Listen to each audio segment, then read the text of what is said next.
Richman Shopโนหนึ่งเรื่องเติมเกมเหนือกว่าทุกการเติมผู้สนับสนุนหลักอย่างเป็นทางการ League MSL Thailand เติมได้นับร้อยเกมพร้อมบัตรเติมเกมและบัตรกำนันอีกมากมายเติมถูกเติมไวผ่อนได้มีเงินคืนจ่ายสะดวกไม่ว่าจะโอนหรือผ่อนชำระและใหม่ล่าสุดรองรับการแบ่งจ่ายผ่าน SPayLater ดูแลทั้งก่อนและหลังการขายทุกช่องทางบริการ 24 ชั่วโมงร้านเติมเกมที่สตรีมเมอร์ส่วนใหญ่ไว้วางใจนึกจะเติมเกมต้อง Richman Shop เท่านั้นแล้วมาเติมกันเยอะๆนะ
Richman Shop No 1เรื่องเติมเกมเหนือกว่าทุกการเติมผู้สนับสนุนหลักอย่างเป็นทางการ League MSL Thailand เติมได้นับร้อยเกมพร้อมบัตรเติมเกมและบัตรกำนันอีกมากมายเติมถูกเติมไวผ่อนได้มีเงินคืนจ่ายสะดวกไม่ว่าจะโอนหรือผ่อนชำระและใหม่ล่าสุดรองรับการแบ่งจ่ายผ่าน SPayLater ดูแลทั้งก่อนและหลังการขายทุกช่องทางบริการ 24 ชั่วโมงร้านเติมเกมที่สตรีมเมอร์ส่วนใหญ่ไว้วางใจนึกจะเติมเกมต้อง Richman Shop เท่านั้นแล้วมาเติมกันเยอะๆนะ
Richman Shop โนหนึ่งเรื่องเติมเกมเหนือกว่าทุกการเติมผู้สนับสนุนหลักอย่างเป็นทางการ League MSL Thailand เติมได้นับร้อยเกมพร้อมบัตรเติมเกมและบัตรกำนันอีกมากมายเติมถูกเติมไวผ่อนได้มีเงินคืนจ่ายสะดวกไม่ว่าจะโอนหรือผ่อนชำระและใหม่ล่าสุดรองรับการแบ่งจ่ายผ่าน SPayLater ดูแลทั้งก่อนและหลังการขายทุกช่องทางบริการ 24 ชั่วโมงร้านเติมเกมที่สตรีมเมอร์ส่วนใหญ่ไว้วางใจนึกจะเติมเกมต้อง Richman Shop เท่านั้นแล้วมาเติมกันเยอะๆนะ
การแข่งขัน MSL Thailand Season 1 Powered by Moonton Official Telecommunication Partner True 5G Official Gaming Phone by Infinix Official Sponsor by Richman Shop Official Gaming Chair Partner DX Racer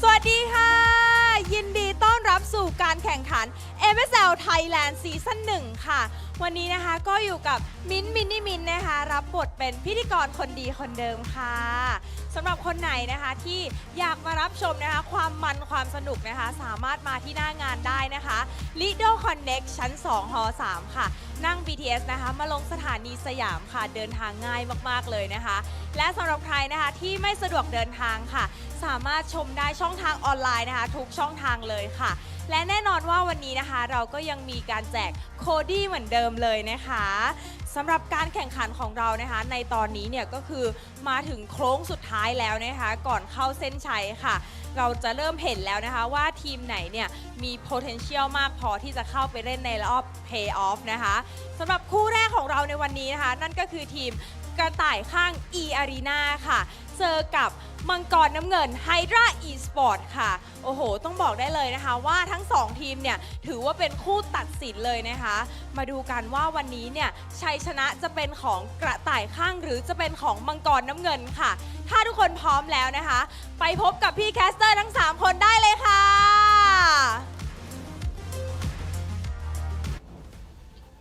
How's everybody doing? Welcome to week 5, day 2 of MSL Thailand Season 1. It's time to rise. Thank you again to Mini Mint for opening the show live from the Lido Connect Hall in beautiful Bangkok, Thailand. Coming at you from our very own Cozy Homes. My name is Leo, here with Adrian Staffatan. How you doing, man? Doing alright, doing pretty cool, and looking forward to some more games of MSL Thailand today. It's been, I think, like 3 weeks since I was last here, right? I was here during week 2. The games were already pretty interesting at that point, but from what I've seen, some of the dynamics have shifted since the last time. A lot of teams that I thought maybe were looking to be the favorites might not be performing as well, and there have been some surprises across the board.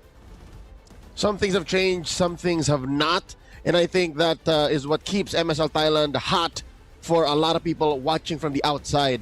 And I think that's who we're serving here today and who we are looking to join us in the end of the month as we jump over to our playoffs venue. That'll be happening on the week of the 22nd, if I'm not mistaken. But that's neither here nor there.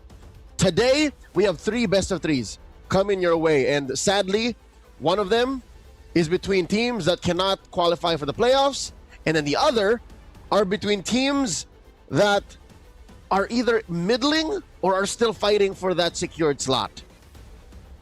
It's good to see, though, that the competition has been tight enough that even in the last week, literally the second last day of the regular season, there are still teams vying for that playoff slot. And it's going to be a very competitive one after all. First season of MSL Thailand, having the chance to be the top 6 and maybe move on into the international stage is going to be an honor most of these players are battling it out for. Yep, imagine being there on ground in Central Ladprao for the very first playoffs. Again, historic MSL Thailand. Week 5, day 2, here's the roll out of our matches. 3 best of 3s, as mentioned. Arena versus Hydra. There's the aforementioned bragging rights match, because, again, neither team had a stellar Season 1. So all they're fighting for is the chance to say, hey, I beat you. And then, of course, the rumble in the middle of the standings. Buriram United facing off against Solix Esports, and then we're closing off with Bacon Time versus VLTH. That second match going to be quite the interesting one to watch, as both of these teams are currently tied at the 5th and 6th place in the standings. So if they want to remain as safe as possible, a victory here will go a long way. And in the same vein, VLTH Esports sitting right below in the 7th spot, 1 position away from making it into the playoffs. And since it's their last match, they're going to need a victory here if they want any hopes of making it. And they'll be going up against one of the teams that everyone swore would contest the King of Gamers Club throne, Bacon Time, who is a 3-game machine. More on that later. Real quick, a look at the standings as of the opening of week 5, day 2. Last night's matches elapsed. 2 sweeps, 1 all the way. Again, it could have been anyone between Bacon Time and Tenacity, but Tenacity said, you know what? You guys have wasted too much time going 3 games.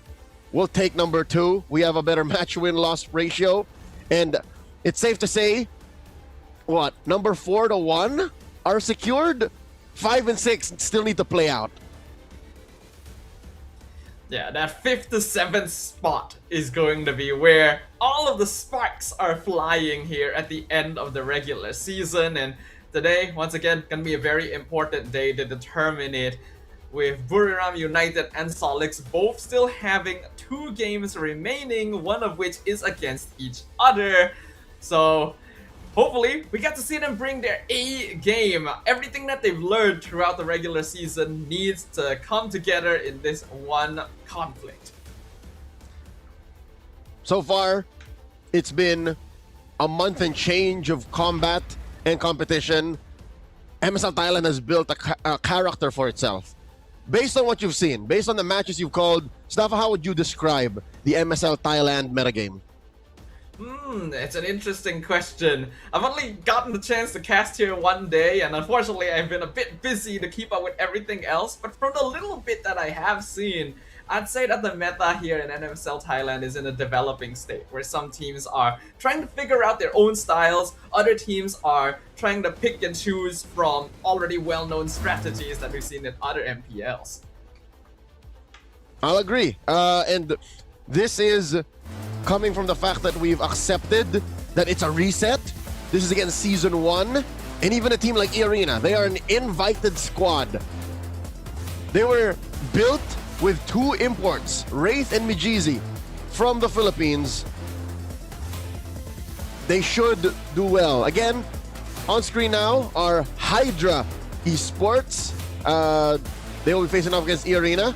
And Hydra is made up of Outcon, Clover K, Watson, BLC, and in mid, their Laotian import Yuri.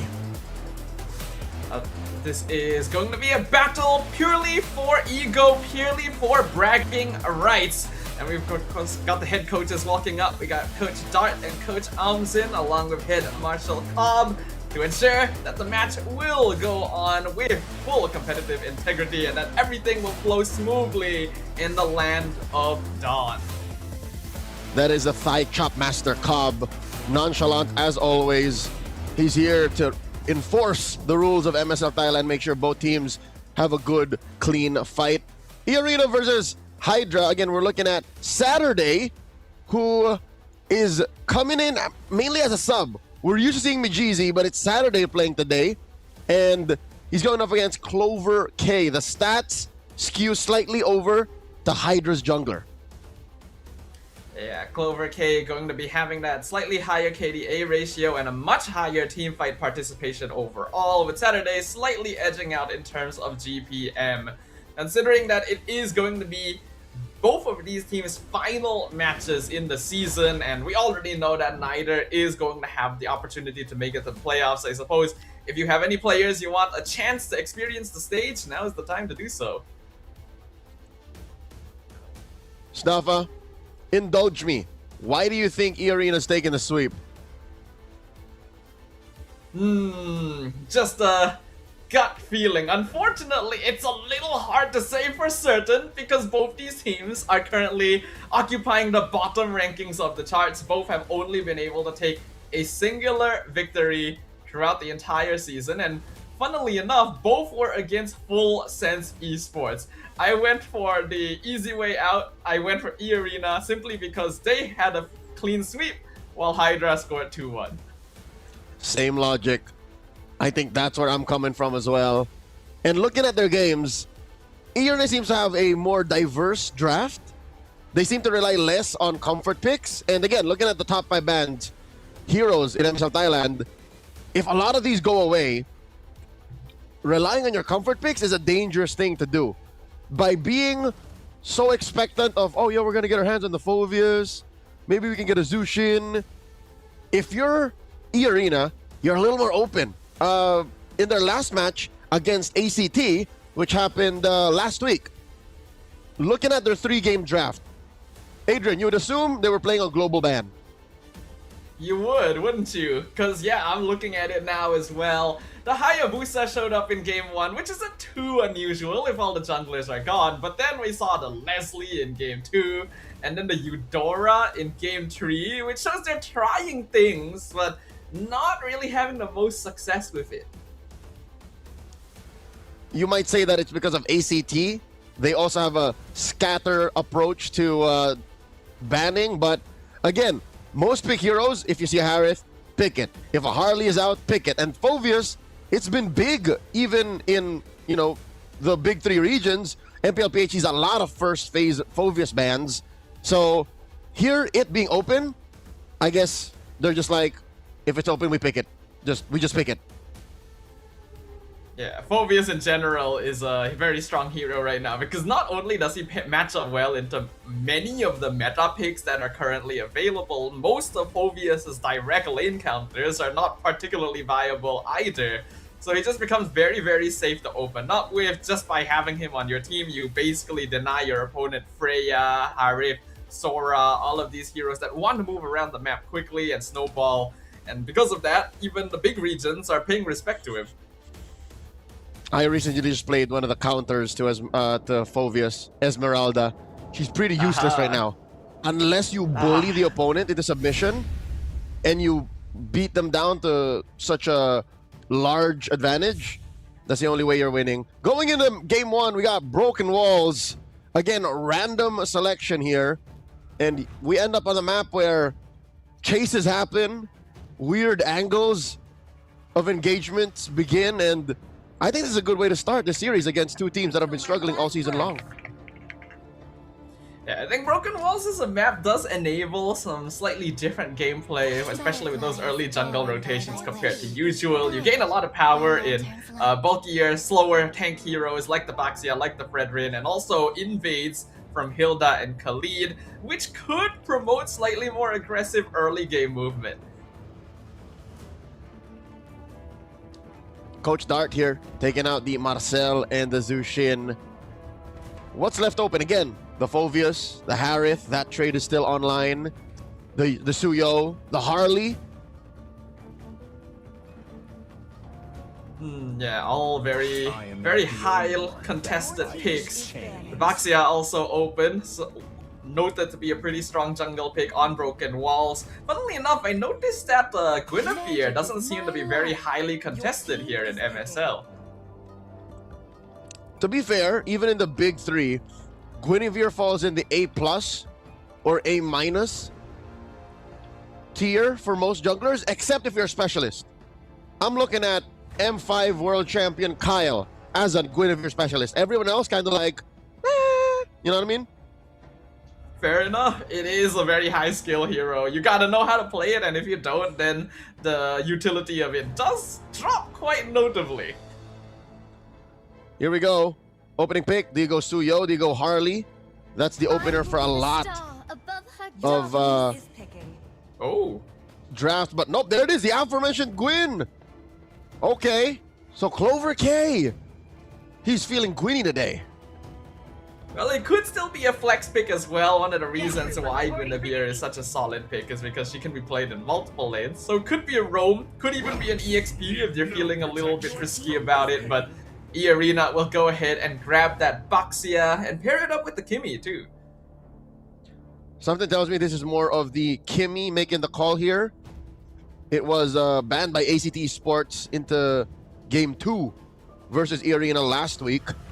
And then I think it could have been anything between the Hylos or the Gatot or the Baxia that could be the support for the Kimmy, but here it's the Baxia, so at least they get a solid jungler too to answer the Guinevere. Yeah, the Guinevere going to have a little bit of difficulty depending on how well it's executed against something like a Baxia, and E-Arena doesn't have to worry about the direct Zeus-in counter in the mid lane anymore since they did ban it out. I have been seeing other teams go for hero picks like the Lilia though, since when they're dealing with these tank junglers, so I get the feeling that Hydra Esports will want to consider that. For now though, they'll go with the Claude and the Khalid. Solid pickups. You kind of want a hero that matches the rotational speed of the Baxia in the Khalid. And then just, I think, the #1 gold laner in the game right now, even after Harith, Claude. E-Arena answers with a Benedetta. I don't think it's going anywhere else. This is an XP lane Benedetta. And Wraith, despite being number 4, number 5 in overall damage taken this season, is playing a hero that can dish out a good amount of damage as well. Doing a little bit of a switch up here, which, you know what, you may as well do so. If you've got any pocket picks that you've been keeping in the back pocket for a while, not really pulling it out, now is the time to do so. Though, from what I've seen, eArena has actually played this Benedetta at least, actually, it is a fairly common pick for them. They played it twice last week, so looks like they're going back to a bit of comfort. Makes sense as well, since they got a tank jungler, may as well have a damage EXP. Oh, here we go. Hydra watched eArena's game last week. Again, that one game in the best of 3 against ACT that they won.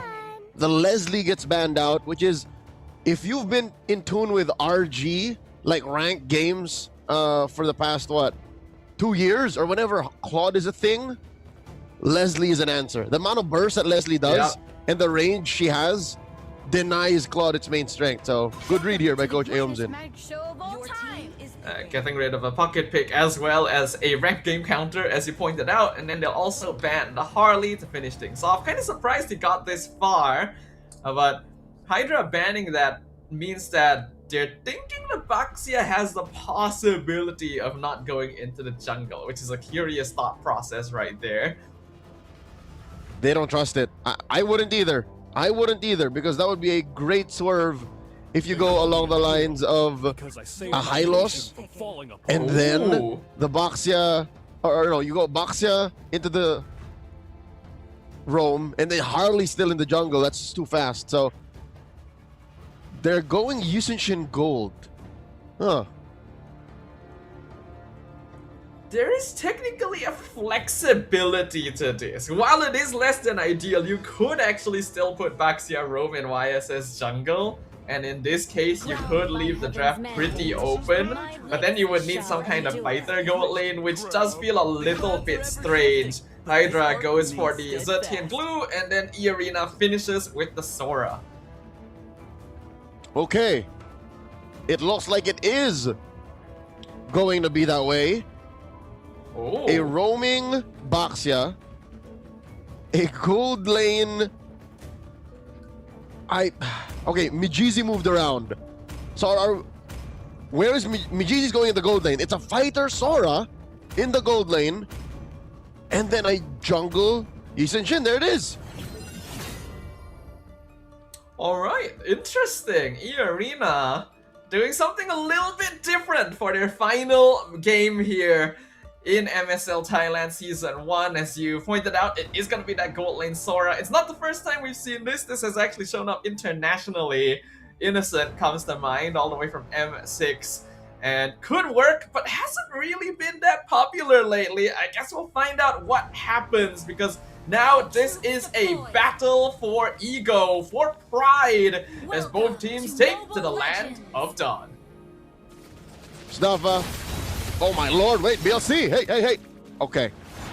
I don't think there's anything that Hydra did to force eArena to flex this hard. So this is just them going off of Coach Dart, saying, boys, let's do the thing. Could be the coach who made the decision, could be the players who are like, you know what, let's just do this. Oh, look at the Benedetta. Wraith already trying to rotate mid, breaks the passive on top of Belby. They can afford to do that. That's a free rotation. In the gold, though, this is a matchup we've seen often. Again, even in the days of M7, Claude was a thing. So Sora into Claude in the gold lane is a matchup that these players should have been aware of and played well. Wraith here hunting down Outcon, and again, this Benedetta, it's a menace. Look at it. Oh, 1v3 though, could be in a bit of a bad spot. The slow from Belby, flicker forward from Outcon. They walk the Benedetta, but Wraith is healing through the glues, and now the backup comes in. Saturday with the Mountain Shocker locks down the glue, and first blood goes to Hanagus. Outcon got baited out. Hydra got baited out. So even if in the draft it seems like it was eArena who overcooked, in game, this lineup has so much potential to, I don't know, rage bait your opponents. This is a very mobile Yisajin. Oh, wait, Hanagus. Ooh, they're grouping up, and Hanagus Violet Requiem comes out, but the Revitalize keeping him alive. Hanagus is still in. They've already taken out Clover K, and they'll find Belby in the backline as well. Hanagus finally falls, but his job is more than done because this is going to be an easy triple pickup. VLT not going to be able to buy much time here. Uh-oh, Outcon once more. Woo! Not going to find it. Traction Pulse misses as well. That's going to be the end of that. Okay, so even with the disastrous start, again, 4-1 kills, over 1,000 gold up, and the gold lane kind of isolated, Hydra are still on their senses. Hydra still knows when they can punish. Hydra still knows that they can rotate towards this turtle, because again, it's not even a level gap between the junglers. Let's see who takes the dance. A double fighter side lane from E-Arena plus the Baxia row means that they will naturally have a bit of an advantage early on, and they're making full use of that right now. Turtle being controlled, VLC providing vision, dropping low, Fear Defeating comes out, good stun, Raging Sandstorm misses, Clover K secures the turtle, and now VLC is in the backline, gonna eat all the damage and go down first. Dragon Pulse locked down Outcon as well for a double kill for Peachy. 2 stacks going over to the Kimmy, now shifting skies. Lightning form, Mijizi wants something. Looking for Clover K, flicker forward as well, and that's gonna be a mega kill, another one into the Kimmy. The Arena funneling resources already into this mid lane core. Staffa is at 3 stacks now on Peachy. Oh my lord, life is peachy for this Kimmy. E-Arena going up to about 3,000 gold now despite losing the first turtle. This is again, they are abusing a fact of the metagame having left this playstyle. They caught Hydra lacking the responses. Hydra just doesn't seem quite prepared for this sort of thing here. Their draft is honestly solid, but not as well prepared for such heavy early game aggression, especially a dive composition like this. They're taking a meta that, oh, nope, this is not a good idea. Mijizi will survive this. Not unless, okay. Does he know Clover K is here? Okay, he's fine. So, E-Arena basically said it's a throwback Saturday. It's a throwback Saturday and you better be ready to play double fighters, Kimmy and mid. And Hydra's struggling to do that. Saturday on the Hydra's lineup. struggling to dance. Yeah, right now things a little bit tough for Hydra. Like you pointed out, Saturdays have come back along with Saturday in the lineup, and E-Arena embracing that spirit. Already at a nearly 3,000 gold lead, Peachy leading the pack thanks to already 4 kills this early on. 3 stacks already. They push out Outcon and Something's happening. Down bottom, VGZ in a 1v2. Heaven's Wrap comes out on top of VLC. He's not going to be able to survive that. No, Quicksand Guard keeps him alive. The rest of the team is here to provide backup. Here the Phoenix ensures the death of the Sora. They'll give up on the objective for it though. okay, they convert the top lane. Outcon left to defend all on his own. I think this is the trade that Hydra was willing to give anyways. Nothing down bottom, they've already left it. It is a good trade, all things considered. The Outcon now gonna have to commit that flicker, give up on the top tier 1 as well. E-Arena doing a very good job with their rotations. Mountain Shocker giving them all the information they need. Despite the pick off on Mijizi, they weren't able to really capitalize. I think there's a world where Hydra would have pushed that tier 1 down bottom already, even before Hydra moved out of the pit and into that push up top. Yeah, I'm kind of surprised they didn't push that a little harder actually, because now Watson in danger once again. Good BMI, gets away from Hanagus, and E-Arena will not overcommit. This is what I'm saying. Tempo is still on E-Arena's side. Even if Hydra finds trades, E-Arena can still just all the time say, we're gonna do something else, you better be ready for this. Looking at the items, gold lead across the board. Not a single roll, save for maybe Mijizi in the gold lane. Oh my god, wait, whoa. Alright. Oh my god, VLC! VLC! VLC though! Non-shocker, Traction Pulse will miss. VLC with the Quicksand Guard period, Phoenix catches 2, but it's not going to be able to stop Peachy from picking up that unstoppable streak, and the bottom tier 1 will be taken as well. That's what I'm saying. Look, whenever E-Arena says we're doing this now, Hydra is always begging for like 10 more seconds. Please, I'm not ready, sir.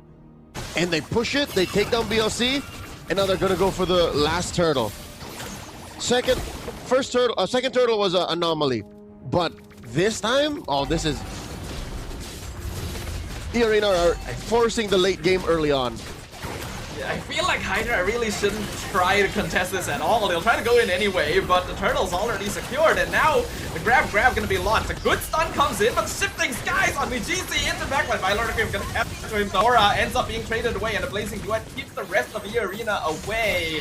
So they do get one trade. Saturday dashing forward. He's looking for Outcon, but may have bit off a bit more than he can chew. PLC flickers forward, and they punish the YSS. In the mid lane, Rafe looking for Watson, not able to find it. Good juking with the BMI.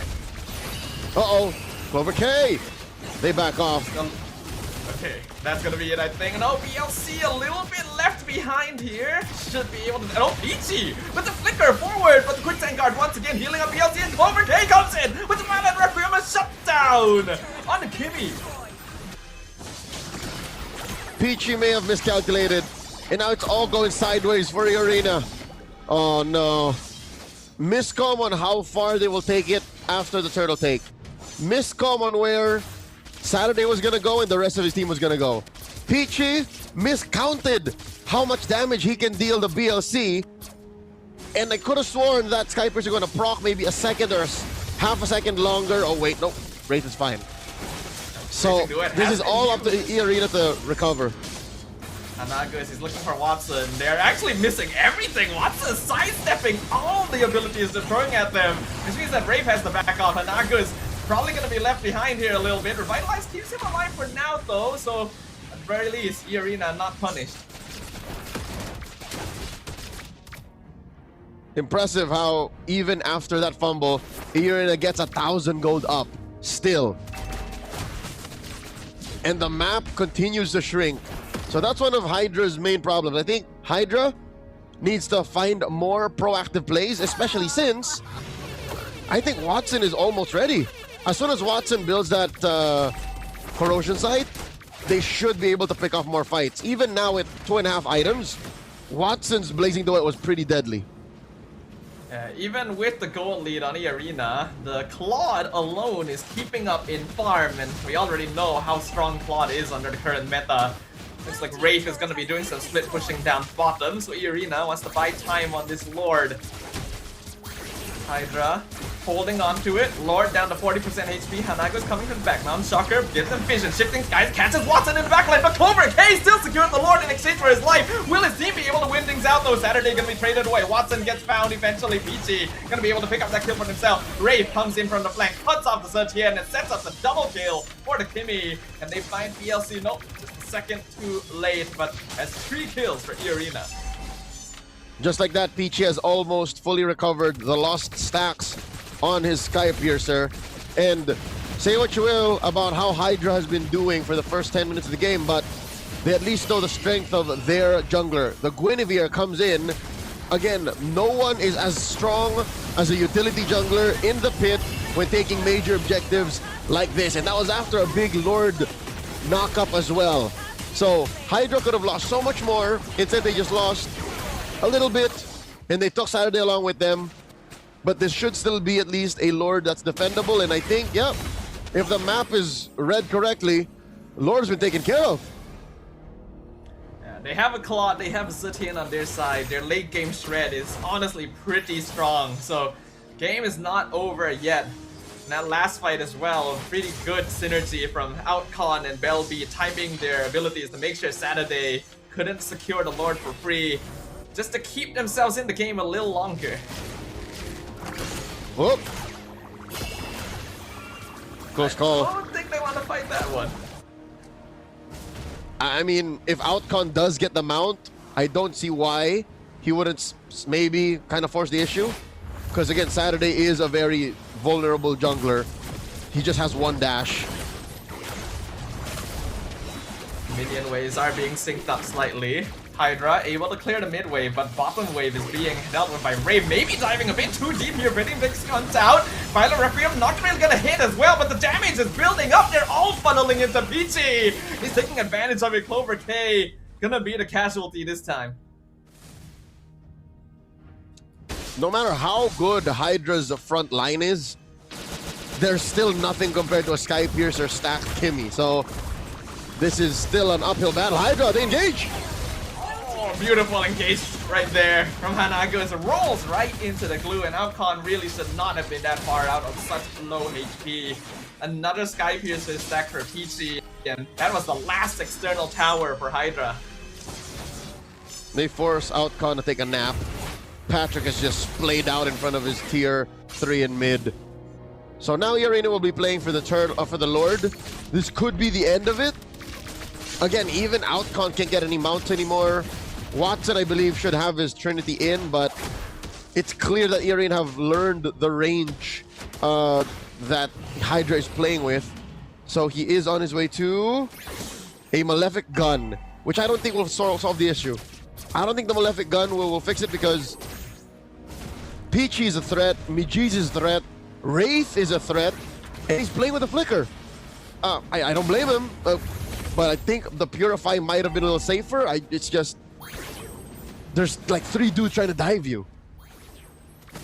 It's difficult. It's a dive comp after all, and E-Arena, their heroes are largely independent thanks to the double fight there. Look at Rave literally pushing up top lane. Period Phoenix comes out, Lord is low. The Crazy Sandstorm comes in. Miji's in backline. Blazing Duet on top of Saturday. Watson trying to take 1v1. Actually wins the 1v1, takes out Saturday, but they've lost their jungler as well. So it's a complete 50-50 with no red tree on board. But blue side still gonna be holding on to their marksman. They will eventually give up on this river control though, because Rafe is being very annoying. Okay, not the cleanest resolution of the team fight, but at least E-Arena walks away with everything that they wanted. They got the Lord, they got the penetration up top, and it all came at the cost of a jungler trade. At least it's a 1-for-1.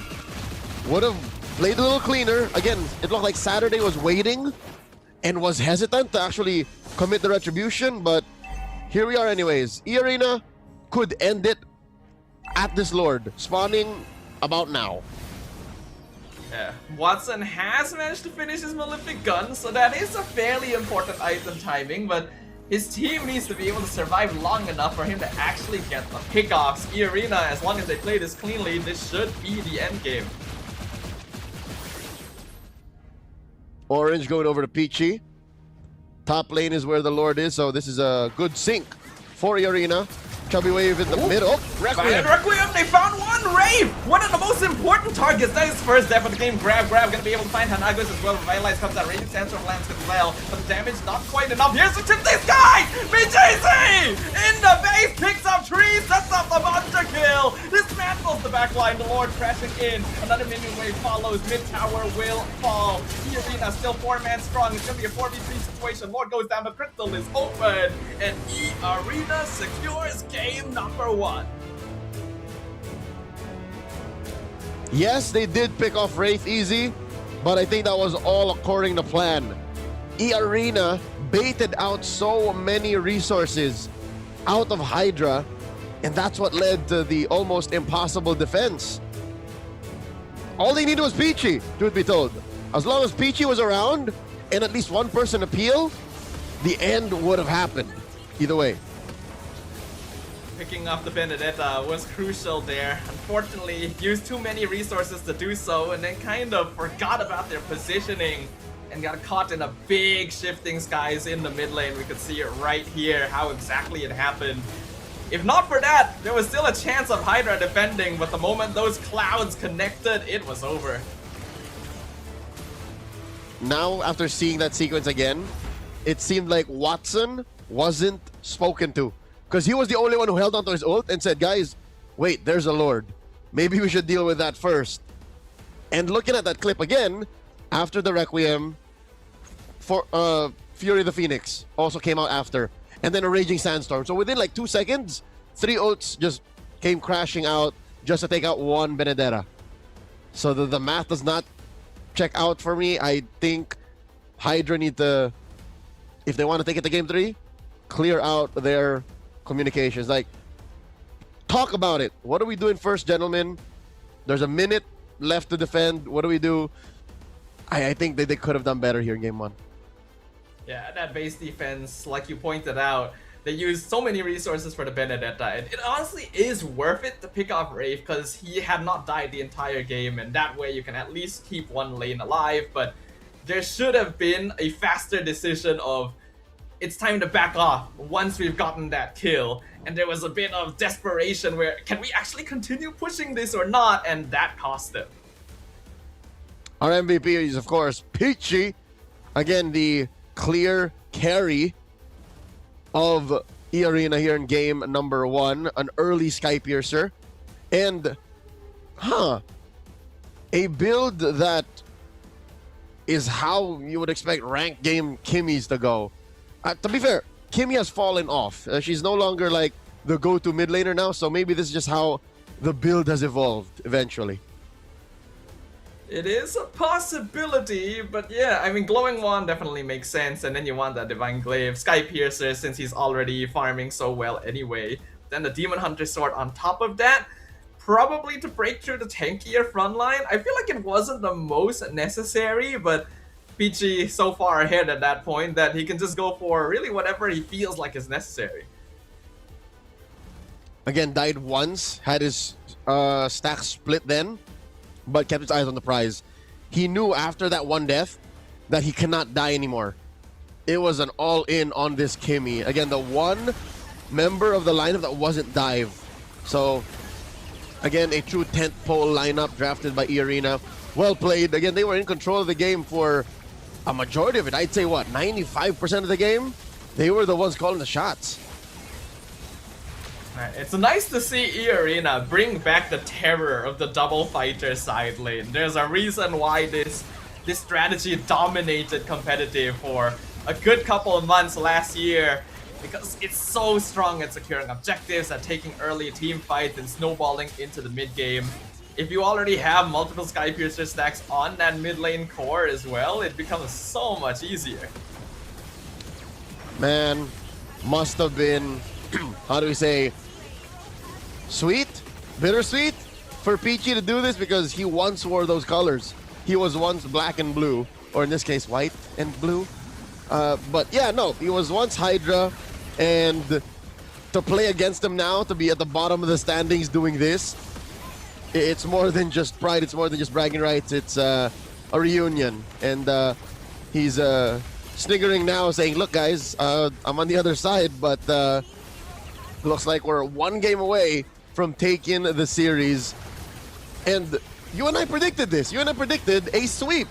And it's clear that despite them looking like they overcooked, it seems to be the right amount of flex to force their opponents out of their comfort zone. Oh, I don't think there's any real limit to cooking.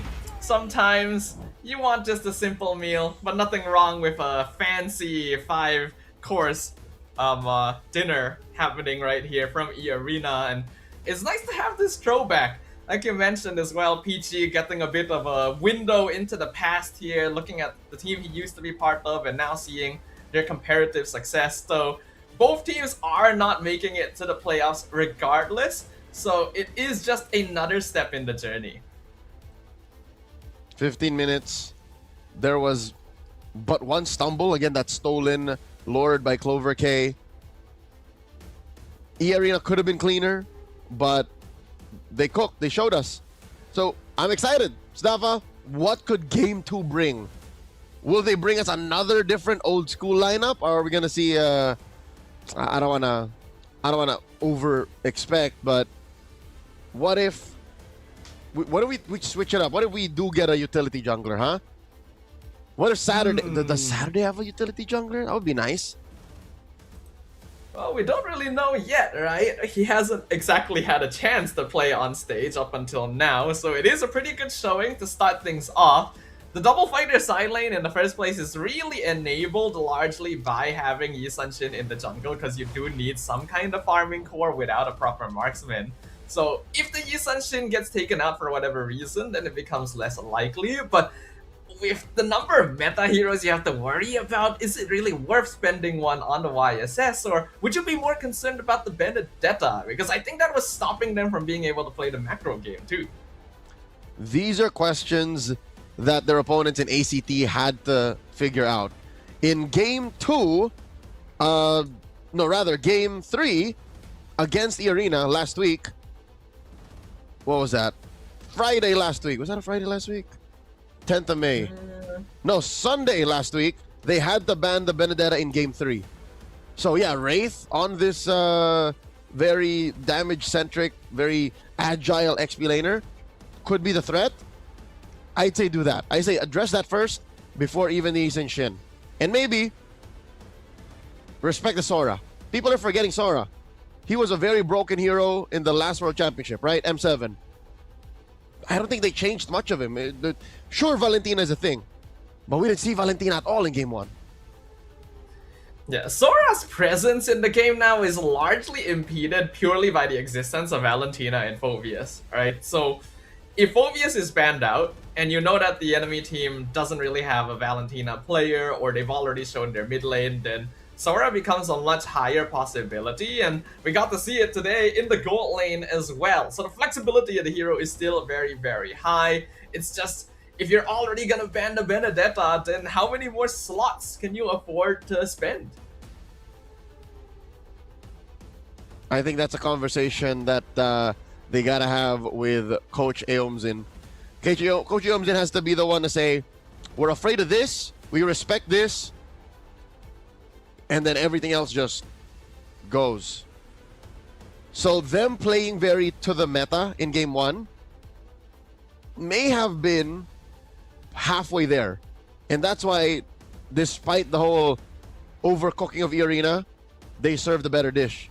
So Hydra, like, look at a draft, look at what your opponent does, forge a path that is more all in. I'd say I think that's it. Just go more all in. Don't. If you're dive, go all dive. If you're poke, then invest in the poke. Well, they're already one game down. It's their last match of the season, so if there's any time to just throw caution to the wind and just play all in, or bring out pocket picks, or show the world a strategy that everyone would look at and say, why are they playing this? Now is the time to do it, right? There's literally nothing left to lose, and I hope we get to see something a little bit more interesting.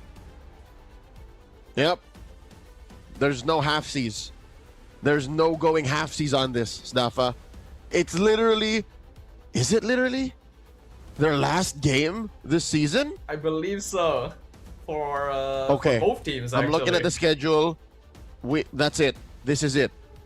So in your last game, backs against the wall, no regrets. Just give it your all. That draft wasn't bad. I'll tell you now, it wasn't anything I would say is bad, but okay, it starts here. It starts with the draw. Okay, we get a map wherein you fight. It's a fighting map. It's Flying Clouds. It's also a map that helps you make up for if you are a little bit behind in lane priorities, since if you get poked out, you can rejoin the lane a lot quicker than usual. So a little bit more leeway in that drafting. E-Arena going to be on the blue side this time around. They themselves will get rid of the Baxia and the Harley. With Hydra banning the Kalia, you have a clearer image of them going for more dive, them going for more, I'd say, assassins in the jungle. So they don't want to have an answer immediately to whoever might dive. So they also take out the Freya. They don't want any full-on collision to go through. E-Arena on the blue side has the option to kick things off with that first pick, Phoveus. The Marcel, also very popular ban, has not been taken out yet. They'll go ahead and ban the Harith, which already makes me wonder what the plan is from this team. No clear counters. They are just getting rid of strong heroes in the meta for now. And E-Arena have all the rights to do that. The way they handily took care of game 1, Again, it's clear that they don't have any hesitations. They have a clear game plan. Hydra takes out the Zushin. Different perspectives expose the same. There's the Marcel. This is what happens when you only attack certain heroes. What's left? Suyo, Leomord, the Guinevere, all of which kind of struggle against the Marcel. Yeah, a good Marcel can really mess with any sort of dive hero, and quite a lot of the meta picks right now fall under that category. Hydra can keep it safe by grabbing heroes like the Phobius. I think that Leomord or Suyo are still pretty solid as well. I'm wondering what else is there beyond that. Am I forgetting anything?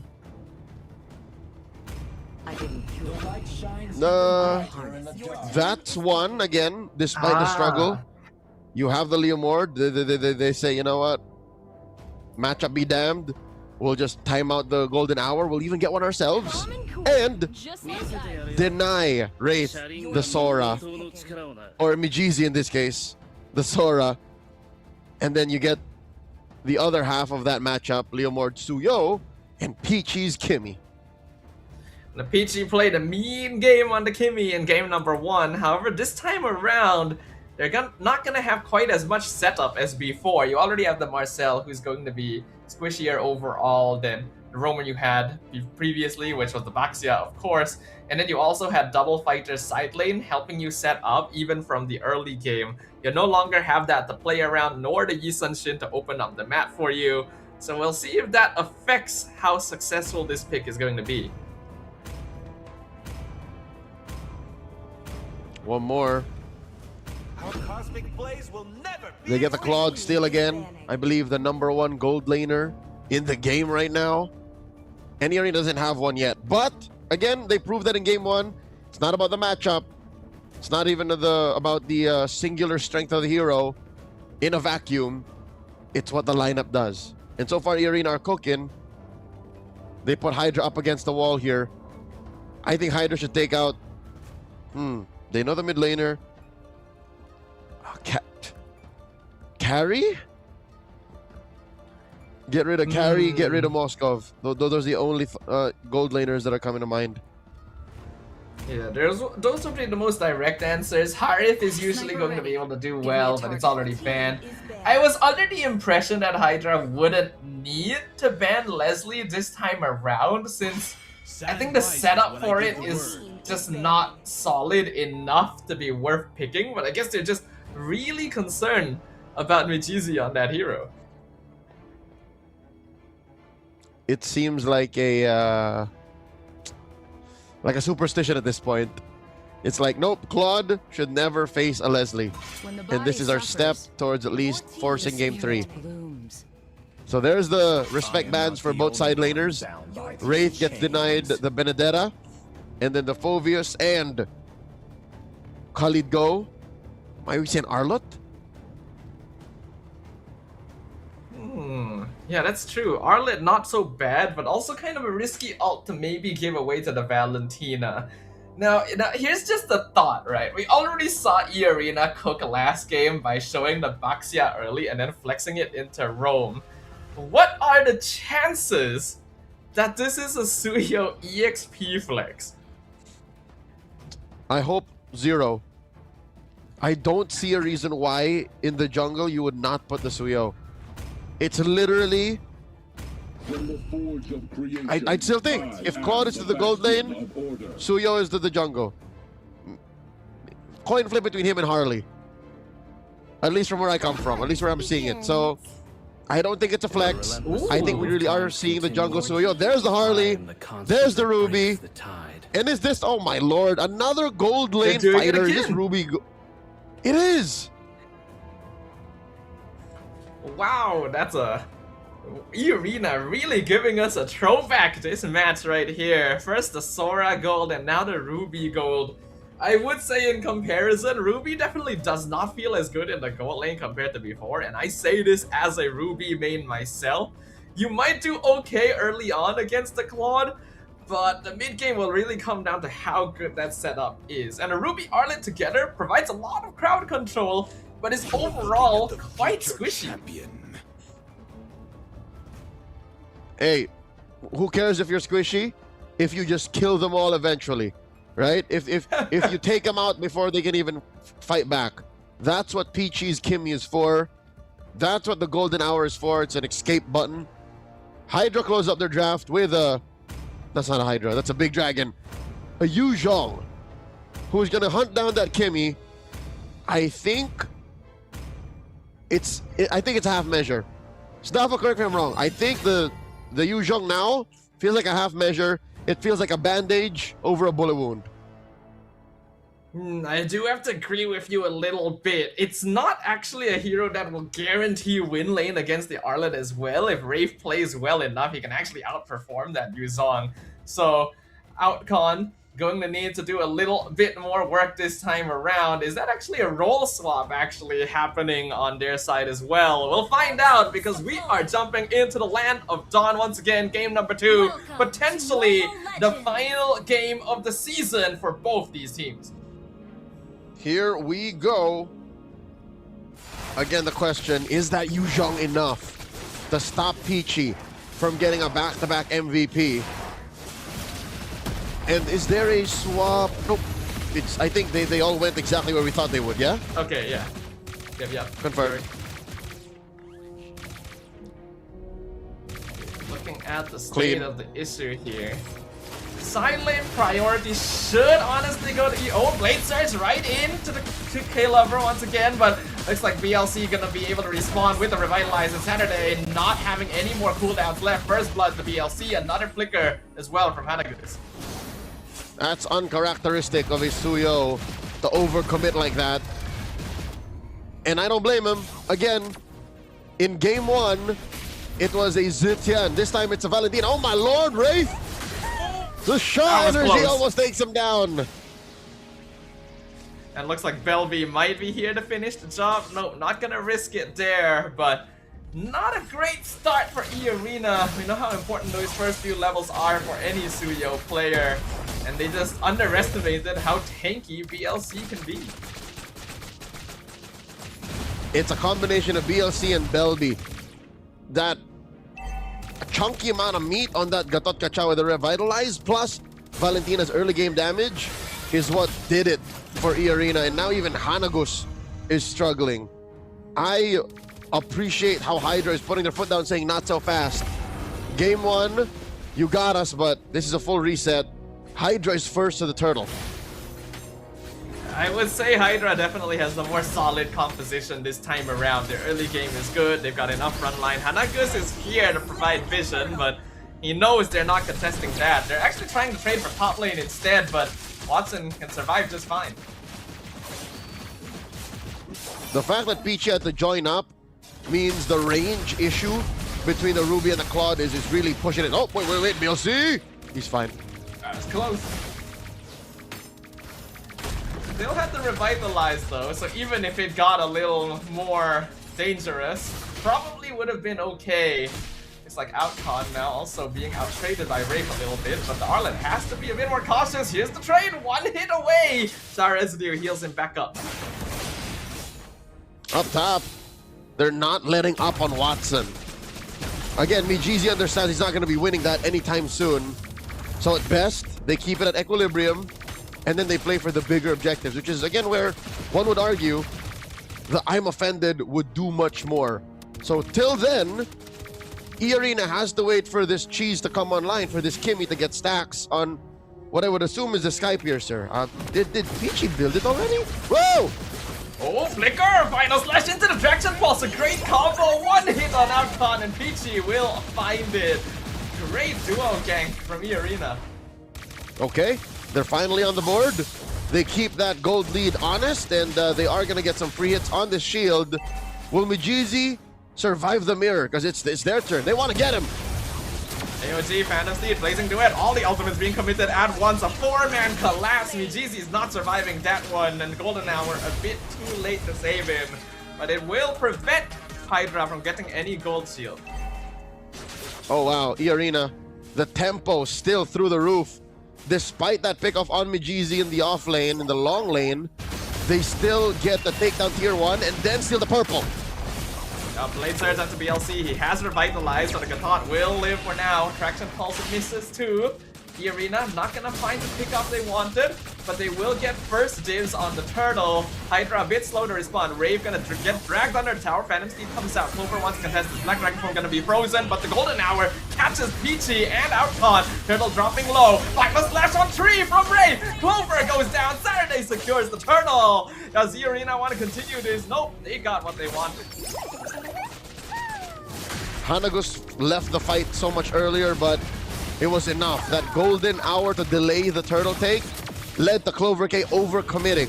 So eventually they did lose Retribution, and that allowed E-Arena to gain the advantage inside the pit. Amazing work. Again, macro understanding from the team with macro-centric players. Mijizi and Wraith, both Filipinos, playing for E-Arena. Again, despite them having what we could call a bad season, we'll call it that. That's the simplest way to put it. At least they're learning. At least they're showing that even in their last match, they know how to play from behind. I would say in a vacuum, if you discount what happened before, this is a pretty... That's not going to be able to find the catch they wanted, and now Black Dragon Form looking to re-engage with the Revitalize already popped down. Mijizi comes in from behind. Does he want to pop the Eye Band? Flicker comes in. Two-man hook. Golden Hour though. Stops it for now. Locks down Alcon and VLC. Here comes the AOG defensively, but Alcon not going to be as lucky to use on. Goes down. He casted everything. Black Dragon Form, Petrify, all in. Upsize that thing with fries. It just wasn't enough. So here we go. They want more. E-Arena are not letting up. Clover will be able to get away there, but chunk down to half HP means he can't really walk up to the turtle anymore.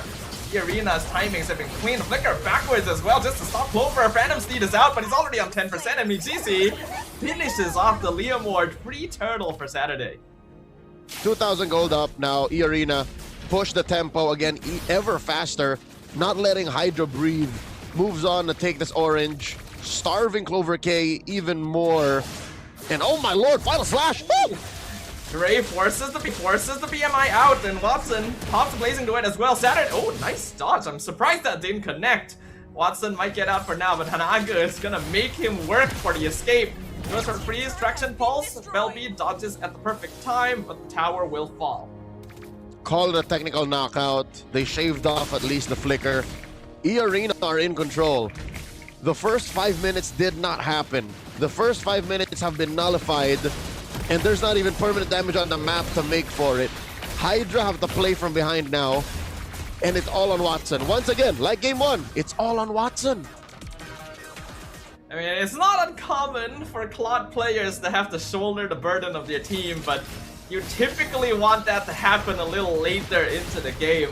At this stage, Watson probably doesn't have enough items yet to really fulfill that role effectively, and E-Arena with a 3k gold lead, once again controlling most of the map. Oh lord, it's so good for E-Arena. Mijizi just built an endless battle. So this is in effect that gold lane Ruby, you know, one would argue is a utility pick, saying it's go time, I want to fight you. War Axe, endless battle, he hurts now. Stuff, he hurts. And honestly, I'm very happy to see it. A little bit of, oh, I'm offended, pulls into Yuzong, Outcall nearly did in an instant, but the AOG saves him. Here comes the Golden Hour as well, freezing him in place. Another Golden Hour being used, cuts the fight in half. I don't think Hydra really wants to force this, but BLC is gonna so go for it anyway. Goes for taunt, jumps forward, Peachy picks up the kill, and the stun from Watson, Blazing Duet a bit too late. He goes down, double kill for Peachy, and the rest of them are just streaming into their deaths. A triple for the Kimmy, and 4 members of Hydra down for the count. The mass grave in the bottom lane. Look at all of the corpses lay astrew. Oh my lord, Hydra. I don't blame them. If that went their way, if Watson was able to Blazing Duet for maybe 2 more seconds, E-Arena would have been wiped. It would have been them. But the fact that Mijizi held that brush and said, wait for it, I can take him down, don't worry, meant the difference. E-Arena was holding on to resources, and that was the difference. They had a trick up their sleeve, an ace, when Hydra wasn't expecting it. That's what's putting them up to now almost 7,000 up, 8,000 up with a free Lord. Even VLC not so lucky. Traction Pulse stops him from walking back into the base just so E-Arena can secure this top tier 2. Lord gonna be pushing down mid lane and hitting the base soon. Alright, so the number one, oh my god! Oh, Rave with the 2-man final slash into the I'm offended! Someone stop E-Arena, another double kill for Peachy. 2 members down, Hydra gotta hold this, flicker forward, Golden Hour catches 2, Hamagus locks them down, Outcon trying to dash away, Belby gonna be able to do so as well. Black Dragon form pops down, Rave a bit deep in the base, final slash pushes Watson into his death. Mijizi picks up the Claude. It's gonna be a 5v2 defense, Crystal's open, Outcon tries to clear minion wave, but Peachy is godlike. VLC response, AOG is in, but the Lord is still alive, and the Crystal is not E-Arena with a clean sweep to close out their first season. That was their last game. Both teams' last match in MSL Thailand Season 1. GGWL played Kapkun Krab to both teams. Again, athletes of the highest caliber.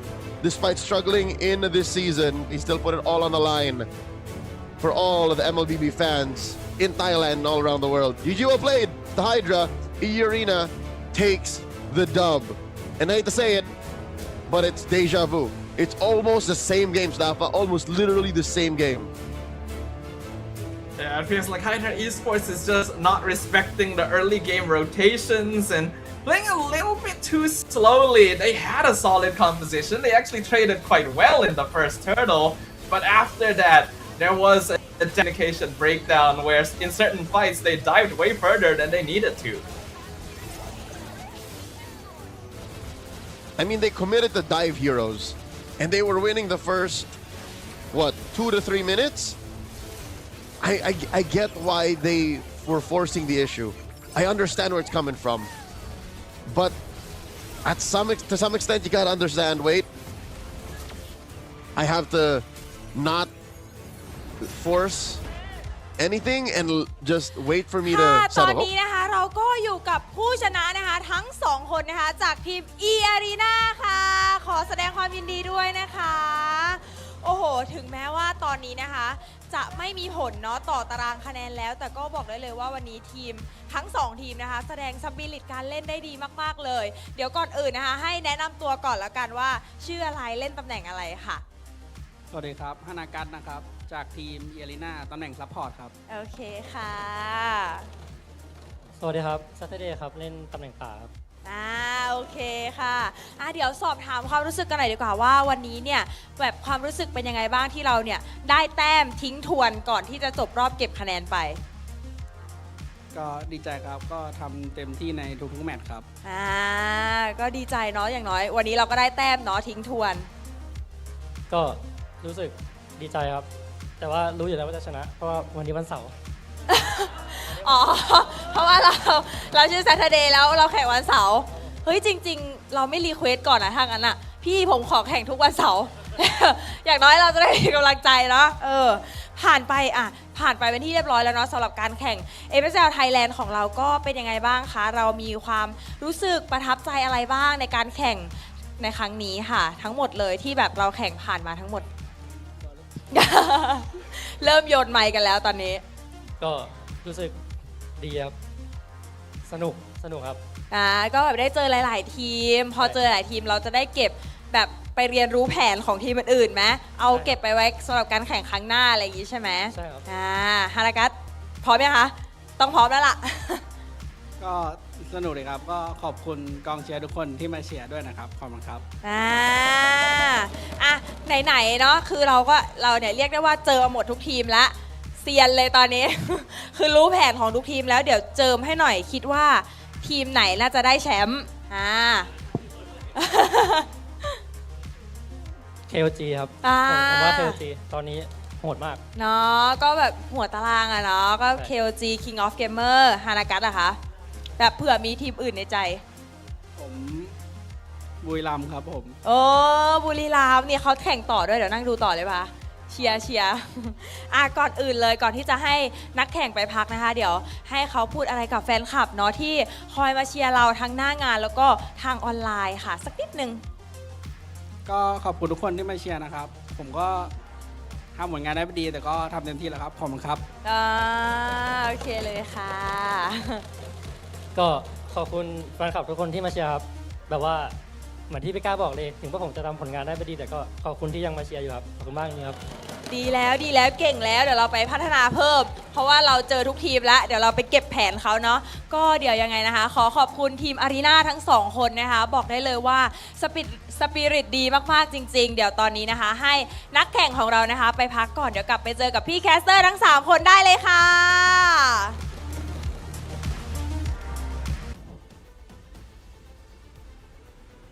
Based on my limited thigh, I think the interviewed players of E-Arena were saying thank you as their final game.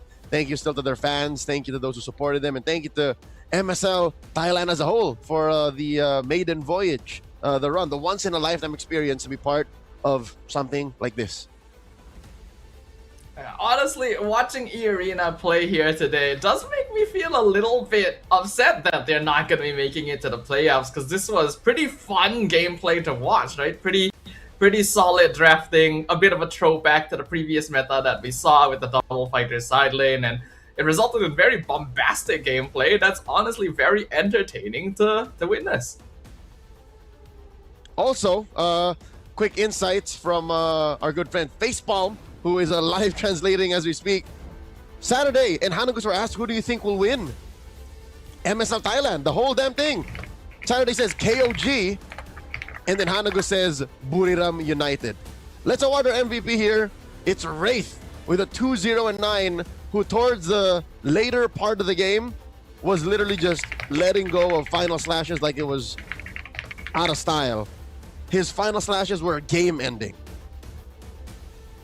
There were really good setups coming out from Wraith right there, and I think Mijizi also did an excellent job on his side. The side laners doing everything that their team needed for them, and I did express during the draft some doubts. Would PG still be able to get the same sort of performance, the same kind of kill streaks that he had before without things like the Baxia setting up? And turns out it is perfectly fine when you've got this much crowd control on your side. Real quick, again, even in the early game, even if the camera wasn't really panning towards the EXP lane too much, Wraith was already controlling a majority of how the game was gonna go. Top lane, it was clear that Mijizi was struggling in the gold. Mid lane, don't even get me started on that first rotation. Belby and BLC were calling the shots. Tempo was on their side from the mid trio, but this whole game, Wraith was never sweating. Wraith was top dog. Or, in Bahasa Melayu, I'm sure you'd be familiar, Stafa, Anjing Atas. I gotta be honest, I'm not sure if I've heard that term before, but I'm also not particularly cultured. So you could be wrong, I cannot confirm, but I get where you're coming from.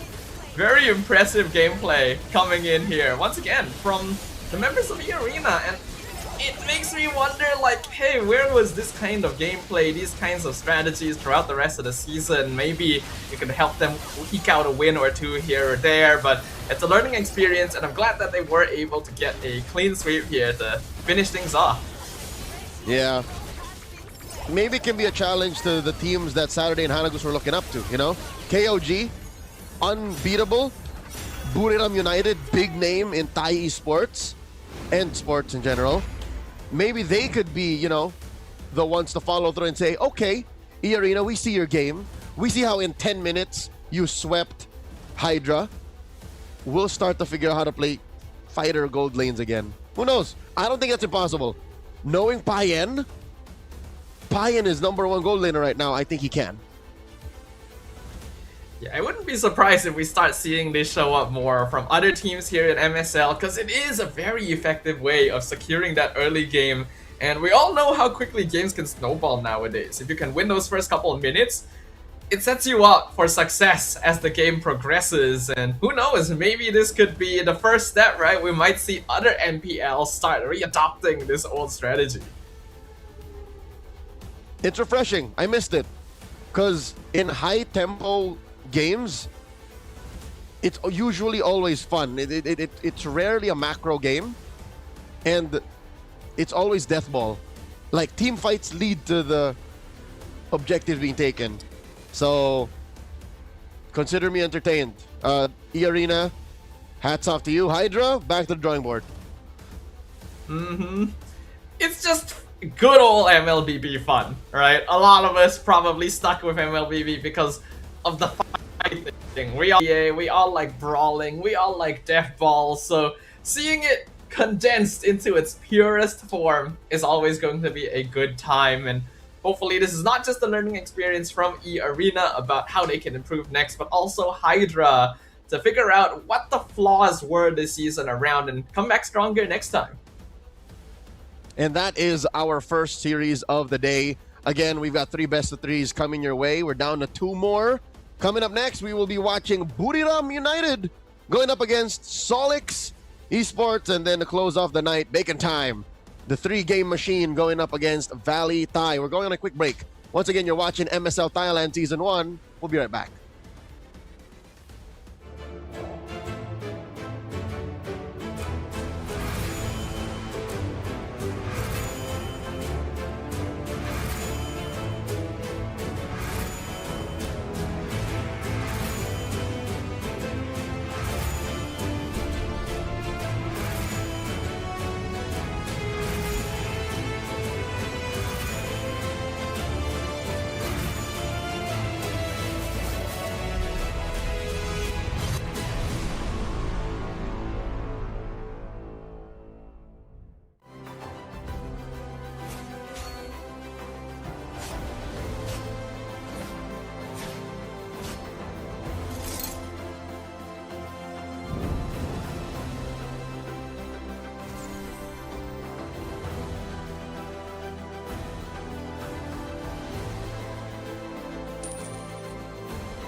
Richman Shop โน 1 เรื่องเติมเกมเหนือกว่าทุกการเติมผู้สนับสนุนหลักอย่างเป็นทางการ League MSL Thailand เติมได้นับร้อยเกมพร้อมบัตรเติมเกมและบัตรกำนันอีกมากมายเติมถูกเติมไวผ่อนได้มีเงินคืนจ่ายสะดวกไม่ว่าจะโอนหรือผ่อนชำระและใหม่ล่าสุดรองรับการแบ่งจ่ายผ่าน SPayLater ดูแลทั้งก่อนและหลังการขายทุกช่องทางบริการ 24 ชั่วโมงร้านเติมเกมที่สตรีมเมอร์ส่วนใหญ่ไว้วางใจนึกจะเติมเกมต้อง Richman Shop เท่านั้นแล้วมาเติมกันเยอะๆนะ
Richman Shop โนหนึ่งเรื่องเติมเกมเหนือกว่าทุกการเติมผู้สนับสนุนหลักอย่างเป็นทางการ League MSL Thailand เติมได้นับร้อยเกมพร้อมบัตรเติมเกมและบัตรกำนันอีกมากมายเติมถูกเติมไวผ่อนได้มีเงินคืนจ่ายสะดวกไม่ว่าจะโอนหรือผ่อนชำระและใหม่ล่าสุดรองรับการแบ่งจ่ายผ่าน SPay Later ดูแลทั้งก่อนและหลังการขายทุกช่องทางบริการ 24 ชั่วโมงร้านเติมเกมที่สตรีมเมอร์ส่วนใหญ่ไว้วางใจนึกจะเติมเกมต้อง Richman Shop เท่านั้นแล้วมาเติมกันเยอะๆนะ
Richman Shop โนหนึ่งเรื่องเติมเกมเหนือกว่าทุกการเติมผู้สนับสนุนหลักอย่างเป็นทางการ League MSL Thailand เติมได้นับร้อยเกมพร้อมบัตรเติมเกมและบัตรกำนันอีกมากมายเติมถูกเติมไวผ่อนได้มีเงินคืนจ่ายสะดวกไม่ว่าจะโอนหรือผ่อนชำระและใหม่ล่าสุดรองรับการแบ่งจ่ายผ่าน SPayLater ดูแลทั้งก่อนและหลังการขายทุกช่องทางบริการ 24 ชั่วโมงร้านเติมเกมที่สตรีมเมอร์ส่วนใหญ่ไว้วางใจนึกจะเติมเกมต้อง Richman Shop เท่านั้นแล้วมาเติมกันเยอะๆนะ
Richman Shop โน1เรื่องเติมเกมเหนือกว่าทุกการเติมผู้สนับสนุนหลักอย่างเป็นทางการ League MSL Thailand เติมได้นับร้อยเกมพร้อมบัตรเติมเกมและบัตรกำนันอีกมากมายเติมถูกเติมไวผ่อนได้มีเงินคืนจ่ายสะดวกไม่ว่าจะโอนหรือผ่อนชำระและใหม่ล่าสุดรองรับการแบ่งจ่ายผ่าน SPayLater ดูแลทั้งก่อนและหลังการขายทุกช่องทางบริการ 24 ชั่วโมงร้านเติมเกมที่สตรีมเมอร์ส่วนใหญ่ไว้วางใจนึกจะเติมเกมต้อง Richman Shop เท่านั้นแล้วมาเติมกันเยอะๆนะ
Richman Shop โนหนึ่งเรื่องเติมเกมเหนือกว่าทุกการเติมผู้สนับสนุนหลักอย่างเป็นทางการ League MSL Thailand เติมได้นับร้อยเกมพร้อมบัตรเติมเกมและบัตรกำนันอีกมากมายเติมถูกเติมไวผ่อนได้มีเงินคืนจ่ายสะดวกไม่ว่าจะโอนหรือผ่อนชำระและใหม่ล่าสุดรองรับการแบ่งจ่ายผ่าน SPayLater ดูแลทั้งก่อนและหลังการขายทุกช่องทางบริการ 24 ชั่วโมงร้านเติมเกมที่สตรีมเมอร์ส่วนใหญ่ไว้วางใจนึกจะเติมเกมต้อง Richman Shop เท่านั้นแล้วมาเติมกันเยอะๆนะ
Richman Shop โน1เรื่องเติมเกมเหนือกว่าทุกการเติมผู้สนับสนุนหลักอย่างเป็นทางการ League MSL Thailand เติมได้นับร้อยเกมพร้อมบัตรเติมเกมและบัตรกำนันอีกมากมายเติมถูกเติมไวผ่อนได้มีเงินคืนจ่ายสะดวกไม่ว่าจะโอนหรือผ่อนชำระและใหม่ล่าสุดรองรับการแบ่งจ่ายผ่าน SPayLater ดูแลทั้งก่อนและหลังการขายทุกช่องทางบริการ 24 ชั่วโมงร้านเติมเกมที่สตรีมเมอร์ส่วนใหญ่ไว้วางใจนึกจะเติมเกมต้อง Richman Shop เท่านั้นแล้วมาเติมกันเยอะๆนะ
Richman Shop โนหนึ่งเรื่องเติมเกมเหนือกว่าทุกการเติมผู้สนับสนุนหลักอย่างเป็นทางการ League MSL Thailand เติมได้นับร้อยเกมพร้อมบัตรเติมเกมและบัตรกำนันอีกมากมายเติมถูกเติมไวผ่อนได้มีเงินคืนจ่ายสะดวกไม่ว่าจะโอนหรือผ่อนชำระและใหม่ล่าสุดรองรับการแบ่งจ่ายผ่าน SPayLater ดูแลทั้งก่อนและหลังการขายทุกช่องทางบริการ 24 ชั่วโมงร้านเติมเกมที่สตรีมเมอร์ส่วนใหญ่ไว้วางใจนึกจะเติมเกมต้อง Richman Shop เท่านั้นแล้วมาเติมกันเยอะๆนะ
Richman Shop โนหนึ่งเรื่องเติมเกมเหนือกว่าทุกการเติมผู้สนับสนุนหลักอย่างเป็นทางการ League MSL Thailand เติมได้นับร้อยเกมพร้อมบัตรเติมเกมและบัตรกำนันอีกมากมาย เติมถูกเติมไวผ่อนได้มีเงินคืนจ่ายสะดวกไม่ว่าจะโอนหรือผ่อนชำระ และใหม่ล่าสุดรองรับการแบ่งจ่ายผ่าน SPayLater ดูแลทั้งก่อนและหลังการขายทุกช่องทางบริการ 24 ชั่วโมงร้านเติมเกมที่สตรีมเมอร์ส่วนใหญ่ไว้วางใจนึกจะเติมเกมต้อง Richman Shop เท่านั้นแล้วมาเติมกันเยอะๆนะ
การแข่งขัน MSL Thailand Season 1 Powered by Moonton Official Telecommunication Partner True 5G Official Gaming Phone by Infinix Official Sponsor by Richman Shop Official Gaming Chair Partner DX Racer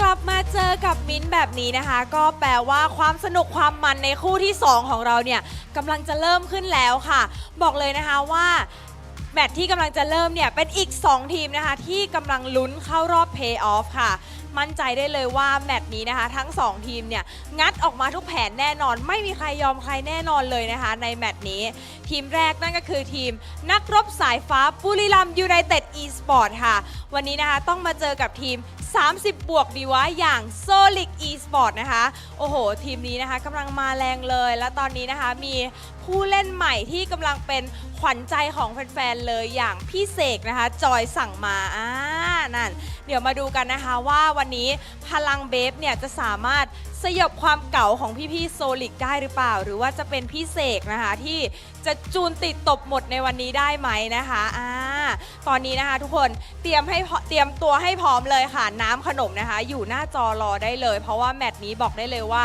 ดุเดือดแล้วก็มันแน่นอนค่ะถ้าทุกคนพร้อมแล้วนะคะขออนุญาตส่งต่อให้กับพี่แคสเตอร์ทั้ง3คนได้เลยค่ะ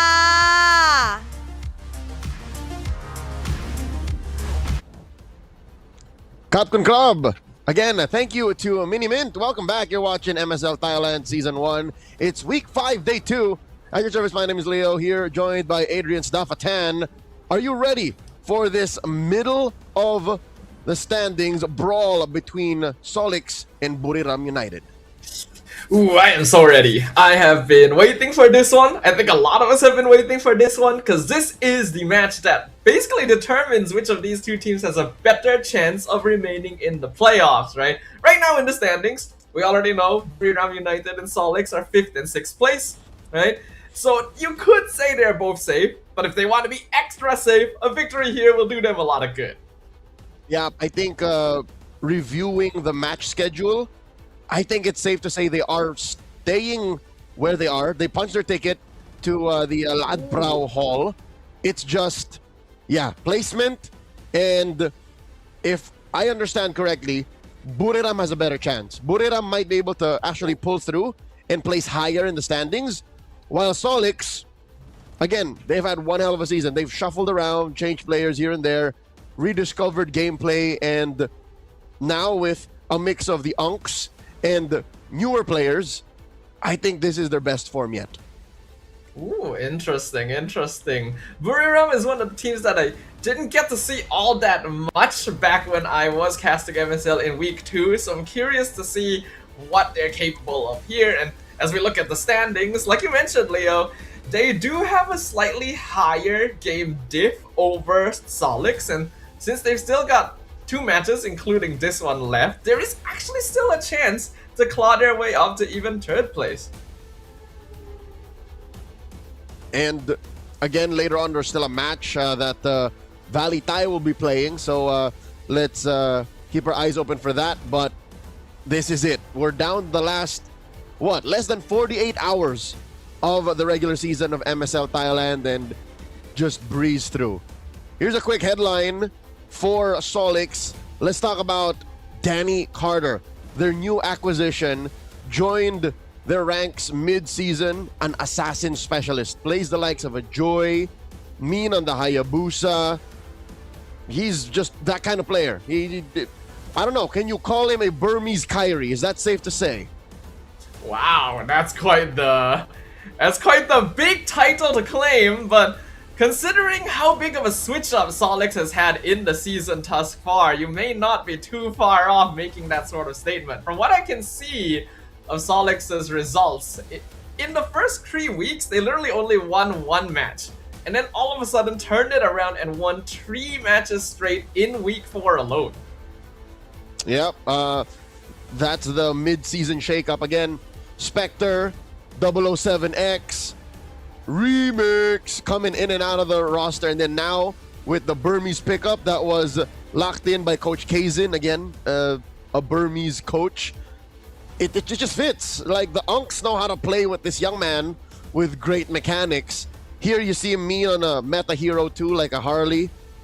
I'm sure he'd kick butt on a Suyo as well if he gets his hands on it. Exciting stuff. Again, how Solix can shake up their play, especially as we get closer to the playoffs. It seems like his arrival has revitalized the rest of the team somewhat as well, right? Because I look at the 3 matches they literally just won in week 4, and Mimarks especially, right, the mid laner, was MVP in 4 out of the 6 games they played. So he's also someone we gotta keep an eye on. Yep, Mimarks is one of those players that build the Onk backbone of Solix. Again, former Bacon Time, former Buriram United in other game titles. So these are athletes that the Thai people love already. So them making it through the playoffs is a big deal. Them seeing Danny Carter, aka Sek Loso, which is a reference to that album. That's why it's a vinyl cover, is because Danny Carter looks like a 90s rock star from Thailand named Sek Loso. So do with that what you will.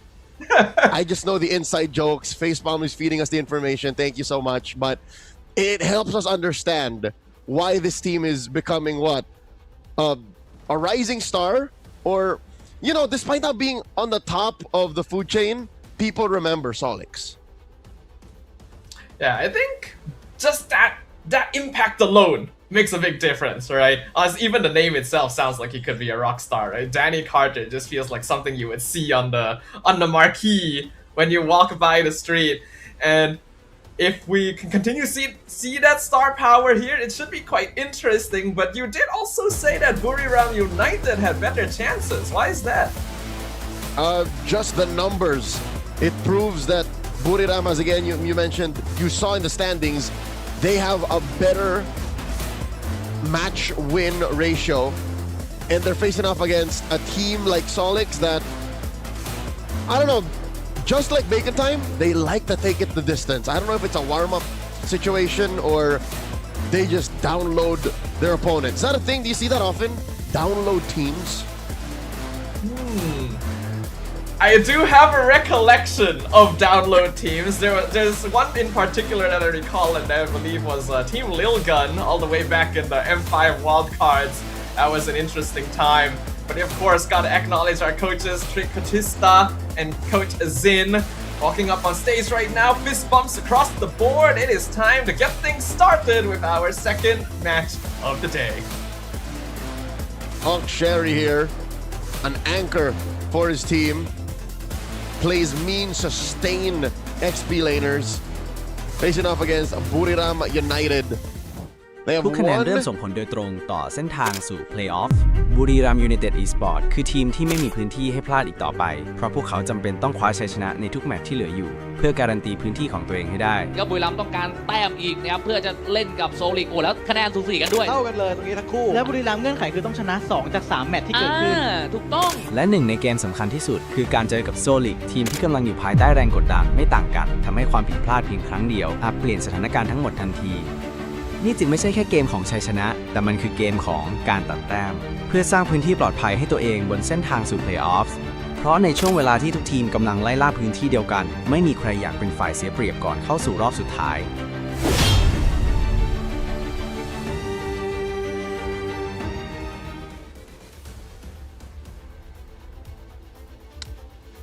Back to the topic at hand. Let's talk about the head-to-head between Buriram United and Solix Esports. We got eyes on their mid laners. Agi, the Laotian mid laner, versus Mimarks. As we've already pointed out earlier, Mimark has been popping off in his recent matches, getting MVP after MVP, and the stats do reflect that somewhat as well, having a higher KDA ratio by 0.5, a higher GPM, and also more teamfight participation overall. Looking at past drafts, we know that he does play a little bit more of your standard backline artillery mage, but he has pulled out a few games of Valier as well, so gotta keep an eye out for that. the Valier is actually a signature pick. There are several times wherein they don't see it coming and they pick the Valier. It wins them game single-handedly. Solix has to win one of their 2 last matches. All right, this is what secures them the playoff spot. They gotta beat Buriram or they gotta beat ACT, whether it be a 2-0 or a 2-1. That is where they punch their ticket to Ladprao. Yeah, but I feel like for any of these teams, right, you see these conditions, and the goal is, we just gotta win one of these matches. The goal is, let's just win all of them and get ourselves an even better spot, right? I'm sure that is going to be the mindset going into this. But as someone who honestly does lack a little bit of information about the scene here and about these teams in particular, Leo, I gotta ask you, like, how would you TLDR this matchup? Like, what makes these teams tick? Solix are a little more off-kilter. If you were to put them on a spectrum of ultra meta to off meta, Solix would slightly be closer to off meta than Buriram would. I will tell you now, Buriram plays a very 2026 metagame, while Solix will sometimes dig deep into the archives and then, you know, bring out a Badang, bring out a Uranus, bring out a Valir, bring out a Hayabusa, a Joy.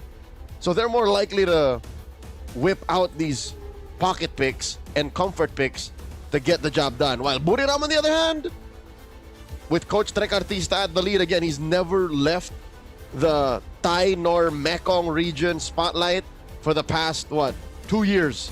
He has put MLBB on his back as a main frontliner talent for Thailand, even before MSL Thailand was a thing. So he's in it. He helped define what the Mekong region meta was. So that's what he helps his team do in the Land of Dawn. Going into game number 1, Expanding Rivers. Fast rotations, baby. I always like Expanding Rivers. One of my favorite maps to watch because, like you mentioned, it's fast rotations, it's really bombastic gameplay right from the get-go and promotes teams to affect the side lanes, to start ganking early, getting that snowball lead as fast as possible. And we'll see whether these teams draft for that, right? We got Solix on the blue side, already banning out the Guinevere and the Harif, and then Buriram United on the red, getting rid of the Marcel and the Freya. Zushin still open.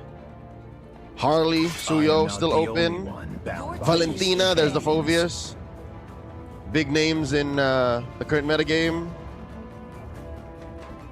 Kalea too. Again, if there is a Danny Carter on the other side, aka Sek Loso, who by the way is mainly a lookalike for him because of the hair. It's mainly the hair. It's like 80% the hair.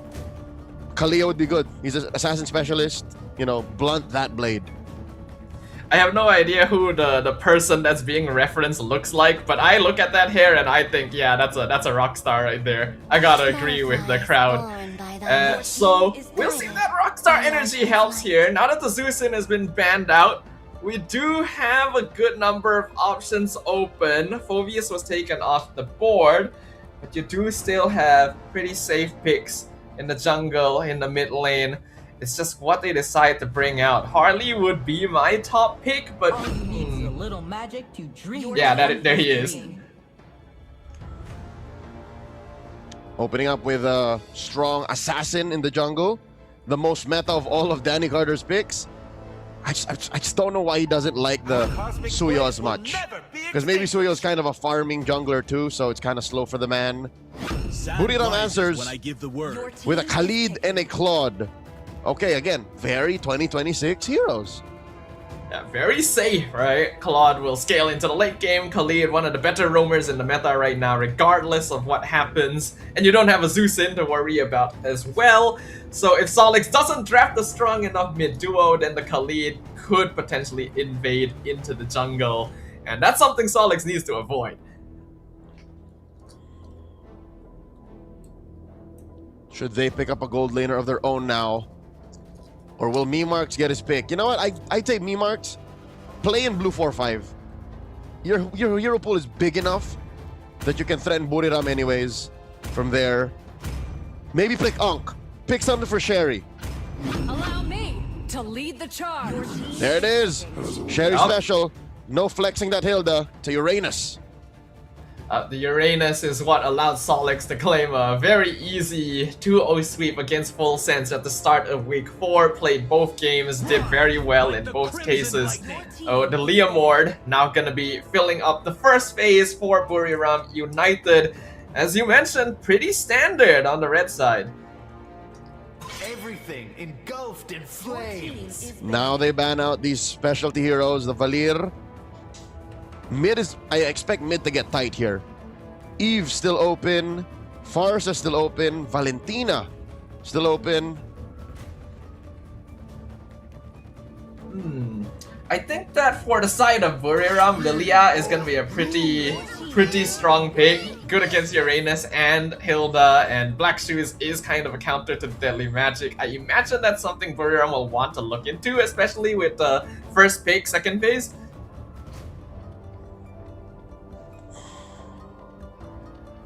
Let's see. The glue is who Solix answers with. Are they gonna tighten down on EXP? What else? Oh, Terizla? Yuzhong? So Buriram splits it by attacking a gold lane as well.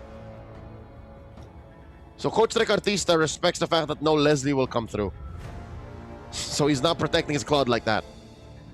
I think Leslie is a pretty unusual pick regardless. I'm pretty... well, I might be wrong, but I think Irina is probably the only team that's pulled it out to this extent. So, shouldn't have to worry too much about it. The Alice will also get taken out. So these are two of the most common lane counters towards the Uranus.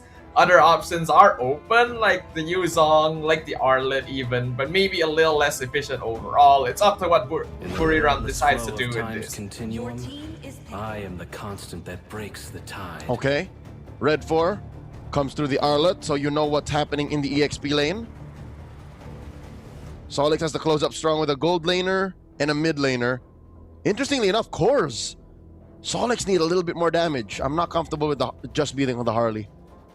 Yeah, I imagine they're going to be grabbing more now because they're missing their mid lane and their gold lane, right? So that's where most of the damage is going to come from.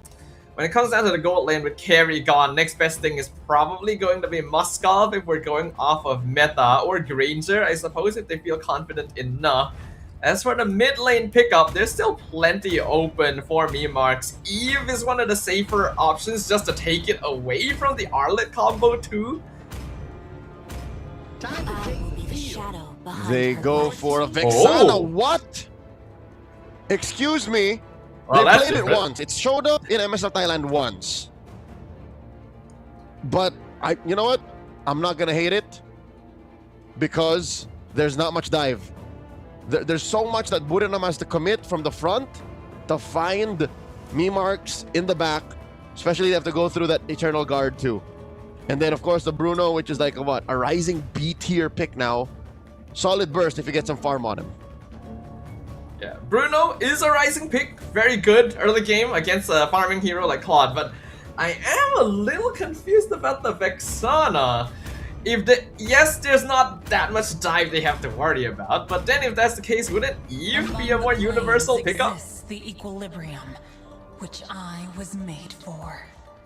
I could have sworn the Eve should have been for Solix, but I guess they prefer the burst and the sudden release more than the box and the DOT. But the box is so good! The box of death is so strong, and now you allowed Buriram United to have control of the well, I like to call it the broomstick combo, where you just final slash people into the RWM. I thought that you would take the Eve specifically to try and deny that as a possibility. Not to mention, Mimarx has played pretty solid Eves in the past, but as you mentioned, looks like Solix has something else up their sleeve this time around. That's what I'm saying. I'm glad that my boys, my unks, did not let me down when I said they play a little off meta. And looking at this draft, yeah, it's that one Vexana that's like, question mark? What do they plan to do with this? It's clear that Buriram United know the 2026 flow of the game a little better, but sometimes going a little loco is what it takes to even the odds. Welcome to game 1. I do like my loco. A little bit of locomotion in game makes things more interesting, but I am still not very confident about this Vexana. I feel like, yes, it's gonna clear wave just fine, but when you go in a direct head-to-head against an Eve, you're gonna have a hard time. XP lane matchup again. All Sherry has to do is just not die.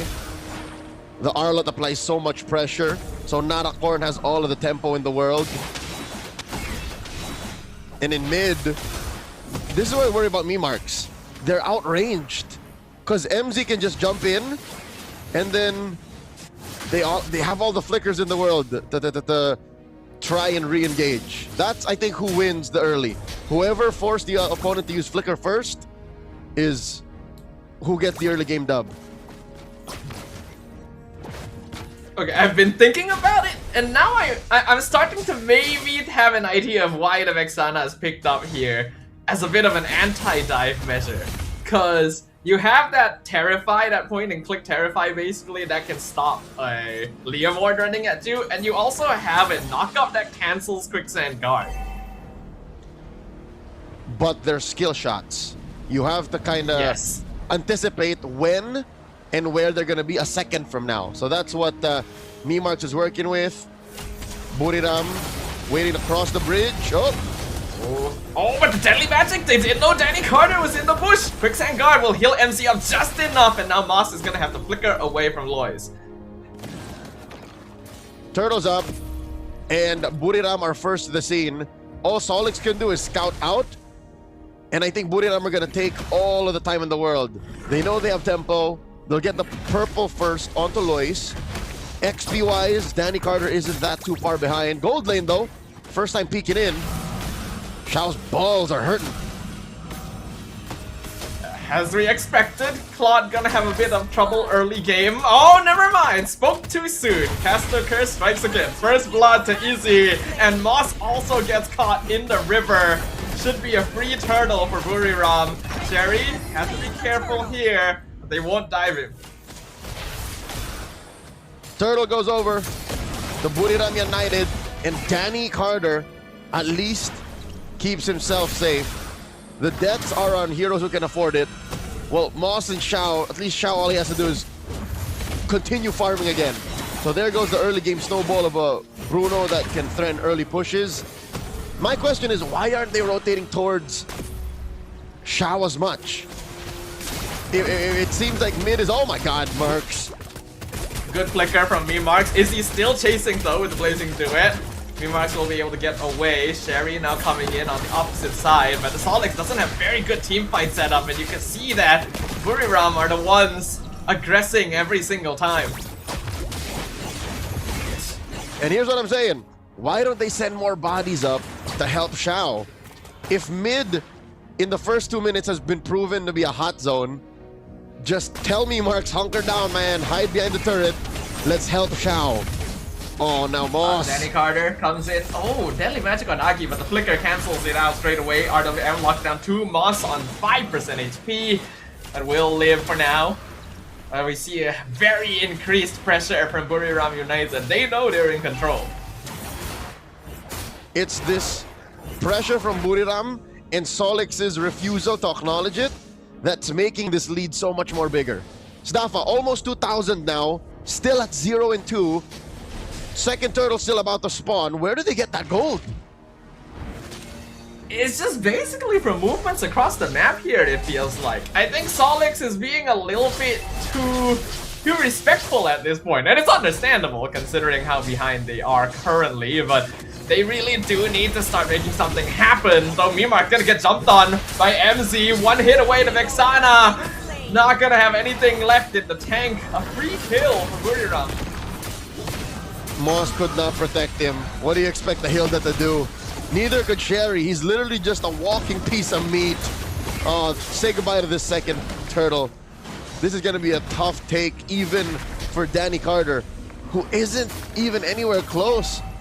At least what we can say for Danny, all right? For Sek Loso, is he's within range of EXP. He hasn't let go of his farm. Narakorn doing a lot of work. Final Smash pushes Sherry out of position. RWM misses the Uranus, but catches Mimarks, and now the full dive commit. 4-man surrounding Moss. Lois picks up a kill, his first of the game. MC Raging Sandstorm connected too! And Lois follows up on top of Sao. Danny Carter gonna have to move away and give this up to Buriram. No, he's not letting go. Not completely. Guess with the final slash. I don't know about this. Lois picks up the turtle. Danny Carter will survive. Is he able to participate as well? Buriram still coming out on top in these trades. Unpunished. So it seems like Solix are willing to tango, but only here and there. Oh my god, MZ! They found MC, but Lois wants vengeance. He's screaming for his ally. He's already found one. Will he get two? Yes, that's a double kill for the Leomord. Put a Sky Piercer on Lois. Oh my lord! Oh, one hit away! Moss finds the shutdown. It's just a revenge story, a cycle of hatred that never ends. And Solix will at least find something there. Well, they're both team fighting lineups. That's what we can expect.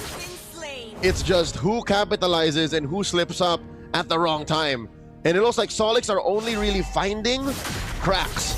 It's still Buriram's ship. Oh my god, up top! Is he literally on 1% HP, but MC comes in and saves him. And now Agi gonna join the fight. Does he want RWM? Guess the answer is no. Down bottom, Buriram again stepping on the gas. They are the ones who dictate it's time to lane swap. So that's Xiao going down, Sherry up top. This really doesn't change the dynamic. It's still the same. Oh my lord. Xiao gets taken down a third time in 7 minutes. You could argue that the lane swap kind of makes it worse, because we're gonna be able to just rotate down there and wail on the Bruno. Football's not gonna save you from the literal horse-mounted knight in armor, as Buriram slowly builds up more and more of a lead. At this, hold on, Deadly Magic onto Lois. He's got 20% left. Moss is jumping on top of him, but not able to finish him off. He's able to run away, and now Memarks is the one that bites the dust instead. They've even caught the RWM. Moss into the Raging Sandstorm, double kill for Narakorn. There is no room for an immobile mage like Vexana here. Gord maybe, but Gord is a special case. Vexana has been punished so hard. All three turtles going over Buriram United, and there's no farm on Xiao. Memarks hasn't really found the space to just spellcast away, and the map is turning red. They're gonna struggle to find space to put money and EXP on Xiao now. Yeah, things are rough right here. I think Solix is just lacking a little bit of setup. Hilda and Uranus doesn't really have the crowd control you need to guarantee deadly magic kills, and then Memarks is very immobile, kind of vulnerable to the dives, even though we said he might be able to handle it before. At this point, Leo, like, what do you think they need to do? I'd say put farm on Xiao. The reason why I pointed out so much is because that's where it's gonna come back from. They have crowd control, they have bodies, but the reliable damage is where it's lacking. Oh my god, they want to put her on Sherry. Four-man, Narakorn pushing them aside, actually surviving the Deadly Magic, going back in to heal up. RWM cutting the fight in half. No casualties yet on either side, but the mid-tower will fall to the hands of Buriram. So, if you're asking me how they can come back, I'd say split the map via Danny Carter. Sherry, go 4-1. Sherry should be the one checking brushes, so should Moss, and then Danny Carter should push where everyone else isn't, because he can protect himself, and then let it all go into Xiao, funnel it into this Bruno, because he is down almost 2,000 gold. 1,000 now, so he's at least trying to close the gap, but this is very difficult for Xiao. I may kind of have to argue with the idea that Danny Carter can protect himself here, because he's literally 2k gold behind Lois and Izzy, and both of those will be the split pushes for Buriram. If either of them find the Harley while he's trying to get waves shoved up, I don't know if he can survive the exchange. Well, maybe that's why he's not really checking in on the Lord anymore. They know what's up. But that's the reason why I think he's the one who should be away. because he has the easiest time to run away. So I don't know what he was doing so close to the Lord. In my opinion, he should have been on the long lane. It's just Solix is handing Buriram the map on a silver platter, so I'm trying to say. Yeah, I think you're right. Oh, final slash on Moss, pushing him right into Agi. He is tanky enough to survive, but now MZ is in front. Mimar is gonna be a target again. Raging Sandstorm is dodged. RWM wasted as well. Solix cannot punish. And the Lord with in the bottom lane with a massive shield. Here to fall. And Final Sao! slash. The final slash, Sao gets blasted by Agi all the way from the back line. No Bruno, and the Lord is pushing down bot lane 25 seconds before Sao respawns. At least they have the holy defense, so it shouldn't be too much damage for now. They will at least use the shield to mitigate the Lord's damage, but as it is, Solix are staring down the barrel of a gun. Oh my god. They almost took down Moss. Eldritch takes down Sherry. Multiple flickers committed just to survive. Flicker Raging Sandstorm. MC has me marks in his sights. And the Vexana has gone once again. We can see Naruto in backline surviving everything. He goes back in, heals back up. Izzy flickers forward, blazing duet, trying to take down Sound. Nearly dies in the process, but the damage is already done. Mid and bottom inhibitors are gone. That's two ways for Buriram to just continue applying pressure. Oh my god, another final slash. Damage dealers aren't present though. 10,000 gold approaching. Oh no, even the long lane has been taken care of. Yeah, top inhibitor's just gone, and so is Sherry. He's basically just the tower to Buriram at this point. Basically does nothing to pressure them. 5v4, but there are no minion waves, so I don't think Buriram needs to stick around. It's time to regroup, wait for the next objective, and that should be GG. It's just a matter of time for Buriram. Oh my god, another one! Never mind! Neracorn doesn't want to stop. He's already found Moss, and they're gonna connect as well. Raging Sandstorm, Mimar and Godfrey. RWM, mega kill for Agi. There is nothing Solix can do. Buriram United in a dominant fashion. Wipe out their opponents and take the crystal as their own. Solix overcooked. And it's that underside that got burnt first. The Vexana just wasn't it. Having a soft and fragile mid laner go up against a very team fight centric lineup, even with a talented jungler such as the young Danny Carter, this was bound to happen. Writing was on the wall. Game 1 goes to Buriram United. Oh my god, Solix. Solix needs to reset. Solix needs to reset. That was not a good showing right there.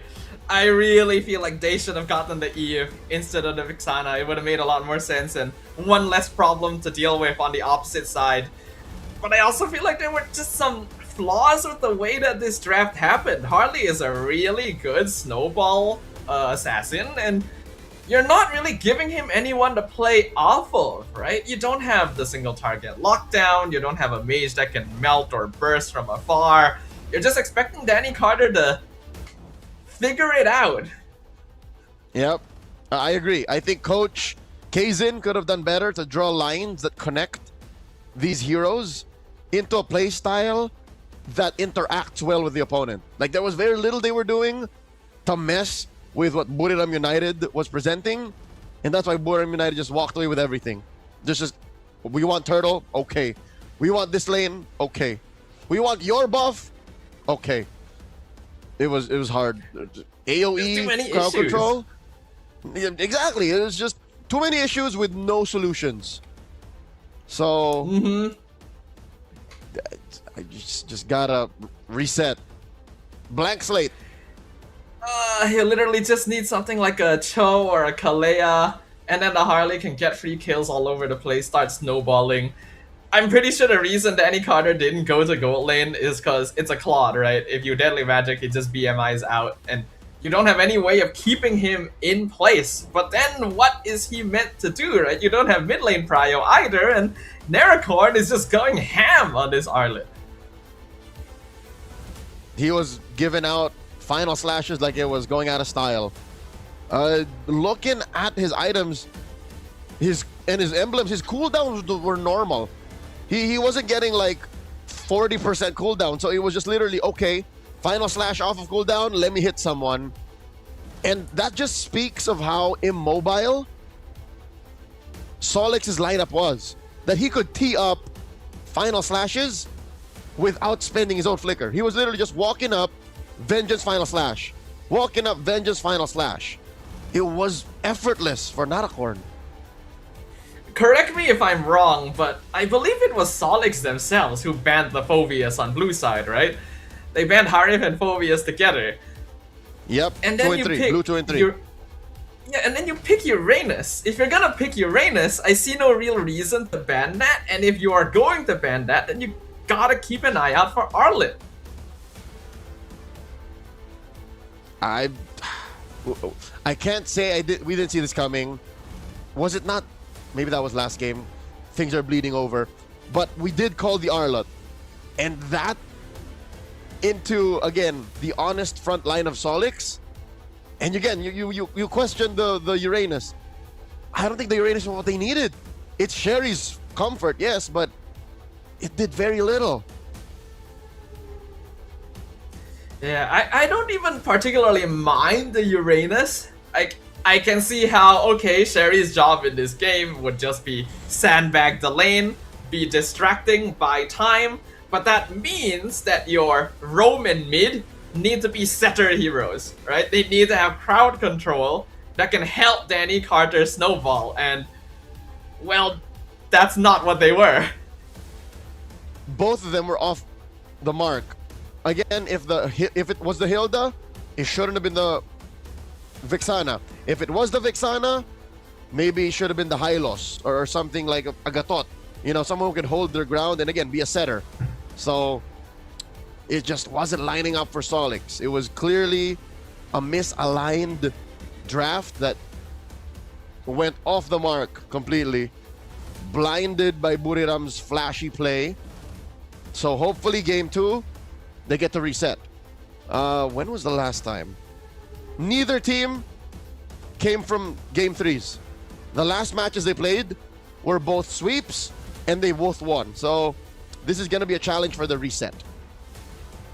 Yeah, you could also say that Buriram United came off of a more recent victory too, because they just won their match yesterday, whereas Solix's previous victory was last week. So if we're just talking off of momentum, Buriram does have that on their side as well, and I think this is a good game to tell people like why meta is meta, right? In the end, the heroes that make sense on paper are easier to play together, will have the advantage. Yep. This was literally yesterday when Buriram United swept Valley Thai with, again, the Khalid, the Eve in game 1, the Leomord across both games.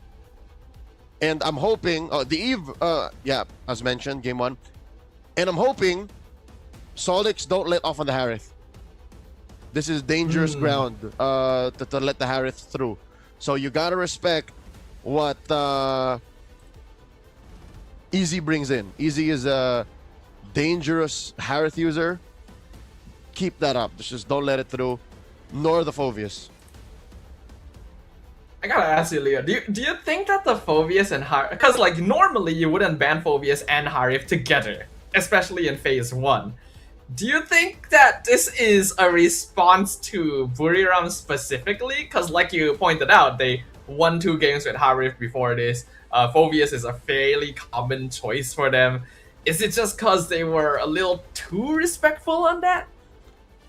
I think it's both. There may be a part of their mindset and prep wherein, oh, we gotta watch out for it. Let's ban out these power picks. And then second is, building on our first theory, it was a misaligned call. We banned, maybe in hindsight, they banned out the Phoveus, they banned out the Harith. Wait, we could have gotten away with either. So I'm not so sure if this is a thing that happens in scrims often for them, but I think one of them should be opened up for game 2 by Solix. Allow for one, trade for it, bait it out, I suggest it be the Phoveus. Allow the Phoveus in, put it on Sherry. If Narocorn goes crazy with the Arlet again, at least have an answer. I agree with you. I think Phoveus is a very good denial for most of the EXP lane setters, and we know how aggressive Narocorn likes to play. If you have something there to at least stopgap that gameplay, then the rest of the team can at least contribute rather than just being victims of that final slash every time. That's right. Which comes down to, again, circle back to major problems in game 1. Have interaction. Dealing more damage or presenting a late game inevitability with a Bruno and the possibility of a snowball from Danny Carter, these aren't as real threats or points of interaction for Buriram United. So I think Solix should do better to respect that point going into Game 2's draft. That's where I stand, and I'm hoping for no subs. I don't want the response to be, oh no, let's change players. Yeah, I don't think so as well. I feel like you can definitely work around this. You just gotta change the mindset. So I think the question now is it time for Solix to go back to standard meta the same way that Buriram is playing? Or should they stick to their guns, right? Play their style and just actually get the correct tools this time? Snafa, shaking it up might cost them. If they force themselves to play to the meta and, you know, blindside themselves to like, oh, this is what's the best right now, when they're not ready for it, don't. So I'm not gonna say play to the meta, respect the echelon or the tier list of picks. Just make sure that if you want to pick something crazy, like the Valier or the Bruno or the Vexana, make sure that there's a sound, the reason you do it, and that you can protect it. Because I'm pretty sure Memarks was very miserable. Memarks had no business being in that map. Yeah, and it's a rough spot to be, considering we were just praising Memark. We were saying, oh, 4 MVPs in 6 games, and then he gets put on this kind of position. Maybe they even got a little overconfident because of that, right? Oh, Memarks, he can play anything, right? He's so good. Could be a possibility of what happened here, because yeah, I can kind of see some reasons why Vexana, but the Eve was right there. The Farsa too. Yeah. The Valentina. There were The so Lilia. many other options. It's just The the Valier. Lilia. The Valier got banned. Oh Okay, yeah. so You're now right. we're gonna find out which map we go to and what is opened up for game number 2. We're going to Rivers. Back to the Rivers once again, and well, Buriram United did pretty well on the Rivers in game number 1. So this is gonna be a chance for them to repeat that. We already mentioned both of these teams are currently tied in points, 5th and 6th place of the leaderboards, with Buriram having a slight lead in terms of match difference points. So if they can secure this victory, we already mentioned the win condition for this team. A single more game win guarantees qualification for Buriram United Esports into the MSL Thailand Season 1 playoffs. So we're gonna jump straight into the draft here. Buriram now on the blue side, Solix on the red. The Valier and Kalea instantly banned out in phase 1 is quite interesting. While Solix keeps it a little more standard with the Freya and the Guinevere getting taken out of the draft. You would think that if Buriram was on the red side, they could keep the Kalea around, because if they first pick Harley, this is a very good partner for the hero to get those early pickoffs. But if Valier is also being taken out this early, and the Baxia, could this be a Fredrin angle? I think it's less of a proactive ban and more of just we're in control. We know what you're capable of. We'll just take out these picks that could stop what we're doing. So again, both, true enough, are available. Harith and Phoveus. Zushin is well open. Leomord, Tsuyo, Harley. All of the above. Even Valentina. So the meta is wide open. Buriram, keep it close to the chest. There's a Zushin. Interesting. I was thinking that they might just prioritize the Harley because of how strong he still is, but Azusa also a very contested pick. Now this is a pretty standard red side opener counter, the Phoveus and the Harif together to get very strong side lanes. And with these two, Coach Kazin block out the Arlet too. The MVP performance Arlet as played by Narakorn in game 1. So that matchup in the XP lane, favored to the Phoveus. Good luck if you want to force that. But I think Buriram should pick up their jungler now. And maybe an EXP. No, the XP. Maybe the XP laner before Solid starts to lock him out. There it is. I think that counts as an EXP laner. There's Patrick Star. When I give the word. And a roamer. Okay. Still very fast in Khalid. But it doesn't hide their intentions at all. Glue is flexible, but now that the Khalid has shown himself, you know for sure it is going to be Glue EXP. Now, a lot of other regions have been leaning away from showing Glue too early because of the direct Faramis counter. Solix, though, not gonna go for that. Instead, locking in the Hayabusa quite early on, despite the wealth of jungle picks still available. Okay. Valor and royalty. So you see how tight Solix's hero pool is and how much Kazin relies on comfort, right? They could have gone Suyo, they could have gone Harley, they could have, nope, they banned the Leomord now. But they say, Danny Carter, it's clutch time. We need you on the Hayabusa. They lock that in. But what is Burin? I'm thinking, where? This is a deep cut. Ban Faramis? And it's because they have Glue. That's basically it. That's the only reason for it. Yeah? But okay. Yeah. Dude, Faramis against Glue is unplayable for the Glue. The immortal one chose yes, to vanquish the shadow. But also, this world.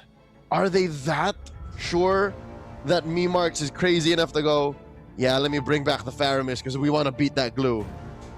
Is it an absolute solution to an absolute problem?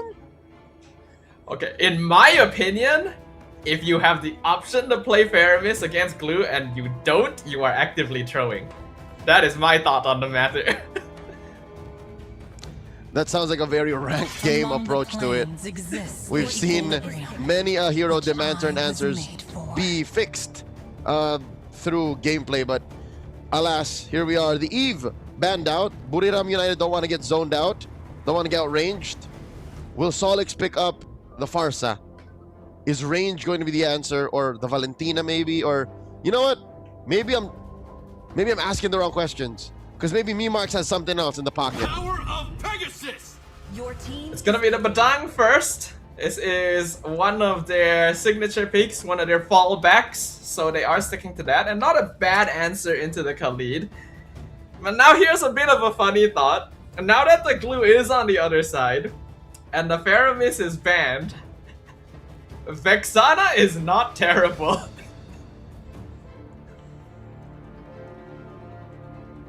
I would still not Vexana. There's still so many threats. You have the Glue, you have the Khalid. The Zushin is gonna be on you after she dodges all of your crowd control. I wouldn't. I Please do also not. wouldn't. But Faramis, Vexana are meant to. Oh, that's a Fanny! Making an appearance here in game 2 along with the Granger. Buriram going to hit hard, hit fast. Mind you, not a Claude, not a Moskov, not a Carry, all of which are still open and available. They go for the Granger. And then the Fanny. The question is, who picks up the Sky Piercer? There are maybe 2-3 options for Buriram. Does it go on the Granger or the Zushin, the more normal choices? Or does it go on the Fanny? Solix here, they got one more pick. What ends up in mid? Mandate. My legacy shall endure. Gonna be the 13 getting locked in. 0% win rate. That is a very surprising number considering how popular and how effective this hero is in other regions. But it is a good answer, especially against a dive composition. If Fanny or Khalid try to run at you, you got the passive to push them back. and you are able to clear wave pretty quickly against the Khalid. But I am personally a bit concerned. I'm not sure if Solix has enough burst damage to threaten the frontliners from Buriram. Nor the right kind. Because you need good AoE to get rid of that glue. The Harith and the Hayabusa, the Harith and the Zetian have to aim very clearly towards that. I hate to say it, but save for that Badang interaction, which, by the way, they picked the Fanny into, Welcome to Mobile is going to be Legends. an instrumental matchup. I think they have to really watch out for how well Lois plays into this matchup. Let's see, game 2. It's Buriram United match point. It is very confident of Lois to pick Fanny into the Badang, but otherwise I do think that Buriram has a better composition overall. Especially in the early phases, it's quite unlikely that Solix will get any cheeky pickoffs unless they really find someone out of position. So as long as Buriram keeps their wits about them, plays for that first, second turtle timing, they should be pretty okay. Buriram is already ahead. This is a small cap stolen away by Lois with no one the wiser to check it. Danny Card doesn't even know what happened. It's like Aki is getting poked out pretty hard in the mid lane. Oh, Fanny is gonna be here. Lois trying to find Danny Carter, but the Badang gonna knock him against the wall. No energy to continue, and Danny will not let that go. First blood to the Hayabusa is able to get away from the glue, but no, MC comes in from the side, finishes off the Haya. He might lose his own life for this one though. Bloody exchange in mid. 2 for 1. Solix comes out on top. Again, I don't think Lois had a purple before that happened, so he was short on energy. I think he did actually. And now he pays the price. Like, I'm pretty sure I did actually see the purple buff circle like under Lois. It just wasn't regenerating fast enough. He miscalculated how much energy he had then. Most likely. Again, which is unfortunate. That's the problem with playing Fanny into Badang. Well, here's gonna be the first turtle. Should be free for Danny Carter. Buriram gonna make the correct choice and not commit too hard for this one, and Lois isn't even here. Which I think is the right call for Lois. Lois should just continue farming. Lois should just get his buffs and then split and force Solix to respond, because Solix, if they want to respond to split pushing or to cross map plays, they have to deliberately make a choice. They can't move as fast as Buriram United, at least not as fast as Lois.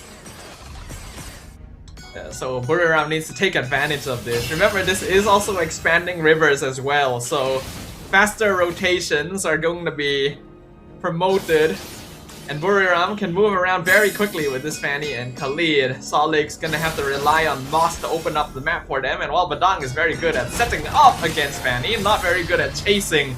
Beard of Phoenix gonna be used just to scout out where Buriram is. Oh my god, I see a combo brewing.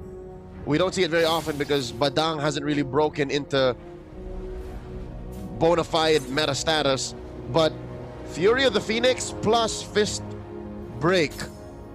Setting up that wall into the fist crack is disgusting. Oh my god, Agi! Oh! Really nice disjoint, but Agi was too low and the Shurikens find the kill. Aloys jumps over the wall with the ultimate and finds Danny Carter. Gonna get cracked against the wall though. And Memark finds the trades. Sloppy entry there by Lois. Gets punished almost a second after he gets the kill on Danny Carter. Again, it's an absolute response, man. This is nature. This is how Charles Darwin told us it would happen. This is predator and prey, Badang into Fanny. The theory of evolution states that big punchy man will punch you out of the air. And Lois gonna need to find some way to work around that. They specifically picked Fanny into this Badang. That speaks to a level of confidence. And I have not really seen the reason for that yet. I think I've seen it. This is a fact that Lois will run into Moss and the rest of Solix, even knowing the fact. So now we're looking for the payoff. Turtle spawned, lower corner, second one to the map. Look at him out. Now Moss gonna be dragged, but tries to use Fist Crack. The CC immune will go down eventually. The big burst from the rest of the team. Ogi Shadow Kill comes out. Bearded Phoenix is dodged away, but Lois already too low to join the fight. Summon Force, so is Buriram away from the pit, but they're still fairly healthy. Turtle gonna drop low. Raging Sandstorm stops the approach. Sherry going to sacrifice his body just to buy as much time as possible. And Solix will get the objective. Derek Horn, why are you there? Okay.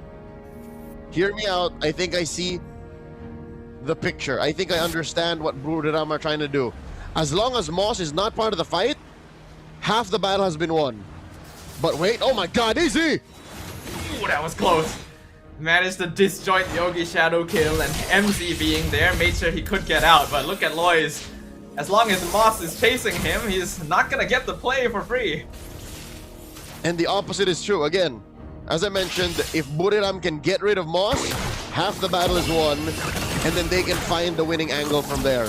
But for now, Moss is what's holding it together. Moss is Tobey Maguire in that train scene, and he is Tom Holland from that ship scene, from both Spider-Man movies. You are definitely correct about that.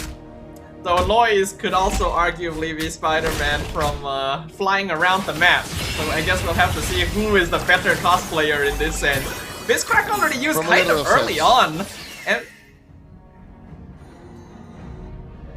he's Spider-Man in a literal sense. there is yes. a new movie coming out. Oh!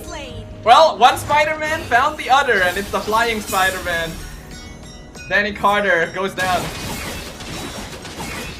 Here we go. Memarks get slammed up. Oh, they force out the flicker, and Aki not gonna let him go. Zamanford comes out in the bottom lane. Grab, jumps off the Harif, and MC comes in from the flank. They're looking for Zhao, and they'll find it, even giving the kill to Izzy. Well played from Buriram. I hate to say it, but I'm right.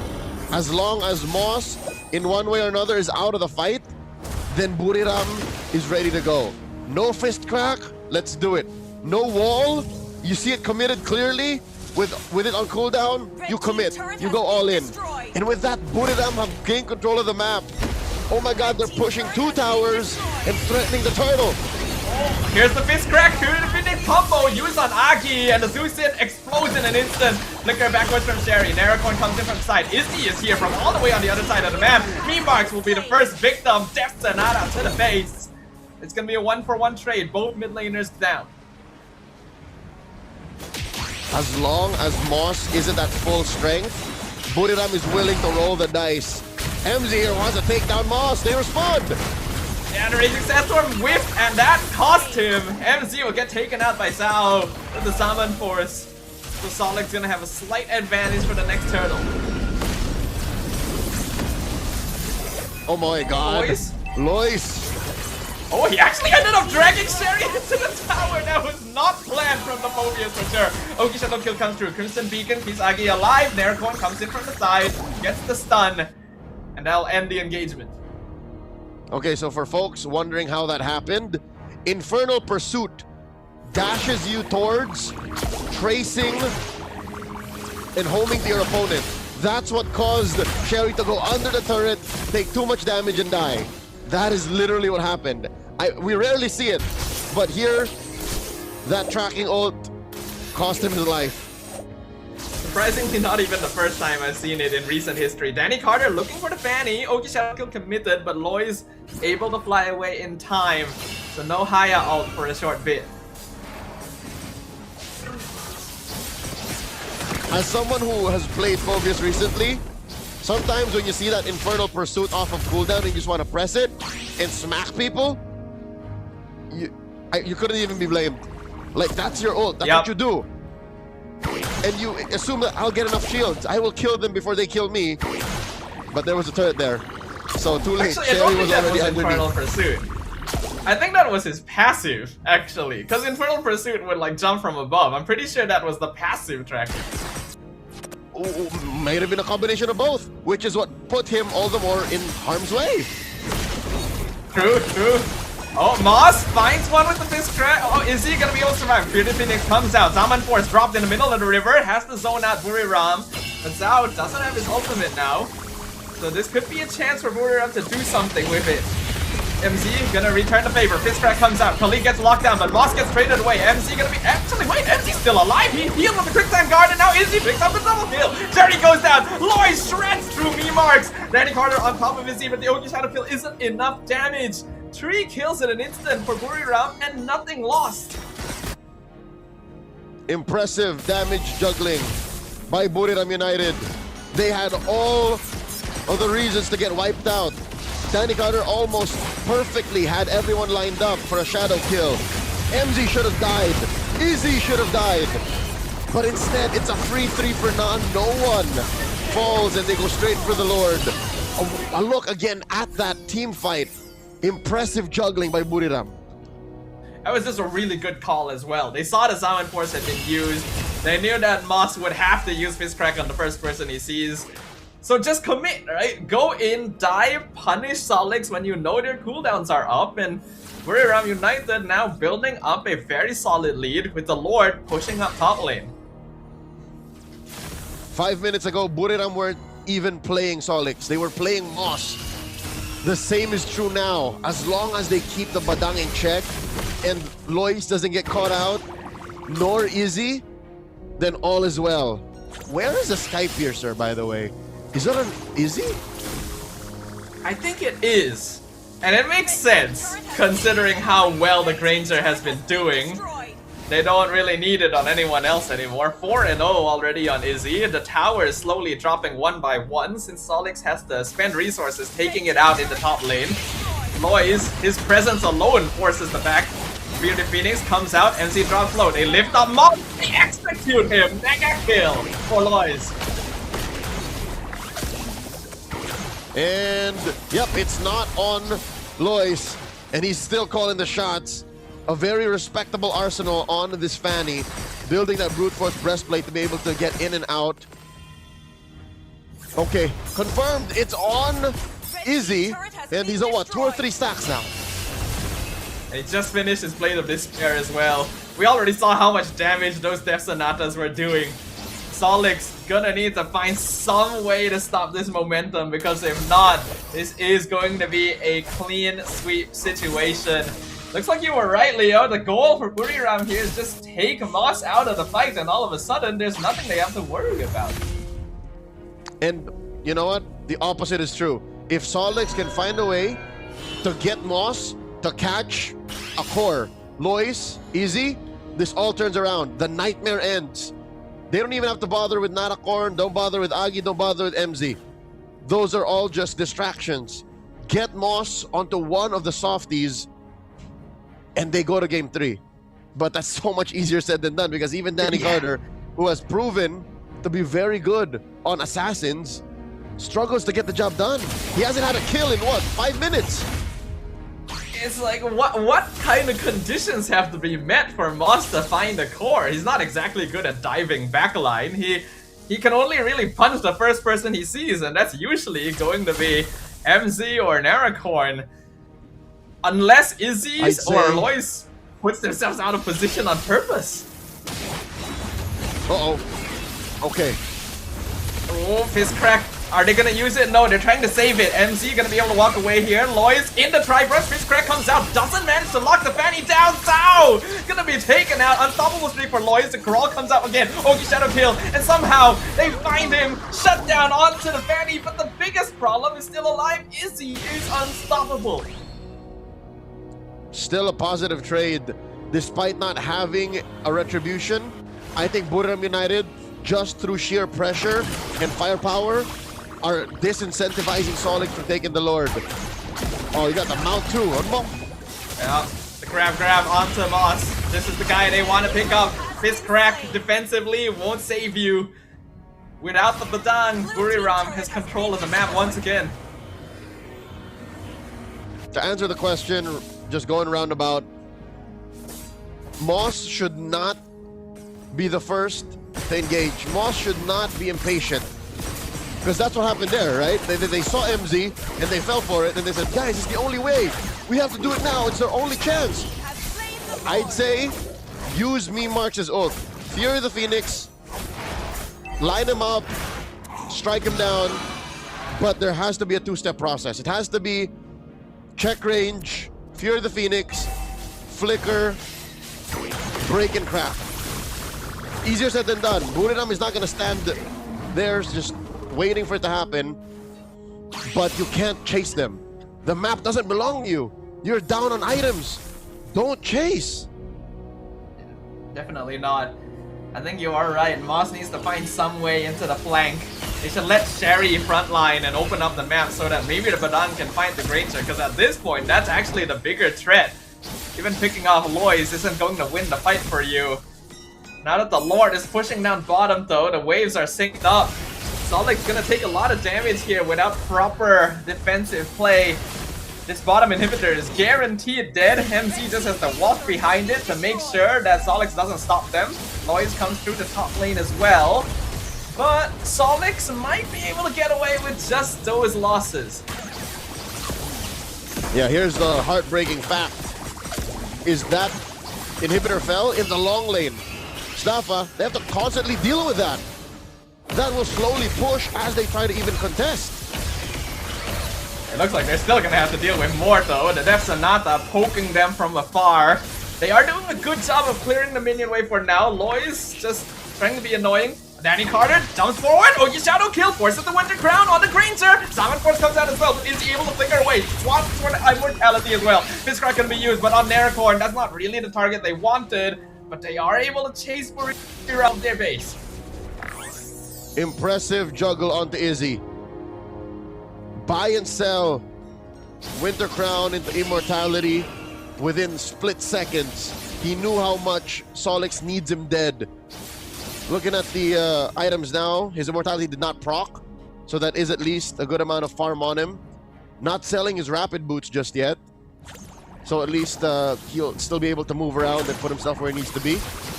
Solix, on the other hand, is that a BOD on Danny Carter? He himself might be able to proc Izzy's Immortality.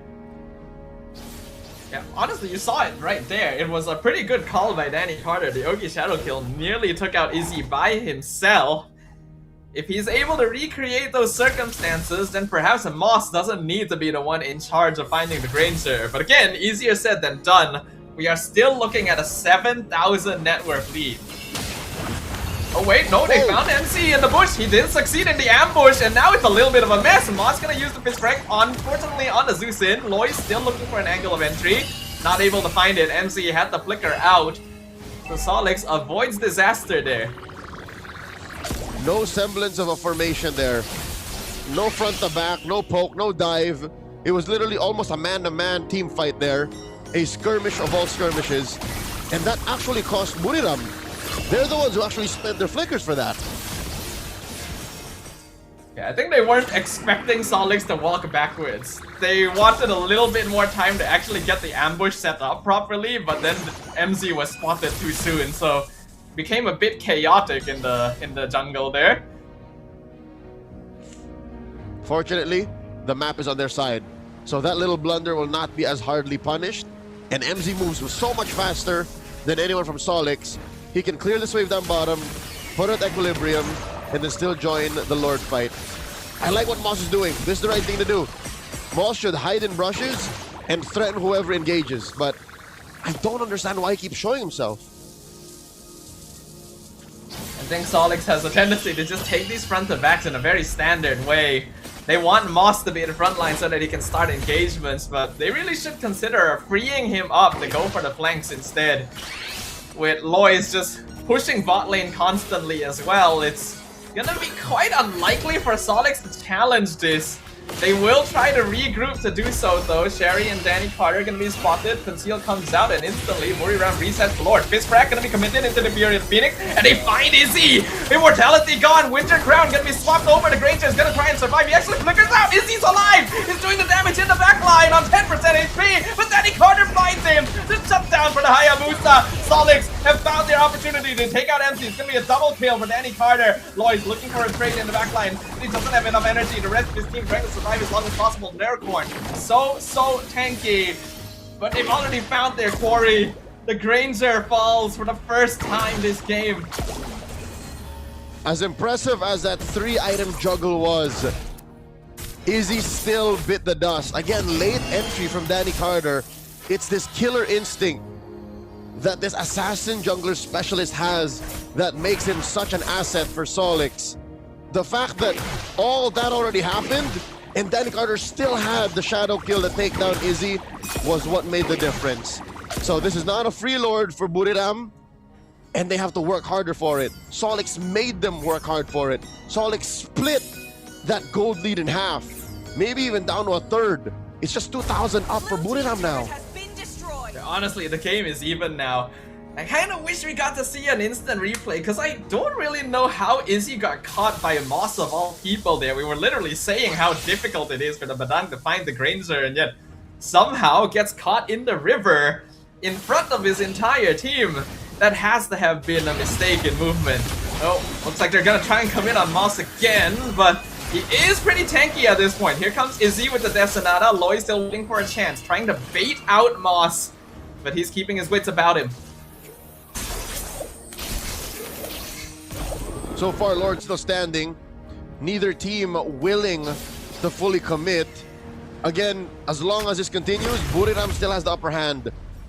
That bottom lane inhibitor will keep bleeding out and will keep constantly applying pressure to Solix's chances at contesting. So at least Buriram has that. Izzy has his stack split, man. He had what, 40, 30 stacks to start with? So he has to build that back up, and it's not coming easy. Solix are doing so much better at reading them out. Yeah, Solix is keeping themselves in place. Ogi Shadow Kill nearly takes out Agi even after being spread to the Goose. This Hayabusa is a massive issue at this point, and Buriram don't actually have enough lockdown to keep him in place. They do still have control over the river thanks to that bot wave pushing though. Whoa. Oh, Loy's looking for Sao. Sao gonna be able to protect himself. Moss looking for an opportunity as well. You can see the damage on the Harib really building up. Oh! Moss! With the 2-man fist crack, he found Izzy! Again, the Granger drops before the fight even starts. Oh my lord. Moss with the dash and the crack and the break just all in one sequence. Izzy didn't even get the flicker back. No one saw that coming. Solix are in full control. And look at Lois. He's trying to go for the back door. He's gonna be sending the message. Buriram, distract him as long as possible. Does he act? No, honestly, he should be trying the back door. But looks like he wants to rejoin the fight instead. Solix will take the turn of the Lord. Danny Carter actually gets caught by the glue. Somehow they found him. Immortality, Bird Raging Sandstorm lands, and they get the shutdown. 50-50, I agree with you that maybe he should have forced the issue. But Staffa, if he did not end, this would have happened anyways. The Lord would have spawned, and then it would have taken care of the wave. So I think Lois saw that coming, was thinking 2 steps ahead, and at least went for the sure thing, which was the kill on Danny Carter. But still, this puts them at deadlock. It's not a winning position still. Izzy has been read out. Moss has caught him 2 times in a row. Izzy needs to be a lot more careful at this point. Mosso has shown that he's adapted. He knows what the real danger is. Sao gonna have enough damage by himself now to take care of the Fanny, so the goal is that Granger. MC gonna use the conceal just to scout out the jungle. Agi gonna find Sherry and Moss in the bush as well. Do they still want to commit? They're gonna lift up the Phobias, but he's pretty tanky. He just finished his Guardian Helm as the last item. It seems a little bit risky. I'm trying to slowly melt. They lift up Sherry again. Winter Crown comes out on the Phobias. Death Sonata's there. They just get him for free. Solix now tries to respond, but it's a little bit too late. They're gonna jump into the back line. Winter Crown from remarks. He flickers back in the base. MC gonna get taken out by the Harib, who is doing a lot of damage. Double kill for Sao. 2 for 1 the trade. That's how much Buriram had to put in to take down Sherry. And Moss's Flicker and Shao's neither were spent. Oh my god, Moss finds Agi. Doesn't want to commit. They are going to be half cocked here for the next Lord. Coming up in 30 seconds. Narokor and MZ won't be available.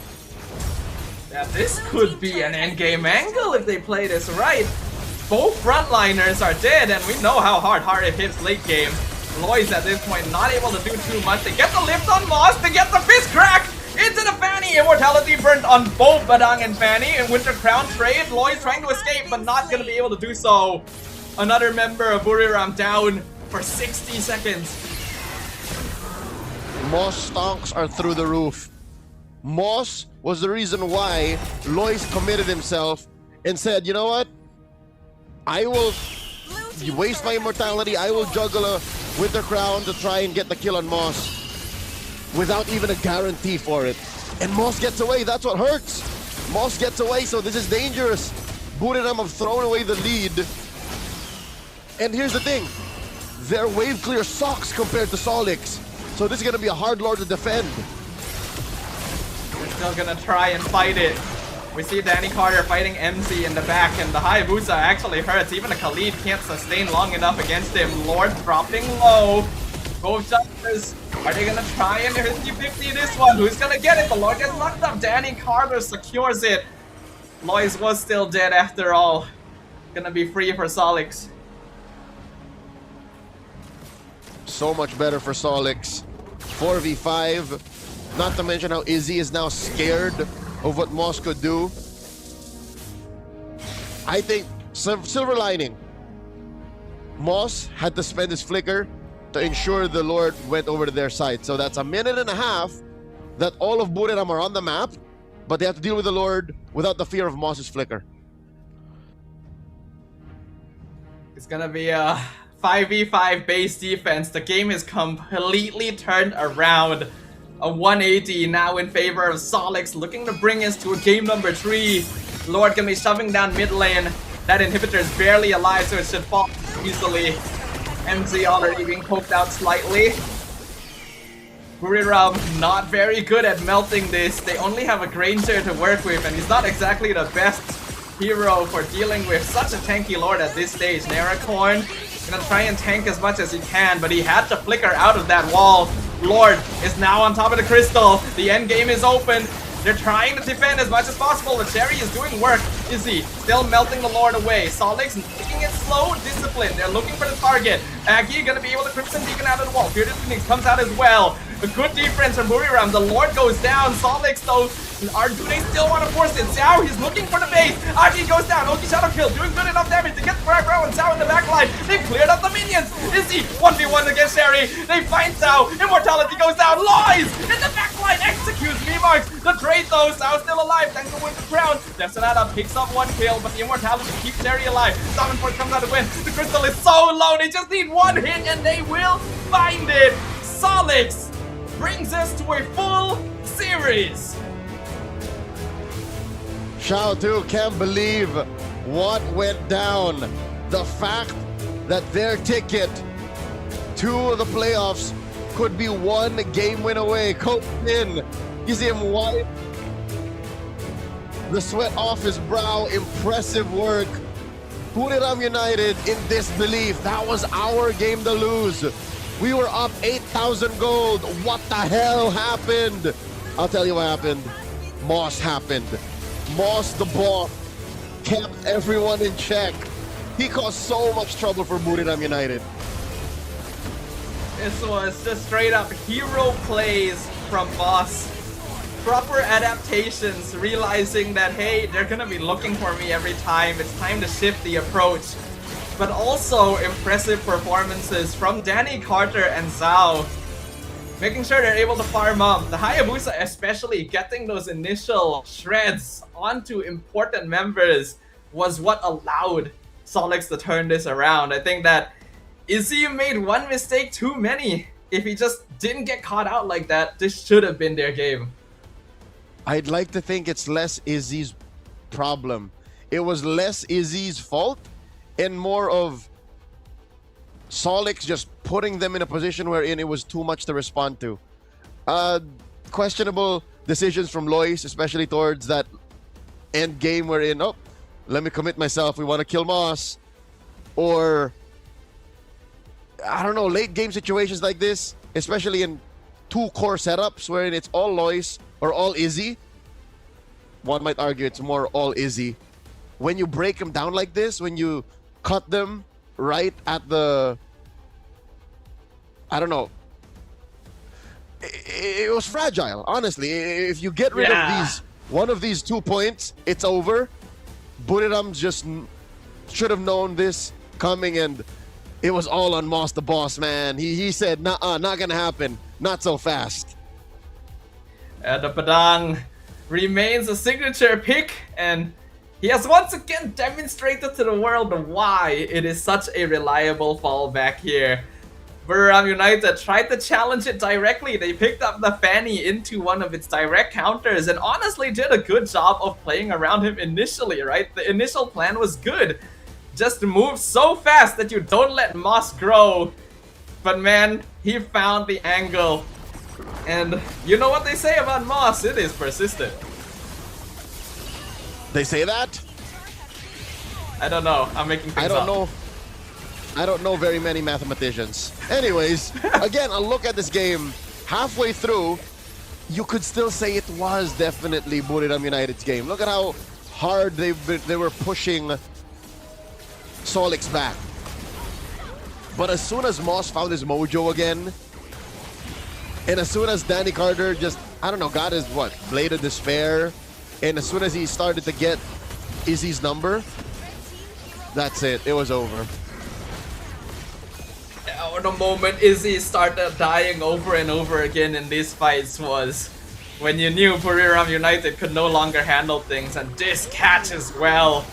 This really broke the game wide open for the side of Solix. Moss turning around the situation from being the first one picked off every single fight early on to being the playmaker later. Gotta respect the man. I shouldn't have questioned why he keeps showing himself. It was key. He was playing mind games. He was basically saying, I dare you to touch me. He knew that the prey was gonna walk into his lair all this time. That's why he puts up those hang looses, you know. It's like, all good, brother. Most got you. Wait, I don't know why he's Jamaican now, but Boss just made this happen. That was impressive. That was a slog as well. 27 minutes long. Solix not willing to give up without a fight, and this isn't even their last match of the season. They're still fighting. They're still looking to solidify their position in the playoffs, and this is a very good showing of how a team can keep themselves in place when behind. Stuff, I don't think it felt like 27 minutes to me. It didn't. It felt like a 20-minute game. It was pretty action-packed. 27, yeah, it being 27 just kind of shows how hard these punishes were and how willing Solix were to wait for the reset. They just used their pieces so much more efficiently than Buriram. Buriram United kind of got impatient towards the late game there. I really appreciate this comeback. They earned this. Going all the way, and whatever this means for the rest of the standings and for everyone else's chance at the playoffs, Solix made this happen. They really did. This is a deserved victory. There are not many teams that would have been able to make this happen, even internationally. Just the amount of discipline, the amount of mental preparation that is required to make these kind of comebacks happen across a 27-minute game is worthy of praise. And Danny Carter, man, 781 GPM in 27 minutes is actually kind of insane.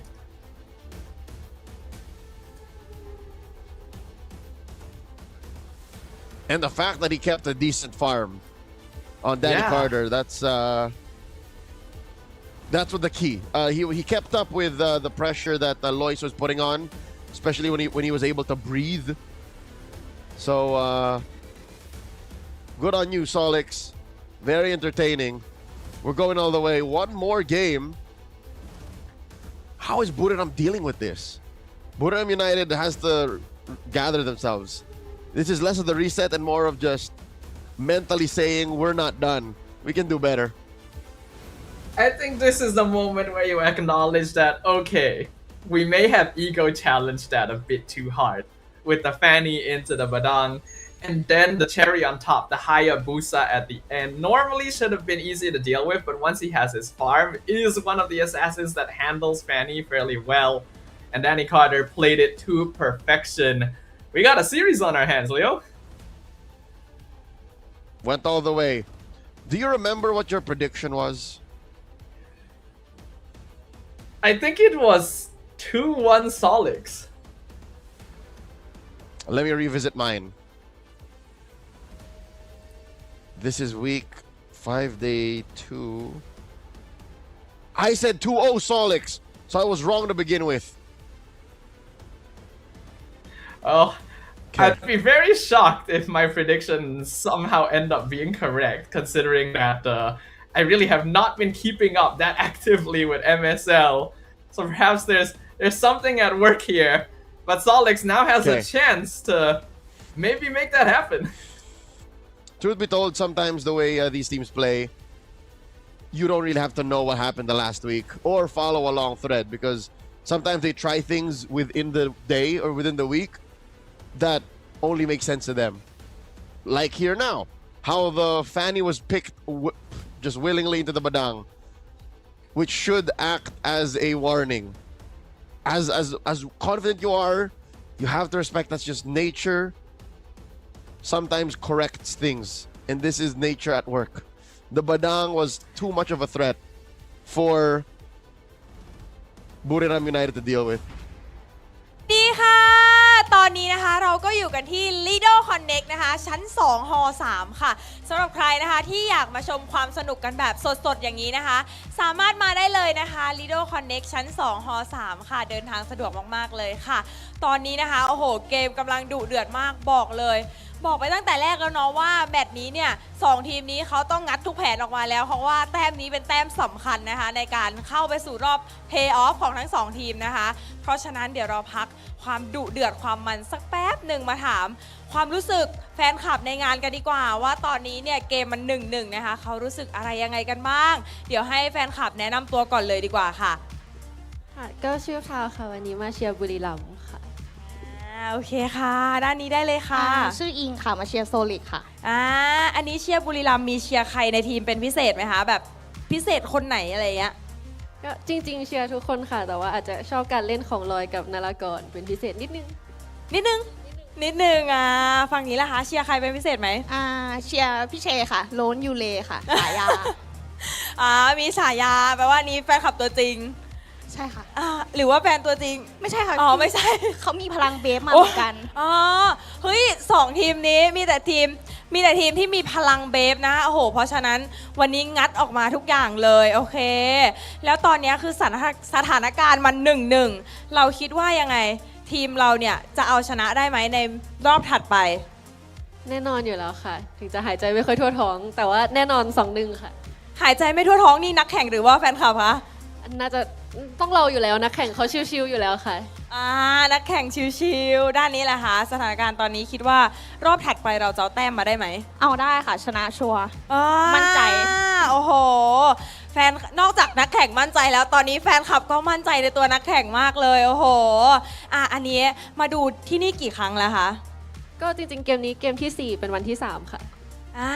โอ้โหมีแต่แฟนคลับตัวยงด้านนี้แหละค่ะมาทุกแมตช์ค่ะมาทุกแมตช์เห็นไหมล่ะโอ้โห2ทีมนี้แล้วเราคิดว่าเมื่อกี้เกมมันตึงมากเลยเราคิดว่าแบบมีจุดไหนที่แบบว่าเฮ้ยอีกนิดเดียวจะได้แล้วทำไมไม่ได้อะไรอย่างเงี้ยมีไหมเมื่อกี้ก็น่าจะหลายจุดเยอะแต่ว่าจริงๆเอาช็อตที่ชอบละกันชอบช็อตตอนกันบ้านเพราะรู้สึกว่ามันดูแล้วมันอาจจะไปเร็วกว่านั้นแล้วแต่มันก็ยังแบบมีโอกาสเฮ้ยหรือมันจะได้อยู่ตอนสุดท้ายค่ะเป็นอะไรที่ให้ลุ้นให้ใจเต้นหน้านี้แหละค่ะทุกช็อตค่ะทุกช็อตใจ คือเราลุ้นทุกช็อตเลยว่าเอ้ยมันจะได้หรือยังวะอะไรอย่างเงี้ยโอเคก่อนที่เราจะขับไปดูนักแข่งนะคะเดี๋ยวเราให้แฟนคลับนะคะพูดอะไรแบบให้กำลังใจนักแข่งสักหน่อยแล้วกันด้านนี้ก่อนได้เลยค่ะ ก็ไม่น่าจะต้องพูดอะไรเยอะค่ะ เชื่อว่าทำได้อยู่แล้ว2-1แค่นี้ชิวๆ แค่นี้ชิวๆสำหรับบุรีรัมย์ด้านนี้นะคะ มั่นใจว่าทำได้ค่ะ เพราะว่าเขาซ้อมยันจากเที่ยงวันยันเที่ยงคืนทุกวันเลย เที่ยงวันยันเที่ยงคืนเดี๋ยวเรามาดูกันนะคะว่าพลังหมาล่าที่ไปเติมเพื่อเพิ่มบัฟกันเนี่ยจะได้ผลไหมเนาะเดี๋ยวเรามาดูกันโอเคค่ะถ้าทุกคนพร้อมแล้วนะคะขออนุญาตส่งต่อให้กับพี่แคสเตอร์ทั้ง3คนได้เลยค่ะ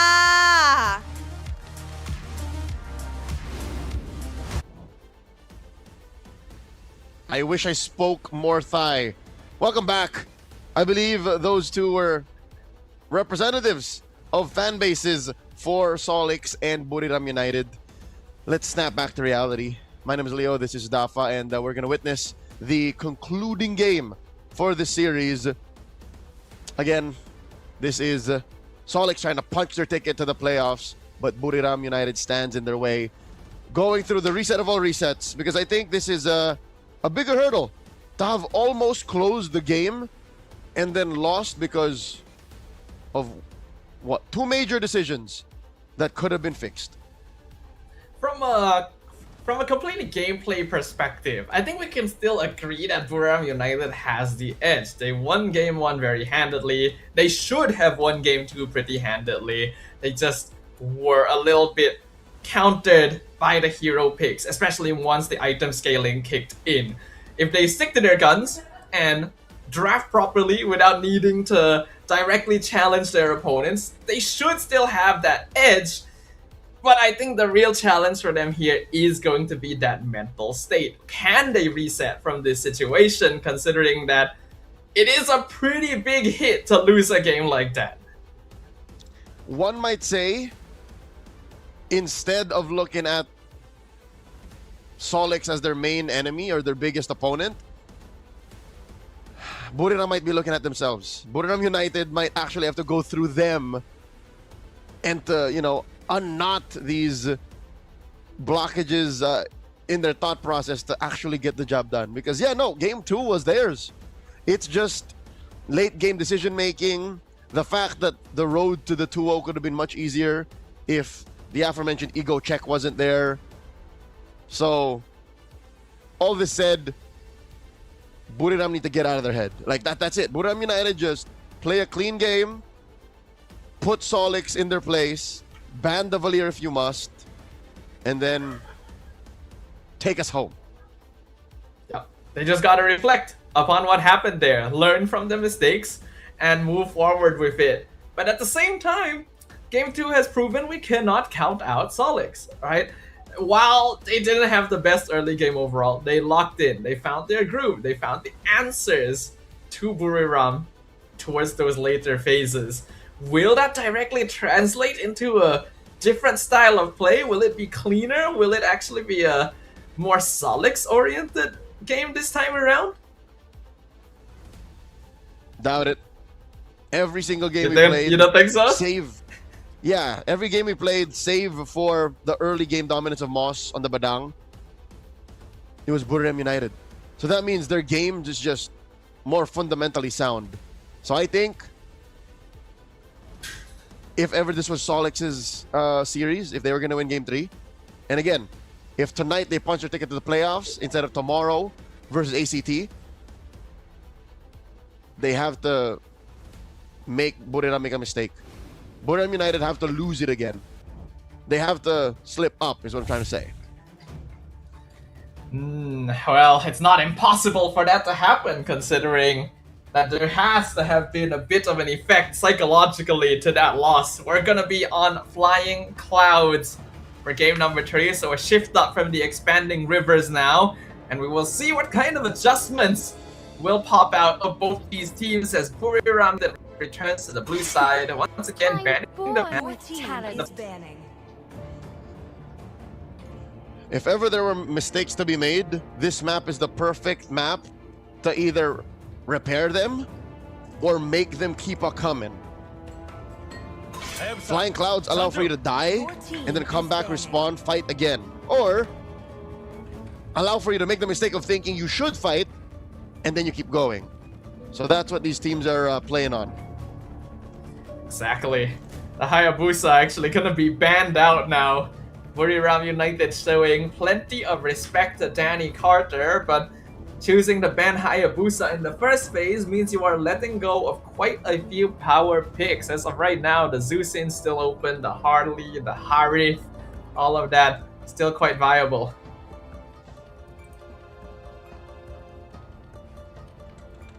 First pick trades online after this. I don't think the Zushin is an issue. But Solix played it in game 2, so they're the ones who might fear it being the opener. So instead, we open with... Different perspectives expose the same truth. Marcel, of course. I was trying to what got Ladprao here with these different bands, and of course with Marcel. Not a lot of proper answers in the game when it comes to execution, and we've seen that is tested here in MSL Thailand. So Buriram will be able to use that to secure game advantage. Solix is gonna go Harith and also the Hilda. I like the Harith early on because again you're relatively unpunished without the Phoveus. But the Hilda though, that's troubling because this was the pick as well from game 1, wherein Solix had very little to do. Lois gets his hands on the Harley, and of course Izzy with the best gold laner in the game currently, Claude. Buriram United are not pulling theirs anymore. These heroes can basically guarantee to just buy it themselves as long as nothing goes wrong, and we already know Claude can carry games once those items, even against as strong as the Harry. So it's gonna need to deal with this somewhat. Having the Hilda is already a good first step to try and invade the Harley, but you also mid laner that's IR pair well with it. Right now, you know Buriram United is playing with the Marcel. That means that his wave clear is quite weak. If you can take away other mages, that might give you an opening into the enemy jungle.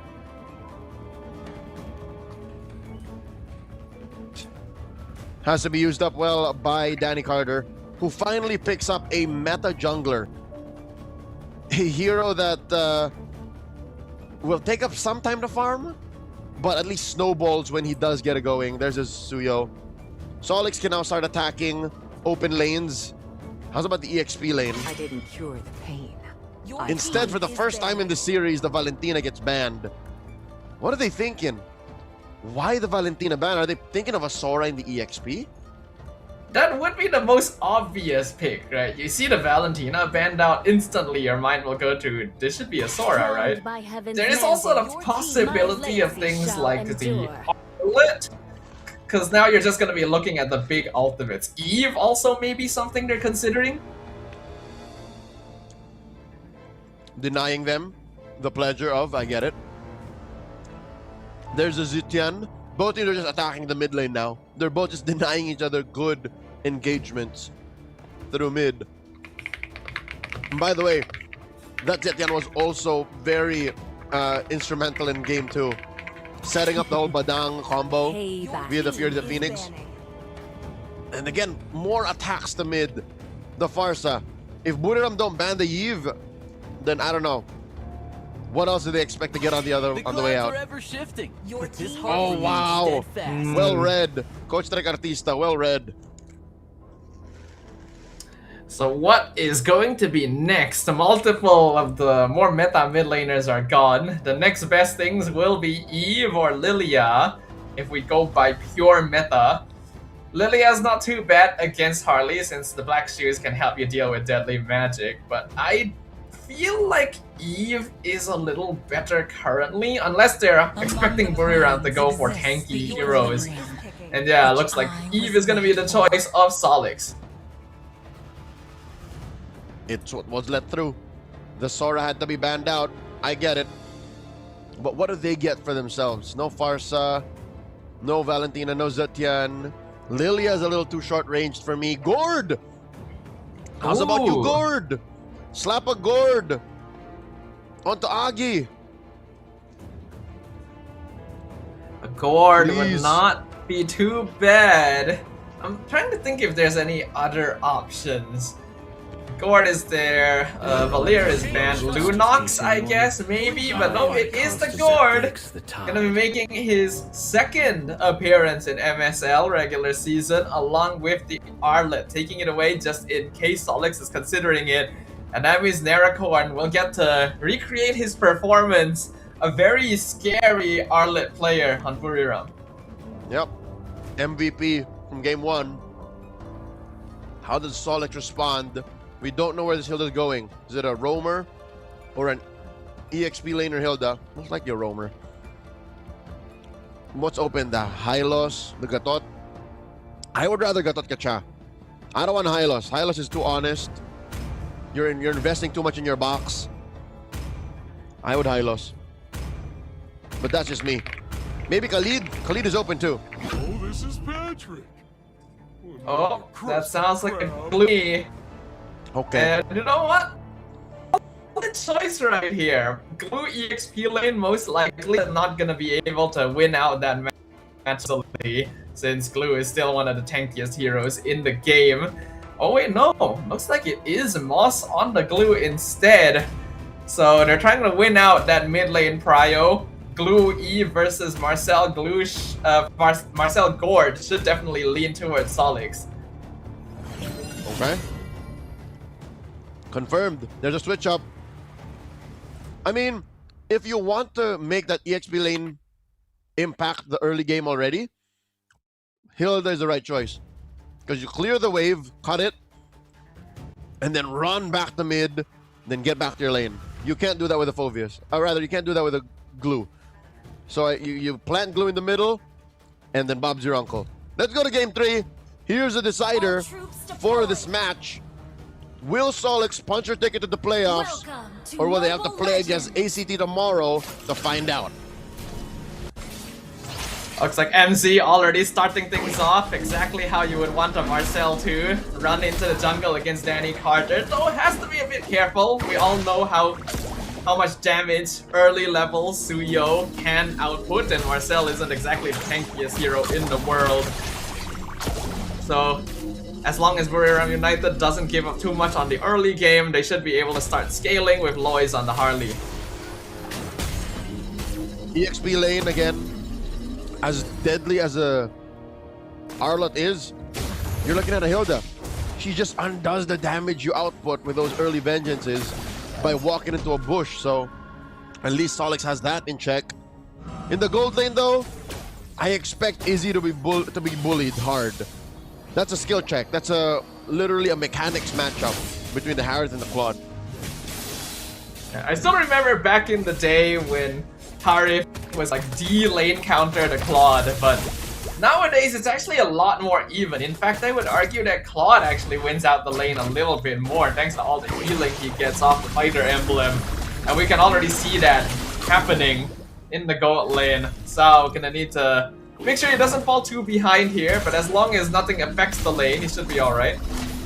Ouch. Knee marks. Got a few stacks out of MZ on that. And here's what you get with that Gord.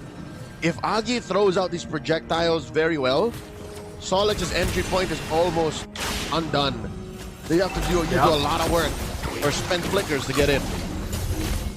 I honestly hate the Mystic projectile. Playing against it is such a pain because you just never really know where it's going to be coming from. Danny Carter on top of the turtle. Flicker final slash from Narakorn, but Danny Carter still secures the turtle in exchange for his life. First blood over to Agi. Narakorn can be traded away next to the RWM. So far, I'd say it's a wash. Lane for lane, Narakorn for Danny Carter is a good trade, but Solix got the turtle. Nice mount. The Flicker going to be able to get Izzy out of there. Moss should be fine as well. There's definitely not enough damage on the Buriram side this early on to take the Glue out. Oh, on the retreat though. Sao trying to cut them off with the Salmon Force. Maybe dropped a bit early. Izzy, MC going to be fine. Top lane though. Deadly Magic's on a Sherry. Avata did Hilda. Good gank. They see the presence of Solix in the bot lane, so they go for the top lane gank instead, and that's going to help unlock Narakorn even more than before. But it's not like Solix aren't making moves. Danny Carter, oh my god, goes around the Moss. He's fine. Protecting the exit. Danny Carter committed Grand Theft Orange. So I don't know if Buriram United know that already. That he is missing an orange buff. Lois is about to find out the hard way. At this point, it should have been communicated to him by the rest of the team since they would have seen the buff under Danny Carter. And you can see that Lois isn't really rotating down. He is now. If he checks the buff, we know he doesn't know. Looks like, yeah, he doesn't have to check it. He knows it's been taken. He's gonna rotate over the camp instead. Ericorn being ganked now, 1v2 on the Arlet. Final slash comes out. He's fine. So far, it looks like the game plan is to put pressure on Shao, or at least make the contest for the second turtle awkward. But Buriram looks like they have a solid plan. Moss on this glue is so hard to deal with. Yeah, there's just no real good way to melt through him. You're gonna have to wait a little bit longer. Flicker forward, golden hour, they're catching Mimark, but he already flickered out to the tower as well, so he'll be totally fine. Mr. Gush, Deadly Magic on Chef, nearly kills the Hilda. He'll survive on 10% HP. The rest of Buriram is here to try and get a pick off, but not able to do so. They at least have the numbers advantage as they start working on the turtle, but Danny Carter does do quite a lot. He's 2 levels up on the Harley thanks to the earlier jungle camp steals. Thor dropping low, Naracorn jumps in, R2M stops it, but Lois steals the turtle away. Naracorn gonna be sacrificed for the objective. That's something an assassin in the jungle should not be able to do against a fighter hybrid like Suyo. That's what Space Escape does. Now bottom! Got 1v1 against the marksman while the rest of the team come to help them. Izzy will be able to BMI out, but the Zaman Force is still there. MC gets taken out. The Synchro Fission blows up the Marcel. And now there's 4 members of Solix. Terry trying to cut off the backline, but Moss gets caught in the final slash. He's going to jump forward. Catch 2. Mystic Gush misses, but Moss will eventually fall. And Buriram keep their tower standing. Mystic Gush point blank straight to the face. I will not be surprised if after all this, it's Agi who picks up the Sky Piercer. We are in the age of the Piercer, ladies and gentlemen. If your team does not effectively carry a Sky Piercer, I think you're mechanically missing out. A lot of pressure put down by Danny Carter up top. Almost taken down that tier 1, which could have been the winning move. I think that would have decisively made the early game belong to Solix, but alas, we still have to go to the final turtle to decide who takes home the early game championship here in game number 3. 6 minutes in, 40 seconds before the turtle spawns lower quarter. The fact that neither gold laner has died makes this all the more an even game. It's honestly so even considering what we saw in the previous games. We see like a 3-man gank happening up top. Sherry gonna be able to play it safe, and that means Solix knows they outnumber the bottom side. Final slash, Deadly Magic. Sherry gonna need to flicker out of that one. Meanwhile, RWM trying to zone Izzy out of his tower, but not doing so successfully. And now Moss maybe a little bit too far forward. Izzy not gonna risk it though. He'll keep himself safe for now. Shao drops a Zaman Force. What does he want? Ooh, Blazing Door comes out instead. Izzy gonna clear the minion wave in time, and now the Golden Hour comes out. They catch Sao. Gonna be punished here on the Harif. I don't think he's got anything left. He nearly takes out MC, but he survives, and the Mystic Gush zones out the rest. Buriram United striking back. That's friggin' hilarious. I haven't seen that in a while, or ever in my career. Marcel's a pretty new hero. Golden Hour, a Harith deep inside, just getting smacked in the face. He could have killed him, but he was just short on physical damage. Oh my god, Cherry! Cherry doing a lot of work, but the Deadly Magic comes out and he's gonna get punished for this. Wasn't able to find his quarry, and Eric survives through the lifesteal that he has. You see the conceal MC looking for a chance on the opposite side. He's gonna spot me marked out in the backline. He's gonna catch Danny Carter as well. Turtle, I think to drop a little bit low right here. It's a bit chaotic in the pit. And it's a little bit hard to tell exactly what's going to be happening right now, but looks like the turtle is gonna get reset right there.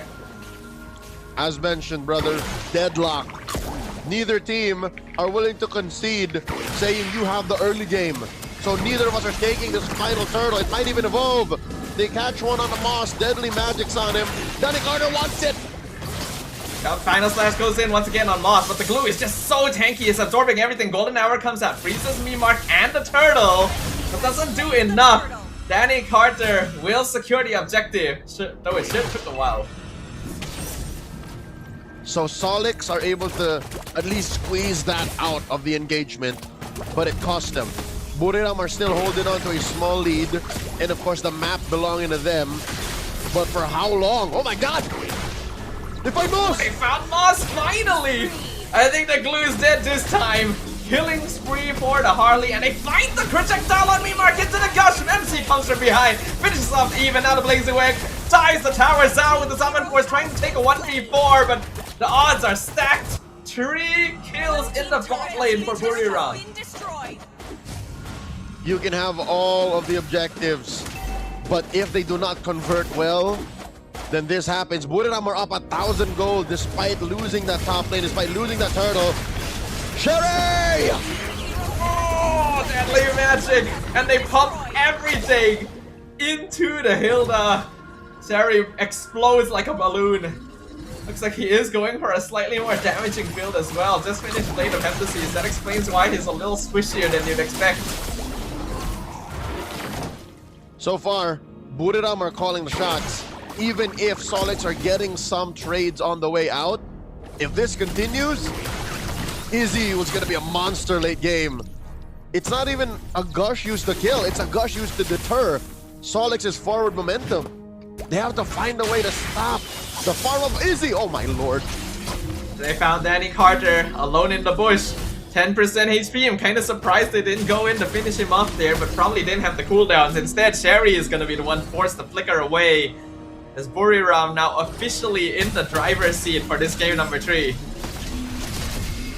Golden Hour wait, back hold line. on, Golden Hour Here. misses Memarks, but the deadly magic finds its mark. Memarks goes down. Sherry gonna be exploded. Killing spree for Agi. Mega kill for Lois. The fight is being broken wide open. To get the grab on Lois, though, a shutdown here would be huge, and they find it into Danny Carter. They get caught inside the Mystic Gust. Laser, the Death Blazing Duet comes out. Summon Force from Zhao does nothing here, as the entire team of Solix gets wiped out in an instant by the cores of Buriram. I hate to say it, but when I'm right, I'm right. They did not apply enough pressure to Izzy, and they let the small wins get in the way of the actual win condition. Victory is at hand. Buriram United will be securing this Lord with very little out of Solix to contest. A wipeout that was started by this. The Mount from Moss thought they were gonna get away with it, but truly, it wasn't all about Lois. Lois was just the bait. Izzy at the end of the day is the main core for Buriram United. And the Lord got to them, and this is all just defensive maneuvers from Solix right now. Zhao nearly died just to that deadly magic there. He is able to heal back up from taking the buff, but the damage potential of Buriram is hitting its power spike. Every single member hits like a truck. The itemization being completed, 3.6k gold lead for the blue side, and MC still being a thorn in the side of Solix. What can they do at this point?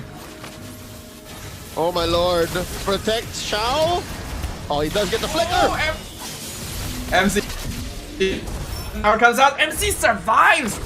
He actually keeps himself alive thanks to that golden hour. So they do bait the flicker out of Xiao. So that is a small victory. They will take care of this Lord. No base turrets will fall just yet, but it still stands. Solix have to hunker down. They gotta bite down. They gotta tighten up, lock in if you will, because there's another power spike coming through, Staffa. Agi will slowly build up into his magic trinity. He's on his way to, I think, a lightning truncheon, and that will make it worse. Not to mention when he eventually builds his holy crystal or divine glaive. Yeah, once Agi gets those items, he's going to just melt through anyone he catches. That laser is going to become a deadly weapon of destruction, and just when we say it, Zhao gets caught in the gush, and the golden hour comes out and catches out again. Our little M, though, actually locked down MC. He gets caught under the tower, and the Marcel will be turned away. Deadly magic finishes off Sherry, so it ends up being a 1-for-1. An EXP laner for a roamer. And where did the... Excuse me, where did the... Oh, there it is. It's on Agi, is it? Yes, it is. Okay, so still Buriram with the purple steal. Looking at the items, Truncheon still on the way. He picked the elemental trio first. So Glowing Wand, Divine Glaive into Ice Queen Wand. And this is just gonna get out of hand. Buriram's damage profile is through the roof. This is a tough spot to be in for Solix. Danny Carter is keeping up in farm. But the problem is both he and Zhao need to be somewhat close range to do their damage, and Buriram United has so much zone control. They got the Golden Hour, they got the Mystic Gush, Deracorn is there that can push you out of position at any time. Zhao and Danny have to be so careful about when they decide to engage, and they don't have enough time to figure that out when the fight starts, because Sherry just melts to the deadly magic. Oh, it's the Mystic Kashaki! Oh! The worst thing that could happen has happened! Zhao and Sherry is gone in an instant. The laser beam of destruction, and Danny gets caught with the deadly magic. He's not gonna survive this one. RWM can only save Moss, and Izzy doesn't even care. He just jumps in with the blazing duet. That's gonna be all for Buriram, but this game is getting out of control. They are within arm's reach of the dub. Mystic projectile thrown in for good measure. Oh, Moss! Oh, where did he go? He's just gone. MC even survives all of that. The tower goes down to final slash! They don't even give Memarks a chance to defend! But Zhao is able to respawn in time. Not summon force, it's not enough! Just one hit is all it takes as Buriram United secures the series. And I believe that means they qualify to our Season 1 playoffs. That's the magic number. 5 points secures them their ticket to the Ladprao Hall to play in the very first playoffs of MSL Thailand. As for Solix, well, go again as they face off against ACT in their final match to find out if they will go to the playoffs. GG, well played. Buriram United. They played so much cleaner in game number 3. I think this game was a long time coming. They should have known. This is them playing like game 1 and 2 never happened. I mean, we already said it, right? It's a lot easier to play the game when you're not putting direct counters in front of your opponent. And being able to snowball hard on Lois, MC also playing an incredible game on that Marcel, but Agi definitely the star of the show this time around on that gourd. Showing the world why we're seeing a lot of Furo on the pro scene. Nice was so happy. Where is my Bane? Congratulations again to Buriram United.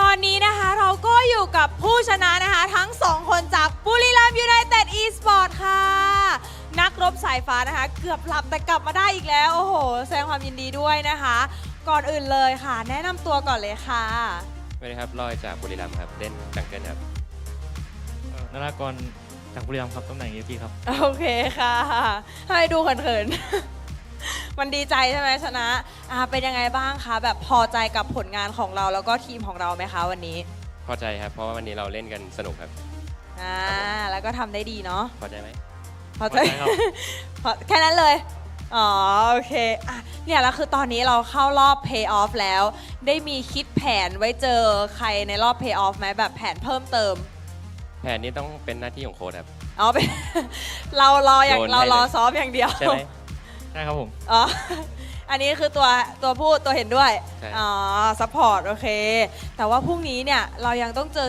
ศึกหนักอย่างเบคอนไทม์อยู่เป็นยังไงมีความประหม่าไหมตื่นเต้นไหมถ้าจะต้องเจอเบคอนไทม์ตื่นเต้นไหมตื่นเต้นครับผมตื่นเต้นครับตื่นเต้นแล้วรู้สึกกดดันไหมเราเตรียมแผนมาหรือยังหรือว่าโค้ชเตรียมแผนให้เราหรือยังกดดันไหมกดดันครับกดดันกดดันนะแล้วสรุปโค้ชเตรียมแผนให้หรือยังรู้แผนยังรู้แล้วครับรู้แล้วครับรู้แล้วโอเคแล้วถึงตอนนี้เรามั่นใจไหมว่าพอไป Pay Off แล้วกราฟเราจะพุ่งขึ้นเรื่อยๆครับมั่นใจแค่ไหน 100% ครับมั่นใจไหมน้องมั่นใจครับผมมียาวกว่านี้ได้อีกไหมมั่นใจกว่านี้ได้อีกไหมไม่มึงลองถือไหมไม่กัดนะถือได้มั่นใจครับผมซ้อมเต็มระบบ เต็มระบบนี่คือเยอะแค่ไหน ก็เยอะมาก เยอะมากๆโอเค เราซ้อมเองหรือว่าโค้ชบังคับให้เราซ้อม เราเต็มใจซ้อมไหม ๆเต็มใจซ้อมครับผม เต็มใจซ้อม อ๋อ โอเคก่อนที่เราจะให้น้องๆไปพักนะคะ เดี๋ยวให้พูดอะไรกับแฟนคลับเนาะที่คอยมาเชียร์เรานะคะ ทั้งหน้างานแล้วก็ทางออนไลน์เลย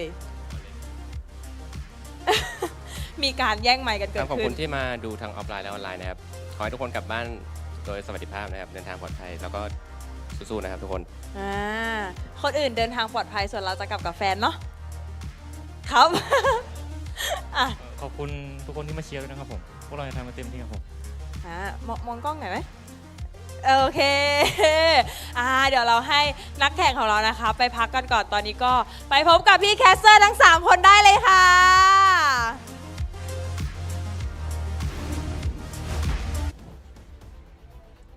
Always a pleasure hearing from Mini Mint and, of course, our players from Buriram United. Congratulations for punching your ticket to the playoffs. 2-1 victory over Solix.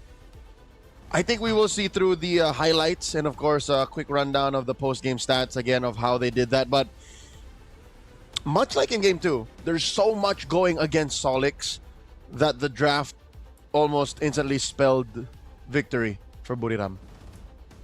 I think there were things that Solix could have done with their draft, but it is a little bit more difficult to execute, especially since they don't really have the lane priority they're looking for, right? Their Harif doesn't really win out lane against the Claude. The Hilda was doing okay against Arlet early on, but then that gank from Lois made it so that Nericon won lane for sure and then started participating, and that Arlet has such high impact as well. As long as Buriram is playing their solid game, their standard, having the right heroes, you can see that they've got a very solid game plan and they know how to execute it. Speaking of game plan, a lot of this is left up to the coach. I got a quick translation of that short interview, courtesy of our friend Facepalm, Sawadi Krab, or should I say, Kapkun Krab, my brother. He says, according to Lois and Narakorn, a lot of it comes up. So Coach Trecartista is gonna prepare for the playoffs. That's what they're doing. But for now, let's celebrate the dub. Easy on that Claude 4-0 and 8. Basically, this is what I was talking about. As soon as he puts the Art of Thievery on Moss, he has max stacks. Every glue link counts as a singular target. He's stealing attack speed from, and that makes his Blazing Duet and basically his attacks just all the more lethal. That's the kind of interaction I'm talking about when it comes down to just the draft. And not to mention that once he pops the Blazing Duet, he's also healing from all of those goos. So while the last goo was not a bad choice, it also meant you had to put a little bit more attention into Izzy to make sure he doesn't reach that power spike. And I feel like a lot of teams are just not really paying enough attention to the goal lane, just kind of leaving them on an island most of the time. That's the issue. I think it became true closer to the post-Lord mark, rather pre-Lord mark. And here, you know, sure in the first 8 minutes, that looked like a cool Blazing Duet, but the damage was real. The damage was palpable. I think that first wipeout was the clear sign of, oh, we should have beaten down on the Claude so much sooner.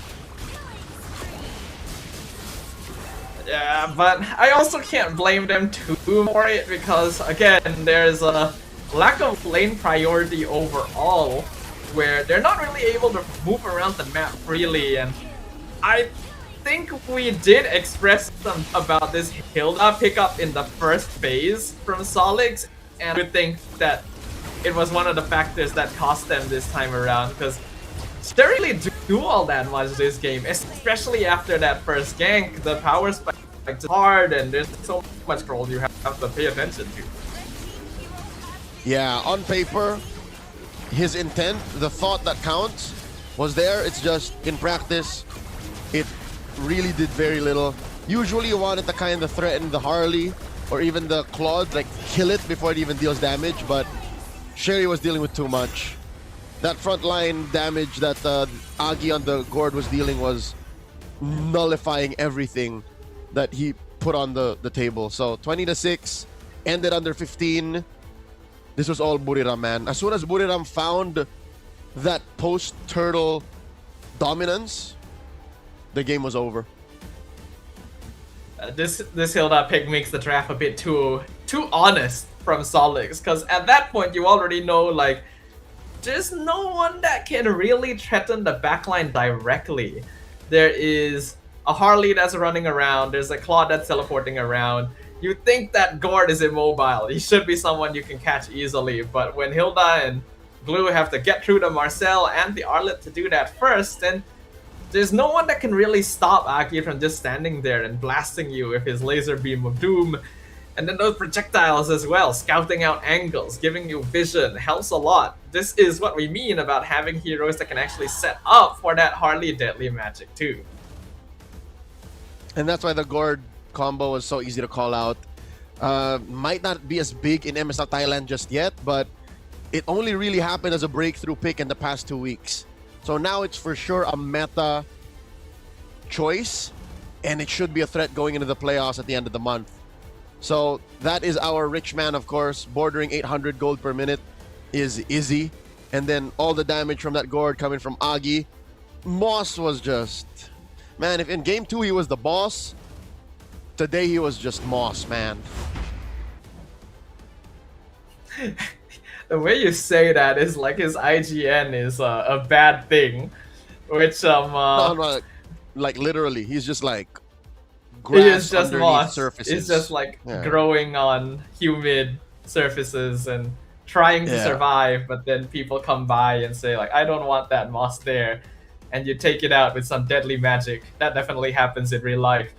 But congratulations over to Buriram for guaranteeing a slot to the playoffs. It's not over yet for Solix. They still got one more match. They can still make it. It's just a little bit more difficult. Yep. This places Buriram at either 4 or 5, and then it keeps that line between Solix and VLTH tight, which, again, will be decided by tomorrow's match. Solix versus ACT, and by tonight's match, Bacon Time versus VLTH. So that's the final best of 3 in tonight's broadcast. We'll be back after a quick break. Once again, his name is Stafa. My name is Leo. You're watching MSL Thailand Season 1. We'll be right back.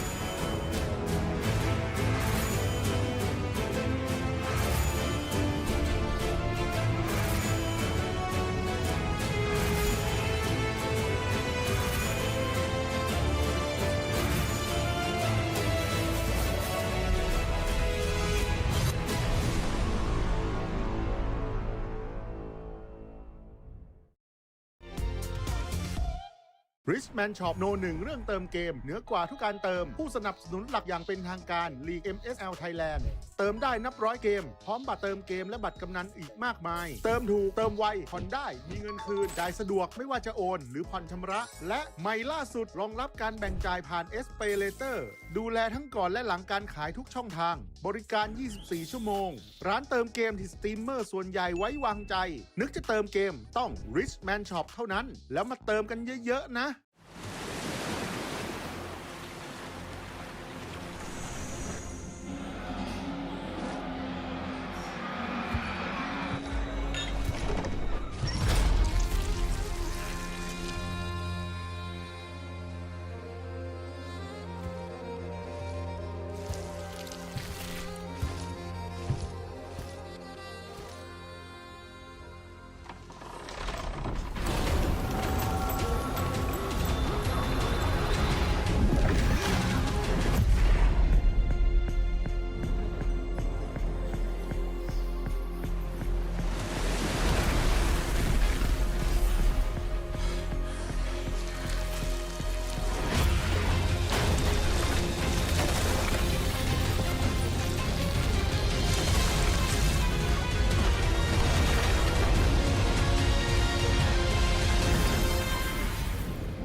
Richman Shop โนหนึ่งเรื่องเติมเกมเหนือกว่าทุกการเติมผู้สนับสนุนหลักอย่างเป็นทางการ League MSL Thailand เติมได้นับร้อยเกมพร้อมบัตรเติมเกมและบัตรกำนันอีกมากมายเติมถูกเติมไวผ่อนได้มีเงินคืนจ่ายสะดวกไม่ว่าจะโอนหรือผ่อนชำระและใหม่ล่าสุดรองรับการแบ่งจ่ายผ่าน SPayLater ดูแลทั้งก่อนและหลังการขายทุกช่องทางบริการ 24 ชั่วโมงร้านเติมเกมที่สตรีมเมอร์ส่วนใหญ่ไว้วางใจนึกจะเติมเกมต้อง Richman Shop เท่านั้นแล้วมาเติมกันเยอะๆนะ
Richman Shop โนหนึ่งเรื่องเติมเกมเหนือกว่าทุกการเติมผู้สนับสนุนหลักอย่างเป็นทางการ League MSL Thailand เติมได้นับร้อยเกมพร้อมบัตรเติมเกมและบัตรกำนันอีกมากมายเติมถูกเติมไวผ่อนได้มีเงินคืนจ่ายสะดวกไม่ว่าจะโอนหรือผ่อนชำระและใหม่ล่าสุดรองรับการแบ่งจ่ายผ่าน SPayLater ดูแลทั้งก่อนและหลังการขายทุกช่องทางบริการ 24 ชั่วโมงร้านเติมเกมที่สตรีมเมอร์ส่วนใหญ่ไว้วางใจนึกจะเติมเกมต้อง Richman Shop เท่านั้นแล้วมาเติมกันเยอะๆนะ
Richman Shop โน1เรื่องเติมเกมเหนือกว่าทุกการเติมผู้สนับสนุนหลักอย่างเป็นทางการ League MSL Thailand เติมได้นับร้อยเกมพร้อมบัตรเติมเกมและบัตรกำนันอีกมากมายเติมถูกเติมไวผ่อนได้มีเงินคืนจ่ายสะดวกไม่ว่าจะโอนหรือผ่อนชำระและใหม่ล่าสุดรองรับการแบ่งจ่ายผ่าน SPayLater ดูแลทั้งก่อนและหลังการขายทุกช่องทางบริการ 24 ชั่วโมงร้านเติมเกมที่สตรีมเมอร์ส่วนใหญ่ไว้วางใจนึกจะเติมเกมต้อง Richman Shop เท่านั้นแล้วมาเติมกันเยอะๆนะ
Richman Shop โน1เรื่องเติมเกมเหนือกว่าทุกการเติมผู้สนับสนุนหลักอย่างเป็นทางการ League MSL Thailand เติมได้นับร้อยเกมพร้อมบัตรเติมเกมและบัตรกำนันอีกมากมายเติมถูกเติมไวผ่อนได้มีเงินคืนจ่ายสะดวกไม่ว่าจะโอนหรือผ่อนชำระและใหม่ล่าสุดรองรับการแบ่งจ่ายผ่าน SPayLater ดูแลทั้งก่อนและหลังการขายทุกช่องทางบริการ 24 ชั่วโมงร้านเติมเกมที่สตรีมเมอร์ส่วนใหญ่ไว้วางใจนึกจะเติมเกมต้อง Richman Shop เท่านั้นแล้วมาเติม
การแข่งขัน MSL Thailand Season 1 Powered by Moonton Official Telecommunication Partner True 5G Official Gaming Phone by Infinix Official Sponsor by Richman Shop Official Gaming Chair Partner DX Racer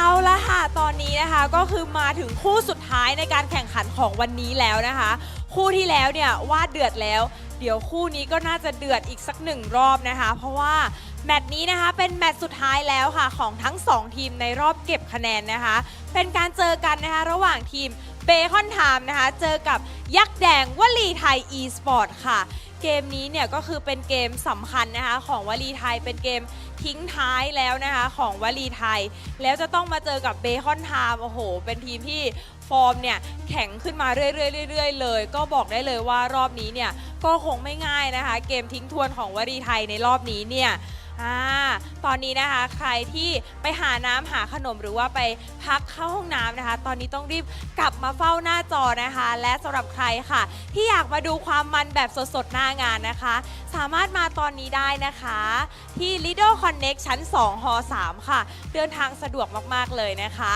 และสำหรับใครนะคะที่ดูผ่านช่องทางออนไลน์ค่ะวันนี้เราก็มีแจกโคดี้เหมือนเดิมเลยนะคะถ้าทุกคนพร้อมแล้วค่ะขออนุญาตส่งต่อให้กับพี่แคสเตอร์ทั้ง3คนได้เลยค่ะ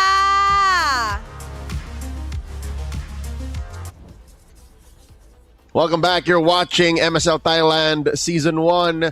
We're at the tail end of Week 5, Day 2. At your service, my name is Leo, here with Adrian Staffatan, and we're about to jump into our final bout. The last best of 3 in tonight's broadcast, Bacon Time, facing off against Valley Thai. Now, if I'm not wrong, after what happened earlier, the playoff slots have already been locked in, I believe, from what I can see, right? Because if I look at the point calculations, I see that Valley Thai, this is their last match of the season. If they do get the victory, they'll be matching in points with Solix, but they'll still be losing in terms of match game difference. So I think no matter what happens, we already have our top 6 locked in, which means this is going to be another match where it is simply a battle for pride. And the pride that Valley Thai is holding on to is that same legacy they share with ACT as qualifier teams. They are teams that forged their way through the MSL Thailand qualifiers to show that our community, our fans here in Thailand, deserve to be in the big leagues. And they're going to go up against a team that was seemingly built to conquer. A team that at some point in the season, people are thinking they could be the ones to give King of Gamers Club their first loss. I'm talking about Bacon Time, the team that has 2 international champions in it. That's right, it has M6 World Champion Spider Miles and MSC 2022 champion Exhort. And truth be told, their reputation exceeds them because if you look at the records, they are a team that likes to download. They take their time, Staffa, if you pick up what I'm dropping. Yeah, you already mentioned this earlier about how they are a team that quite consistently goes to all 3 games. They like to download their opponents, figure out what exactly makes them tick, and then counterplay in their own specific way. Which means this is going to be an uphill battle. Even if VLTH is able to take a game off of Bacon Time, they cannot afford to let their guard down, because that's what happened to many of Bacon Time's previous opponents. Once again, a look at our standings. Bacon Time sits at number 3. Again, it's that match win rate and the net game score that put them behind Tenacity.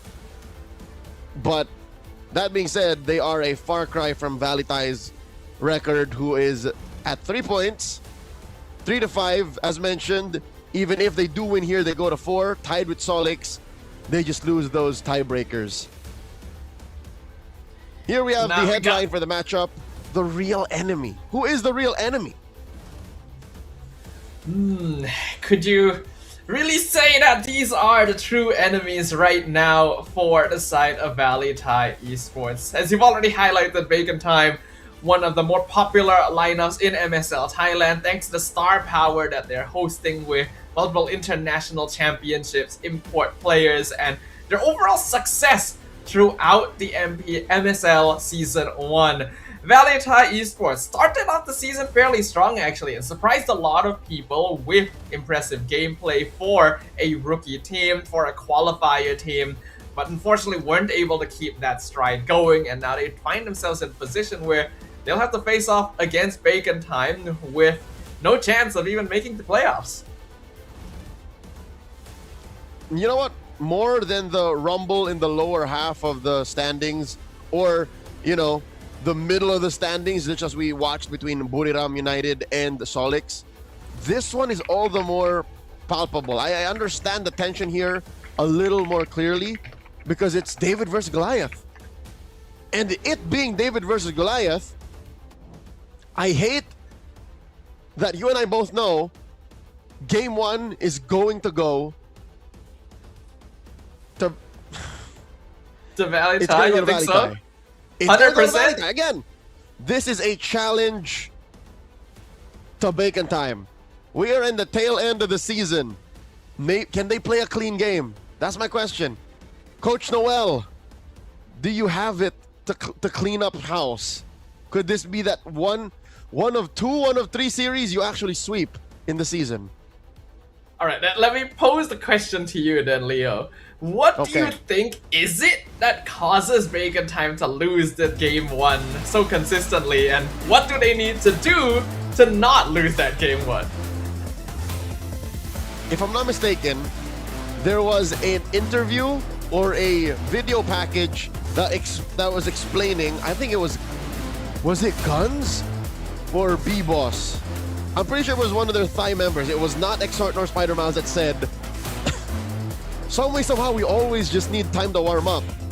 And that always happens in-game. It always happens game 1. Now to answer what they need to do, I think it's just a lock-in. Because more than their fans, I think Exhort and Spider Miles are the ones who kind of pick up the slack and say, why can we not clean up house? Why can we not win sooner? It is a good question to ask. Perhaps the coaches will be able to provide the answers to that very, very soon. After a whole season of being in download mode, now that we're at the tail end, now that we are literally on week 5, second to last day, perhaps Bacon Time will have found what needs to be done to avoid this คอน game ไทม์ one จะยังดูอยู่ loss. ในพื้นที่ปลอดภัย แต่ช่องว่างคะแนนที่ไล่กันอย่างสูสีทำให้ทุกความผิดพลาดอาจเปลี่ยนสถานการณ์ทั้งหมดได้ทันที วันนี้เนี่ยมันเต็มไปด้วยความกดดันและความตึงเครียดซะเหลือเกินมันเป็นคู่ที่วัดกันเลยนะครับมีโอกาสที่จะไปเพลย์ออฟสูงมากถ้าทีมใดทีมหนึ่งได้รับชัยชนะไปในวันนี้ ขณะที่วลีไทยกำลังเข้าสู่เกมสุดท้ายของตัวเองใน Regular Season และนี่คือเกมที่พวกเขาไม่มีทางเลือกอื่นนอกจากต้องชนะเท่านั้น นี่จึงไม่ใช่แค่เกมของ2ทีมสกิลเพลย์สูงแต่มันคือเกมของความอยู่รอดและแต้มสำคัญที่ไม่มีใครยอมปล่อยเพราะในช่วงเวลาที่ทุกเกมอาจเป็นเกมสุดท้ายของฤดูกาลไม่มีใครอยากเป็นฝ่ายพลาดก่อน Playoffs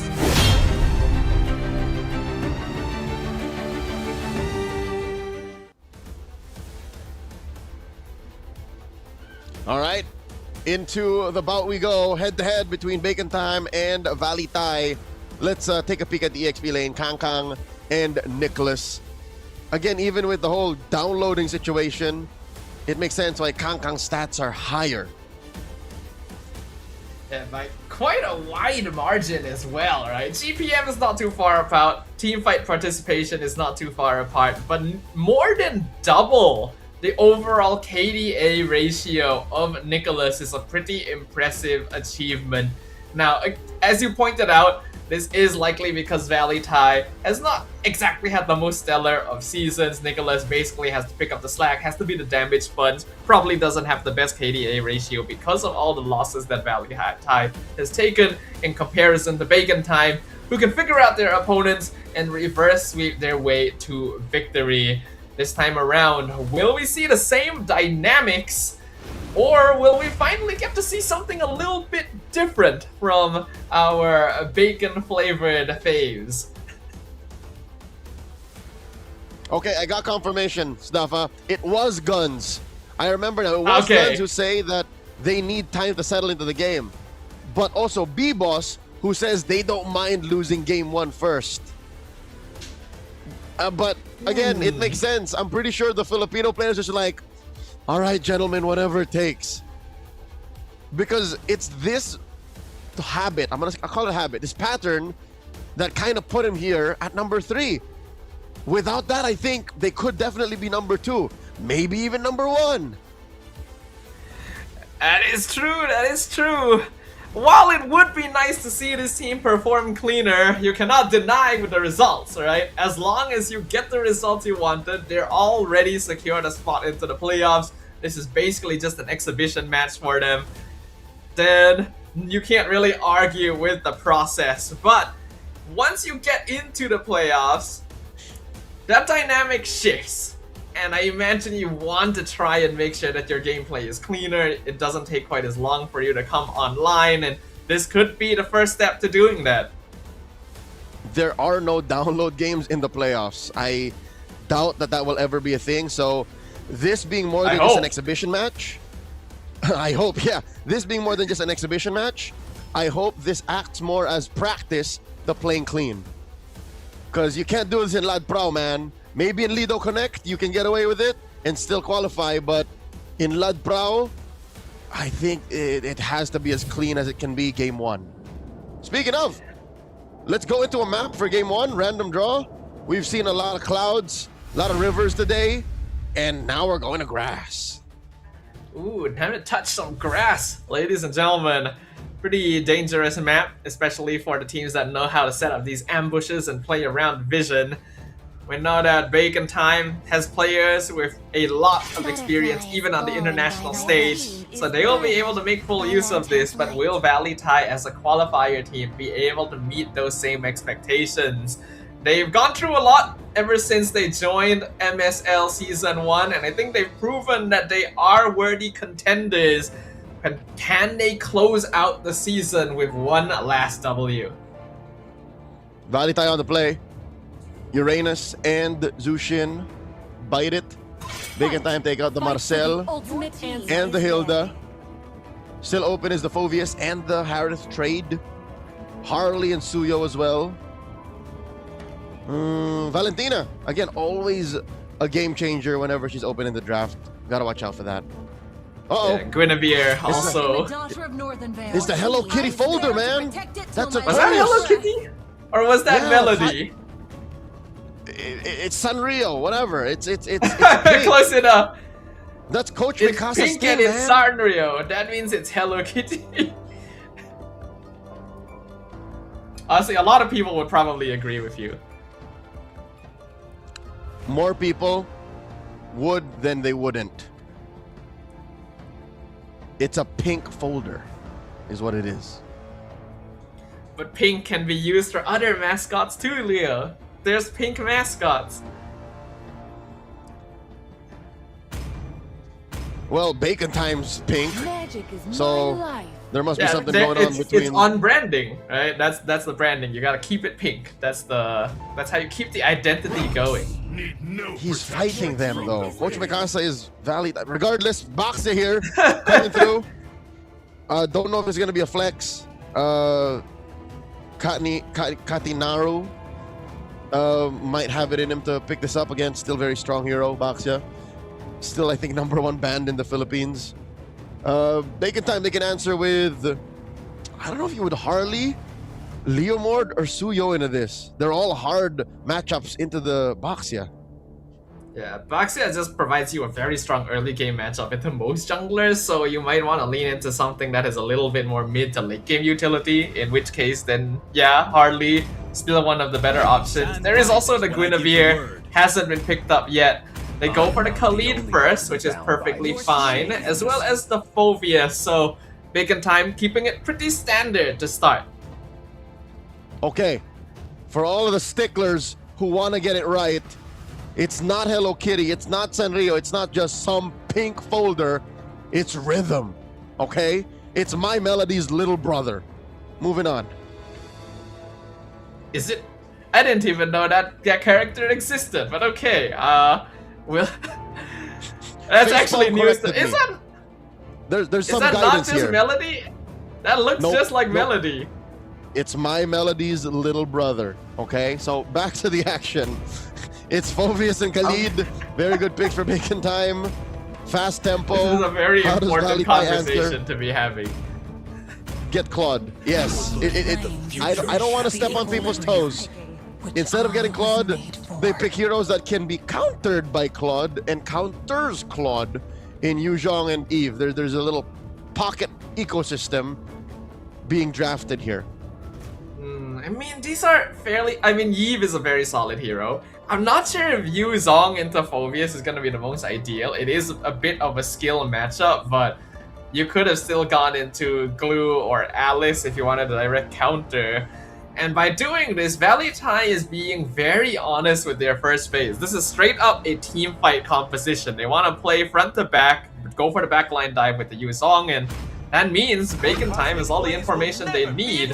They'll go ahead and lock in the Claude. That's what I'm saying. They left it open, so Bacon Time, swoop in. Guns, gonna get the guns. Second phase. Yeah, Bacon Time have a weird thing to consider. Do they attack the roam? Or not? They decide gold is the better shot here. They take out the Moskov, which now Crowned by leaves heaven's mandate. My Carry legacy shall endure. and that's about it. I think you cannot attack a gold laner anymore.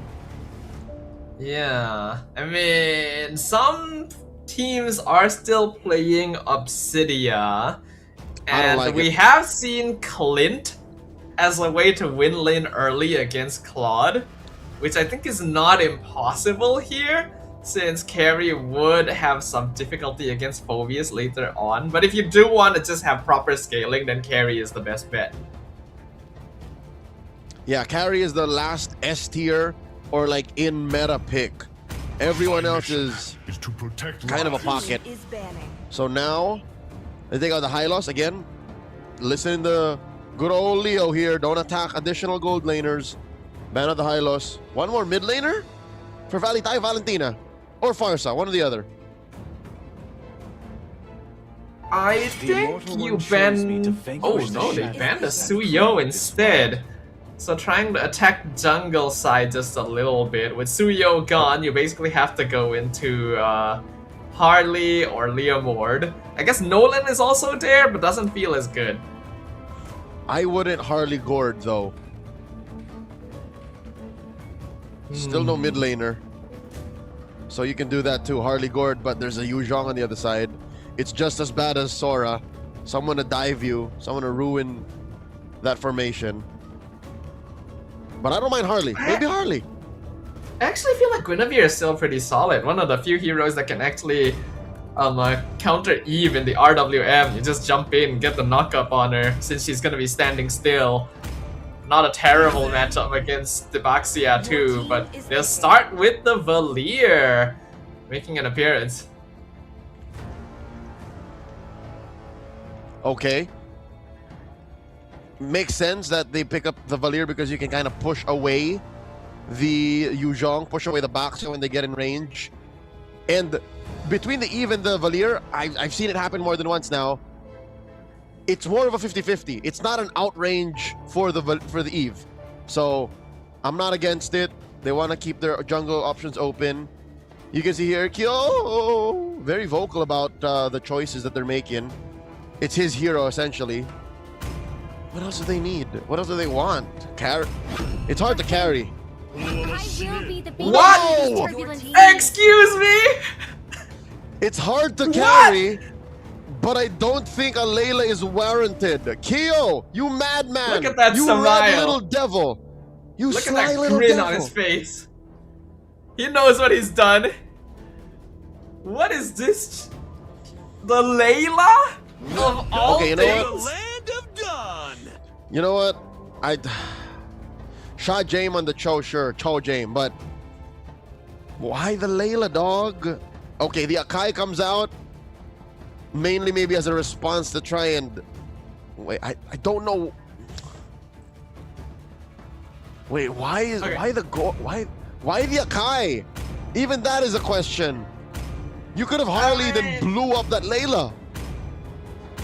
I can see the Akai as a way to lock down. I mean, you know, Akai versus tank junglers does tend to be a good solution, especially against Fredrin. You just pin him inside the pit. You can technically do it to Baxia as well, and you have a way to spin yourself out of the RWM. Sure, I can see that. And I can maybe see the Layla being something that outranges and actually outscales Claude in a direct 1v1 situation, but it is so vulnerable. All troops deployed. That's true. Man, big swings from both sides at the end of that draft. Welcome to game one. All the more I don't know what Bacon Time is up to if they are really warming up in game one, because there's a Layla on the other side. Imagine being the team that lost to Layla, bro. You do not want that title. You do not want to be the team that lost to the one and only Layla pick in the regular season. The internet will never let you live it down. Folks, for all of y'all who want context, and those of y'all watching just casually just stumbling into MSL Thailand, Layla, and for those who don't remember, Layla is your first hero. Layla is the hero who says, welcome to Mobile Legends. You just downloaded the game. Here's how you play. She is 1/3 of the infamous Dark System Marksman Trinity. And in my opinion, probably the worst of them all. I would actually even prefer Mia a little bit, because at least she has her ult to get herself out of sticky situations, but Layla just tries to outrange and kill people before they can kill her, and it's gonna take her like 12 minutes before she can do that. You're talking about Tres Marias, the queens of the Dark yes. System. Hanabi, Mia, and Layla. And you're right, Layla is the worst of the three. There is a world where Mia makes sense. There's a world where Hanabi even makes sense, even the highest ranks of the game, but for now, not much action until this now. This is the first time that these teams have started to fight.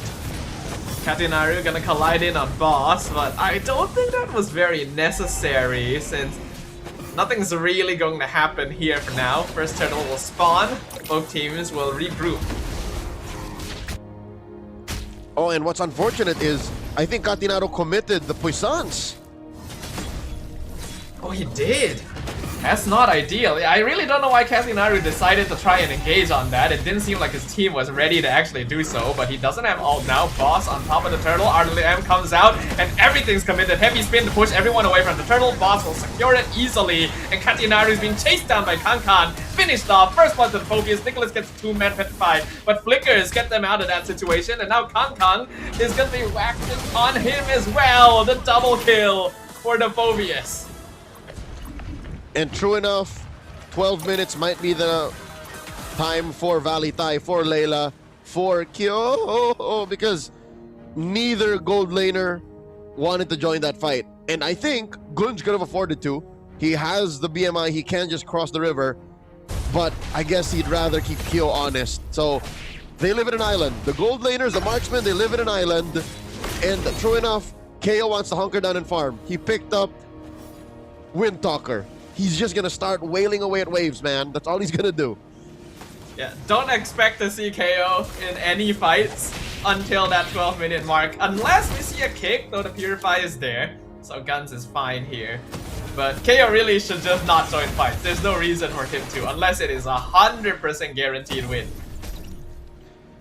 Or, unless Bacon Time takes the fight to him. That's very much possible as well. Yeah, that's actually the more likely option. And I hope they do. If they somehow don't punish VLTH for going Layla, I will have some stern words to say. Truth be told, it's less about punishing the Layla because you could be overextending.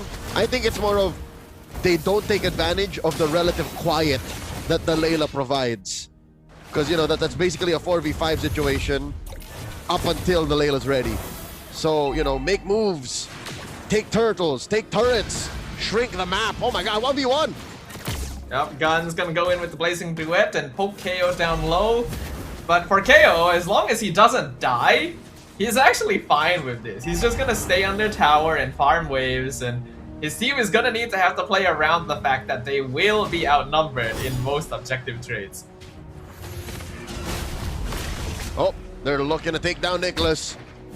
Yeah, no, with a Yu Zhong that low, good luck contesting a turtle. He does have the Petrify and the Black Dragon form.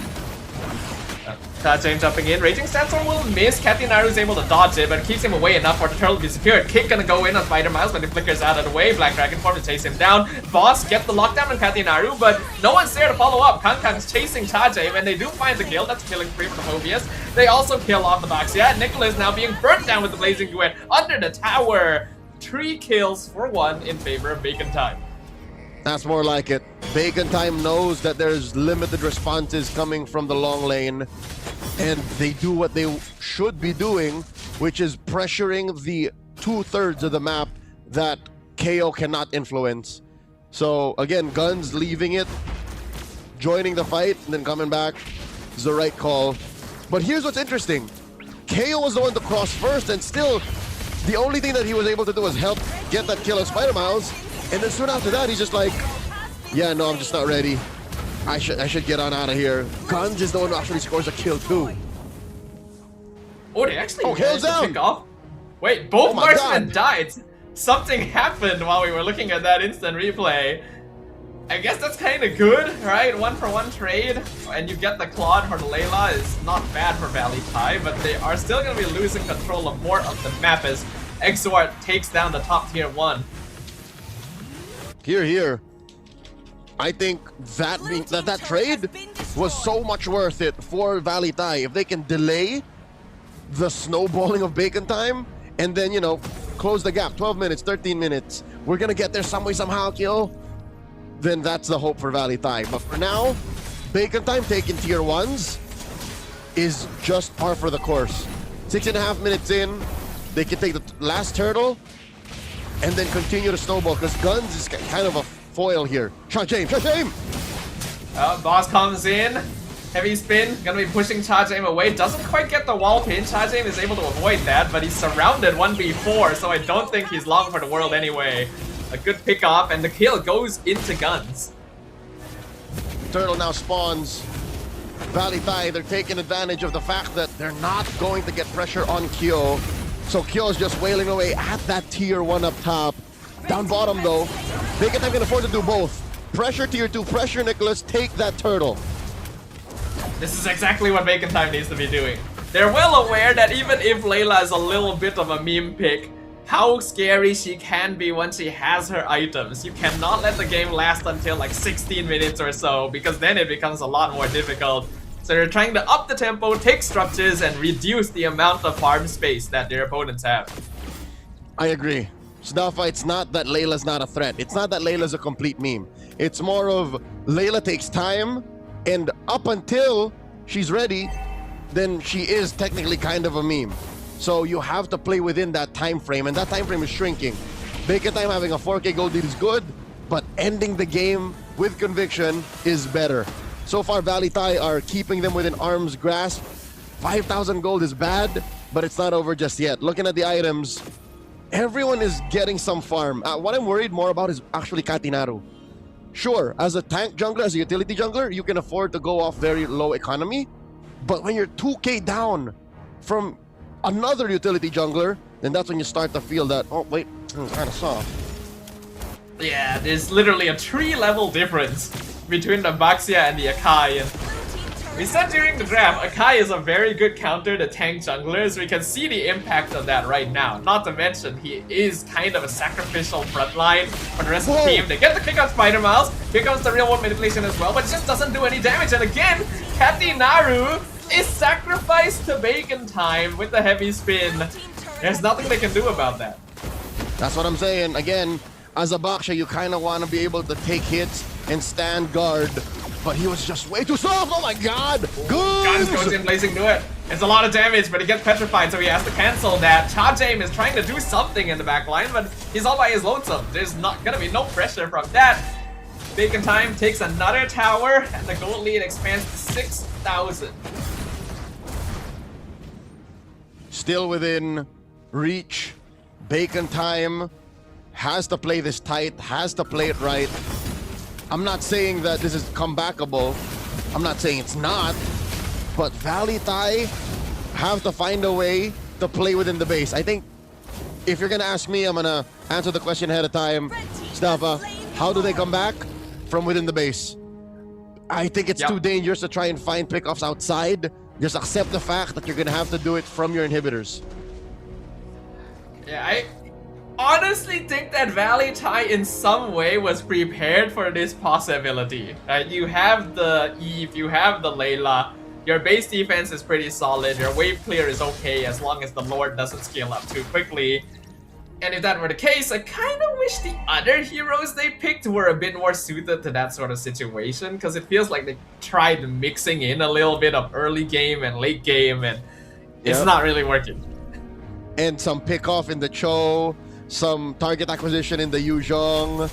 Yeah. I totally agree. I see. Oh my lord, Katinaru. Oh my goodness, Katinaru. He just can't play the game. He thinks he's a tank. He's not a tank anymore. He hasn't been a tank for a very long time.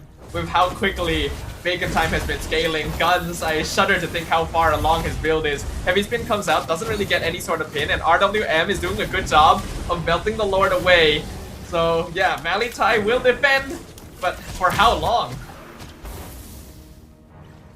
I did not see the full sequence as to why B-Boss had to bring out the heavy spin, but his items should, at this point in the game, provide some level of crowd control, cooldown reduction, is what I'm trying to say. So we'll see. Oh my lord, the Flicker kick from Chajame! They found Exor! And they're actually going to be able to pick him up inside the base. Chajame's going to be sacrificed, but that's still actually kind of worth it. Nicholas gets the Petrify, lands on the Claude, but Gun's healing so much. Boss jumps in, two-man heavy spin pushes them out of the base, but Boss goes down. Nicholas can be traded as well. KO actually finds a shutdown on the Phobius, and now he's chasing them down with Katinaru. Kathy, don't go too fast. The Layla is very slow. Again, the defense from inside the base with the mad punish, but it may have all been a smoke screen. All smoke and mirrors. Bacon Time have broken through the bottom lane inhibitor. There was too much time. VLTH spent what? 2 minutes defending top and middle, but bottom cracked. And that's the long lane, Sdafa. That's the long lane. Under ordinary circumstances, I would say yes. Long lane tower gone is bad, but this is a Layla game. I don't think VLTH cares too much about split pushing because I don't think they should be contesting Lord in the first place. I agree. I agree. I don't think they should also be contesting. And we've proven that inside the base they can defend. So I'd say hold strong, VLTH, hold strong. I think Keo is close to it. He should be at his what? Third, fourth item now. He should at least have completed his Trinity. Yeah. He's not going Trinity. He's going crit. He had a Berserkers, and now he's got a Malefic Gun.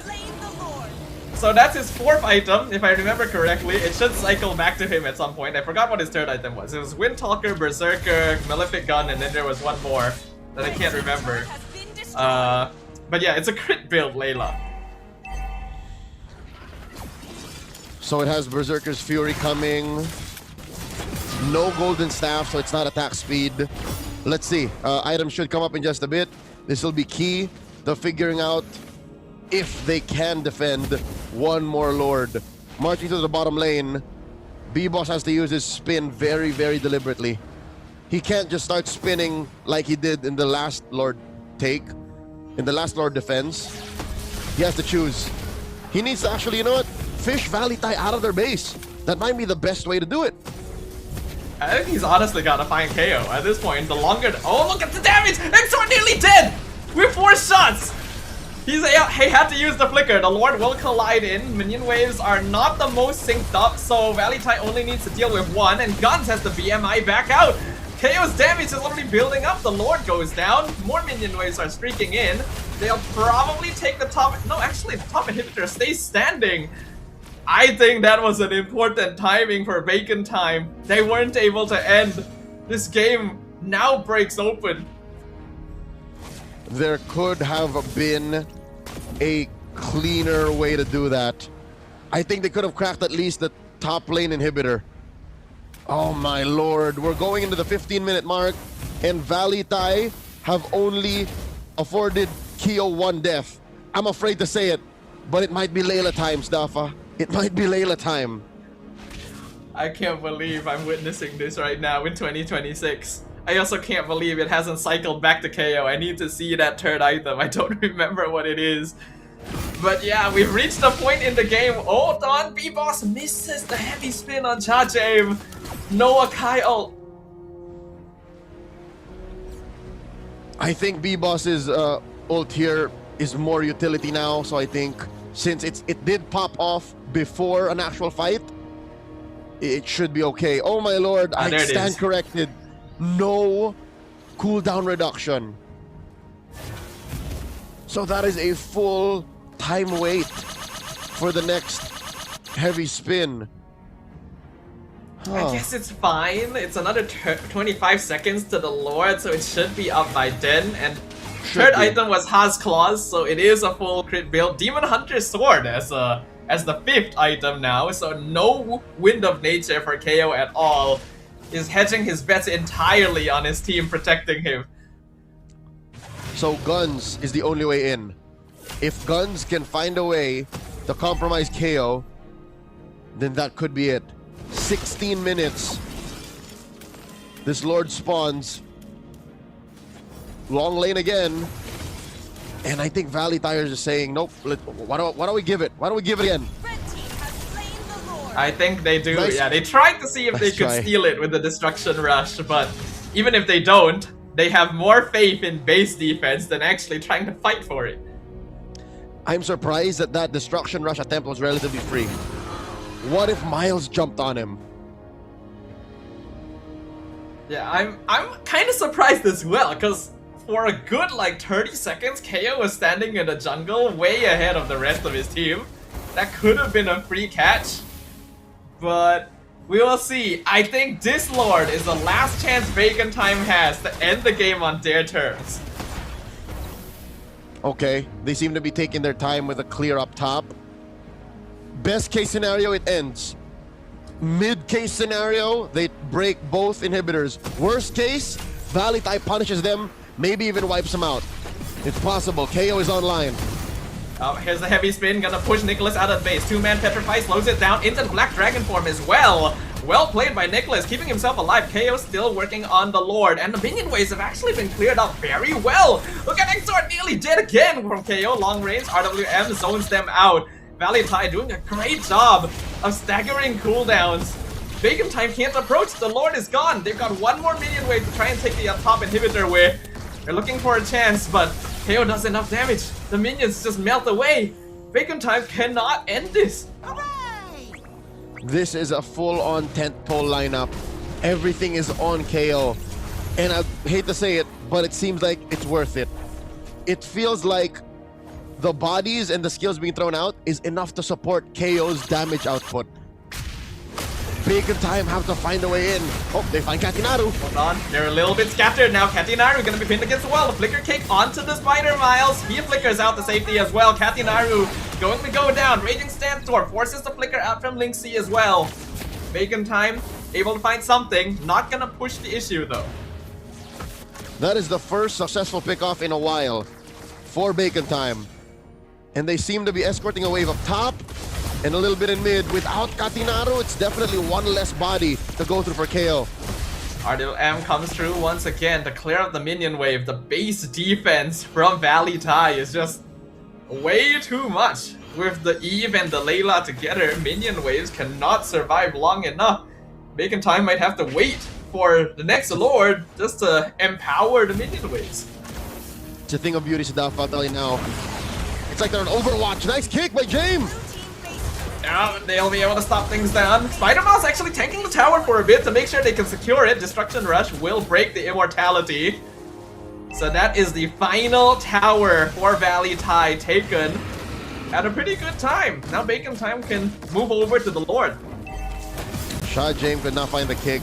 That was a once in a team fight opportunity to get a kick. It's just wrong angle, wrong hero. He's gonna try again. Kicks Extort, but he has the built-in Purify on the ult. Black Dragon form comes through as well. Linksy looking for an angle. Petrify in the mid lane. Winter Crown comes out. Kang jumps on top of KO. He's trying to deal with the Layla, and Gun picks up the mega kill on the Yuzong. Winter Crown comes out. Kang will drop over the Linksy. Heavy spin used without too much in return. 1-for-1 trade. Bacon Time had to retreat from the Lord. And Extort now dropping low. Katinaru going in. Searing Torrent not gonna stop him. Mega kill for Linksy. Okay, B-Boss trying to get sneaky here. Pushing that wave in mid. And now Bacon Time want more! KO with the shutdown and guns! The snipe from afar! KO picks off the enemy marksman. No more damage from Bacon Time. The kick cancels the quicksand guard. Double kill for the Layla. They have Katinaru protecting the base. B-Boss is the only one alive. So even though it's slow, it should be a free Lord for KO. But they do still have to watch out for that retry.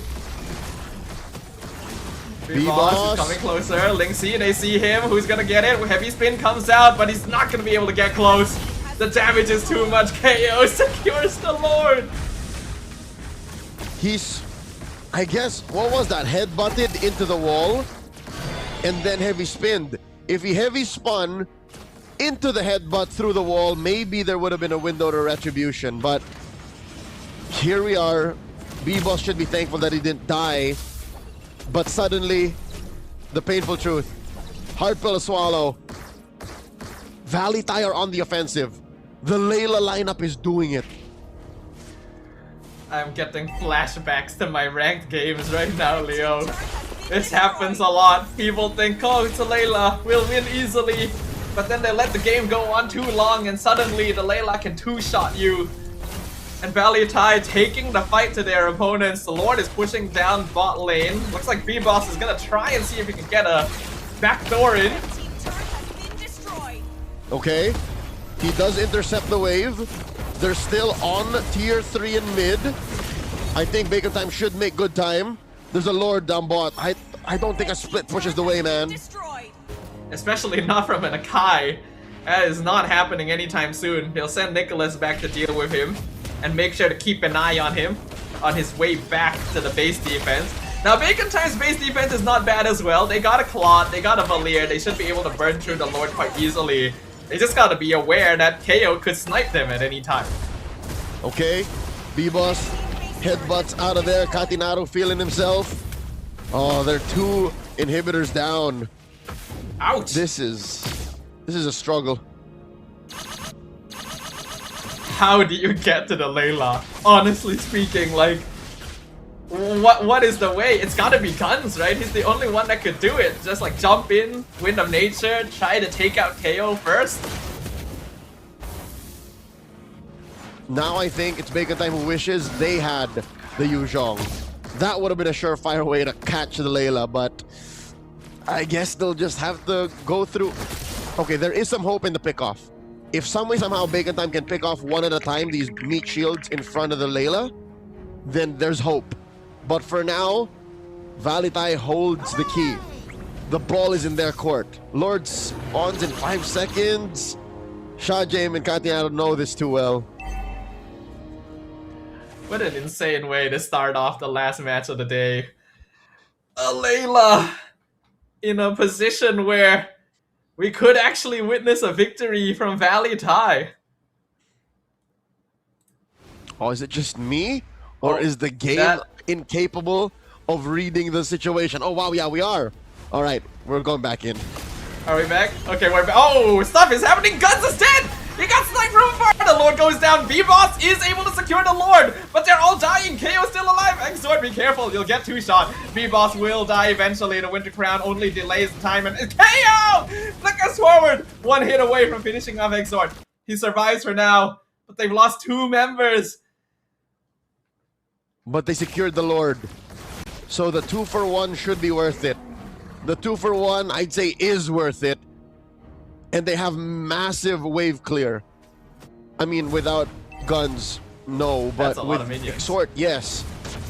Oh my lord. Speaking of Lord, it spawns in mid. Yeah, KO's gonna make quick work of this. No question. Gotta find him somehow. But they don't have guns. Without guns, there's no real way they're finding KO.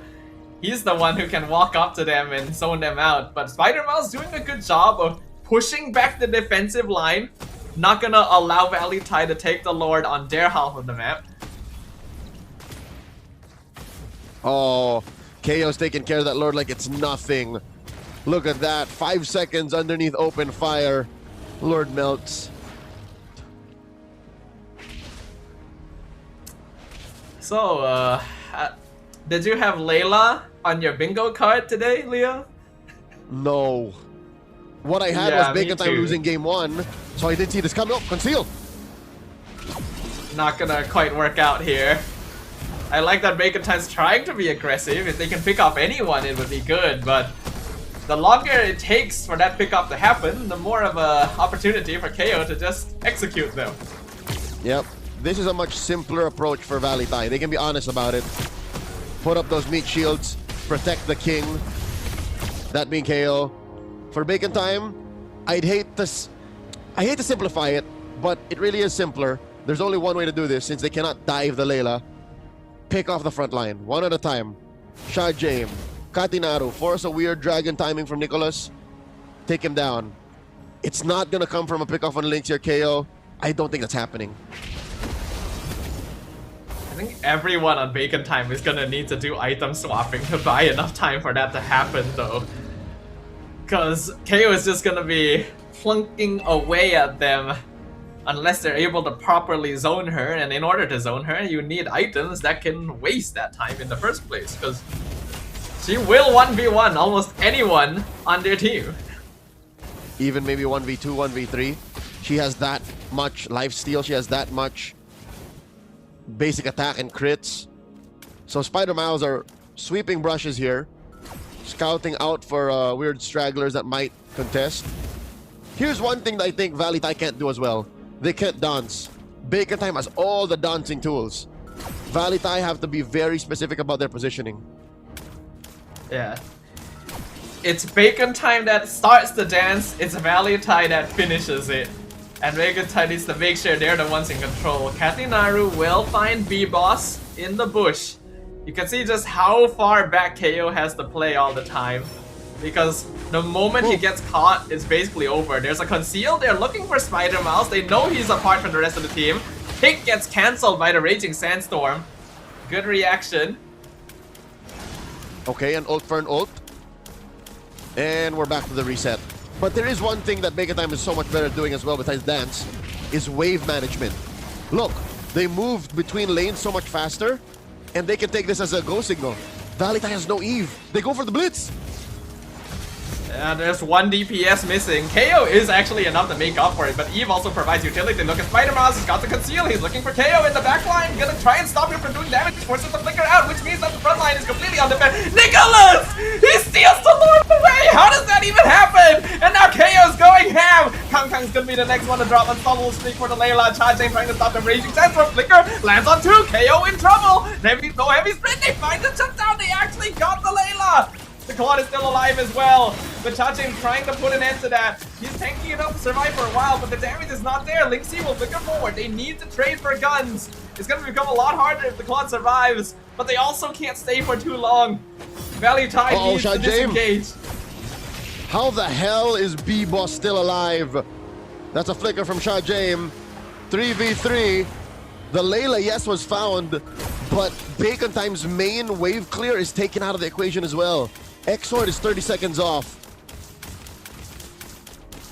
So it is possible. We've seen that Bacon Time has the tools to find KO, but it does take some effort. And I imagine that KO will be a little more careful about his positioning after this. The Lord at this point is so strong that guns cannot 1v1 it. He has to use the Blazing Duet just to melt it down. Which I think is a consequence they're willing to pay. And to face because okay, there is an absolute still for VLTH. Nicholas has a free entry, an all-access pass to the back line, and I think it was a some combination of Shah Essence or some shenanigans, a chicanery that led to him stealing the Lord. I don't know why B-Boss was so far from it. Oh, KO has Wind of Nature now. Looks like he has decided he does need a defensive item after all. So it really could still be anyone's game. What did he throw away? Good question. His shoes, maybe? That would make the most sense to me. Makes sense. I would throw shoes away too. But wait. Oh, they're jumping B-Boss. I think that's the last person you want to jump right there. One heavy spin, you get pushed into their base and your life will flash before your eyes. I highly doubt these teams are going to start anything until the Lord spawns.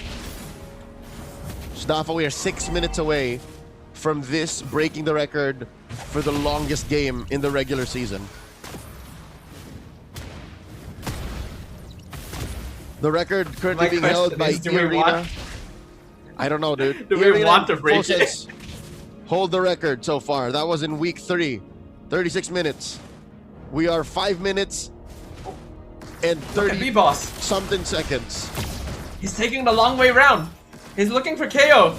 No, he'll look for Lingxi first. The flicker comes out, but the pin will go through. But the kick comes through on Claude. Look at the damage! The melt goes through. It's gonna be a shutdown for guns, and Spider-Mouse is on top of KO as well. They're trying to wail on Layla. The Wind of Crown has already been used. Wind of Nature gonna be spent. The rest of VLTH tries to protect him as much as possible. Captain Naru, I don't know how he's surviving so long against the Claude, but KO will fall. Bacon Time have broken through the armor, and now they just need to send it home. They have guns dealing with the Baxia, but they don't even need him here because Crystal is open, and Bacon Time will break the streak and take game number 1.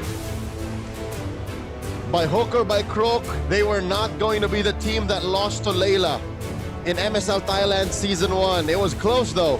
KO, look at the smile on his face. He almost got away with it. What a slobber knocker, a 31-minute game. If VLTH found a way to punish Bacon Time's forward push, that would have been it. But alas, some lineups and some heroes just aren't meant to face pressure that way. Good read and a good effort by Bacon Time. I would have just given up. I would have just said go again. That Layla's just too much. Bacon Time didn't. Yeah, I hope this also sends a message to all you pub players out there who see this and think, oh, I should play Layla. It's so difficult to pilot. Base defense is very strong, but you have to push out eventually to actually win the game. And when that happens, you become vulnerable. And the game lasted so long that even the tanks were starting to scale back up to the point of being unkillable again. Yep. Catinado was soft, and then he was hard, and then I should stop. Regardless, this is the second longest game in MSL Thailand for sure. We broke the 30-minute mark, and that puts it definitely up there. But also, this is a historic game given that it's Layla's debut. And it almost became Layla's debut victory as well. I gotta give props to KO. He knew what the plan was. He knew what needed to be done on this hero. But it's a meme for a reason. Still a little bit too difficult. I think that Akai pick also helped out a lot for the side of Bacon Time to help win the early game and provide some lockdown for the late game. But it was tough. It was a tricky one. Let's award our MVP, B-Boss, who was instrumental to that late game engagement. But also, throughout the game, he just kept up the pressure. Every single lane, save for maybe the first 5 minutes in the gold lane, he was there. And he definitely pushed his opponents to the limit, and he pushed his team forward. Again, he missed 1 or 2 solid retributions, but again, that's what you get when you're fighting in a pit with 4 or 5 opponents on you. MVP performance by B-Boss on that Akai. It definitely wasn't perfect, not from B-Boss nor from Bacon Time. It could have ended a lot sooner, but I think they as well were a little bit befuddled by the Layla pick. And any MLB player is well aware of how much damage she does with items, how easy it is for her to defend the base. So I like that they delayed it. They allowed VLTH to take a little bit more of the map so that they could push out, and then you could find the angles again to finally pick up kills on KO. This was at about the 20-minute mark, and this was where it felt like, oh no, the Layla is full-on unkillable. But also I'd like to see that final engagement because, if I'm not mistaken, B-Boss, who he pressured, was Lynxy. We may not have talked about the Eve as much, Staffa, but Lynxy might have been the most important piece of peel for KO before everyone else. Yeah, I think so as well. Basically, all of the damage on this team comes from KO or Lynxy. We know that Layla is going to be the big focus because it's such an unusual situation, but Eve is also a very powerful late game hero. Most of the damage also coming out from the mid laner, as well as that RWM to keep them away from the Layla. Without it, KO has to just constantly run. Alright, this is that moment. And I think they all just jumped in and said, you know what? We're with you, B-Boss. I'm gonna commit that Blazing Duet to make sure that Lynxy isn't here. And then we'll just try to go again because, yeah, they knew. They felt it. They knew that Eve was key to that protect the Layla comp. 31 minutes, 12 seconds.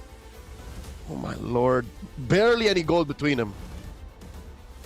It was close. At this point, this late into the game, gold differences mean nothing anymore. Everyone's going to be max items. Everyone's going to be able to swap items.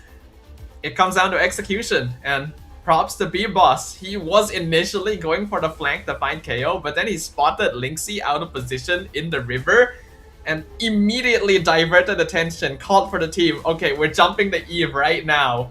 And without him, it became a cakewalk.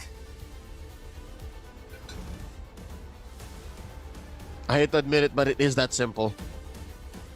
It is, without Layla, just a lineup that can't even clear. Everything that VLTH needed to win was in one hero. And of all the things, I can't believe the fact that they trusted KO this much. And our big four will tell you that this was their game to lose. KO was the rich man. Lynxy was the carry. Catinado took so much damage in Sandbag. And Exort took so much damage. Exort despite being bursted down in like 2 or 3 hits, still stayed for some assists, for the most assists at that. So this is well-earned awards. I'm actually really surprised that Exort didn't die more, actually. Like, you would think that Valier would be an easy picking for the Layla most of the time, but he kept just enough distance to escape most of the time, and KO isn't really able to walk up that safely, so Exort is still able to play the game. I have a feeling that VLTH knows that this is a match with no stakes. They know that they are no longer able to qualify the playoffs, and probably decided, alright, time to have some fun. What else is the question? What else is coming through? Because there's still one more game in this series, possibly. Time for me, maybe even 2. What if? What if it's Katinao's turn? What if he goes? What if he goes Hanzo? Is there a weirder pick? I feel like, yes, Hanzo would be unusual, but surely there's something even weirder. Alucard. Bane. I want to see an Alucard, actually. I'm just naming crazy heroes. I'm just naming picks that will definitely get people. Bane is more for me. It's not as big of a meme. We've proven Bane is good sometimes. So yeah, Alucard, Hanzo, Mia. You know what? I'll say now maybe Hanabi. Zilong! Zilong. So those are the 2. We gotta see some Zilong. So if there's a trinity of Dark System Queens, there's a trinity of Dark System Kings. And that is Zilong, Alucard, and who's the third one? You know this. You know this, Dafa. Who's the third one? Who is the third one? Is this jungle specifically? Also can live in the EXP lane. You know who this is. Argus? There it is. It's Argus. Of course Argus is the third Dark System Trinity. And chat, you guys can disagree, but you know we're right. If any of these heroes show up, I think that's what VLTH will want to do. If this is their path, if this is the decision they made. I think it would be fun. May as well, right? Last game of the season. If you've already pulled out a Layla, may as well go all the way. Alright, just show us what kind of crazy draft you can pull. You know what? Let's play Aulus, right? He's been revamped, hasn't been picked at all. Aulus is less of a meme. I think Aulus is a legit threat sometimes. Ooh, okay. He could be a legit threat. So if we want to just go for just sheer wow factor, play something else. Play one of the 3: Alucard, Argus, and Zilong. Oh, where does Aldous fit into this? Oh my God! I think Aldous comes in a league of his own. I think Aldous is just straight up the worst hero in the game, right?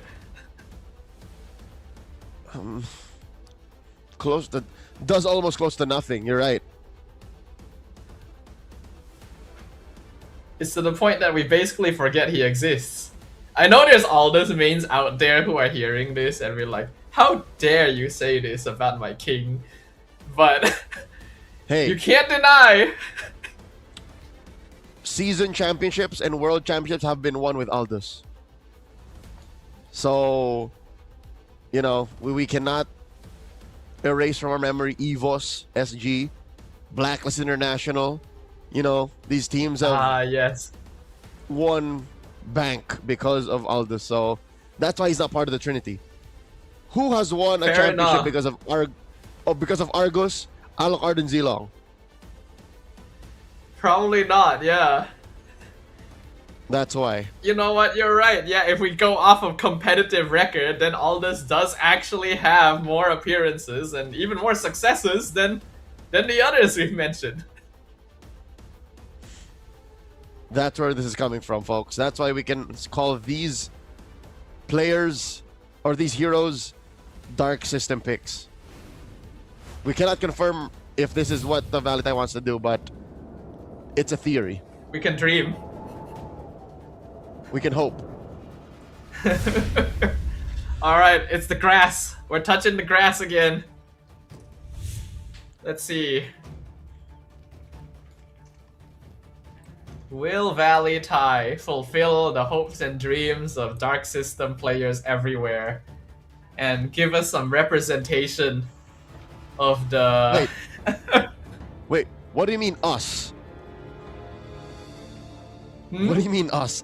Are you lumping yourself in with Dark System players? Are you one? You know, sometimes maybe I am. What are you guilty of, Snafa? It's a safe space. I'm guilty of I'm guilty of being the person that asks to surrender anytime something goes wrong. Okay. You know what? That's not very Dark System, that's just being toxic, but you are forgiven. It's okay.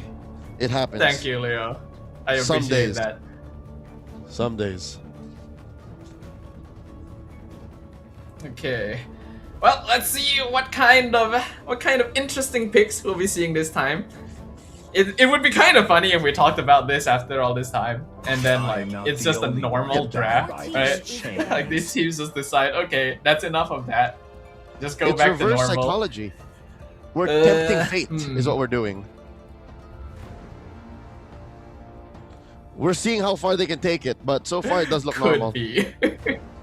Yep, Hilda Baksha, Phoveus, Zushi and Uranus. What, something like a Kalia Valentina, or Harith. The Harley also open right now. The Guinevere hasn't been particularly high price. Oh, the Marcel. The Marcel hasn't been banned yet.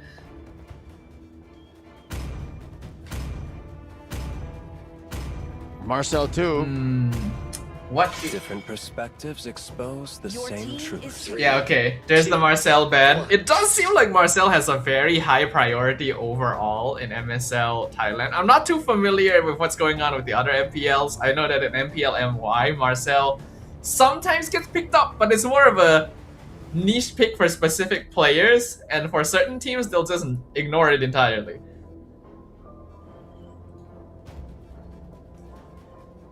But I think it's worth considering always, especially in the opening salvo of the draft.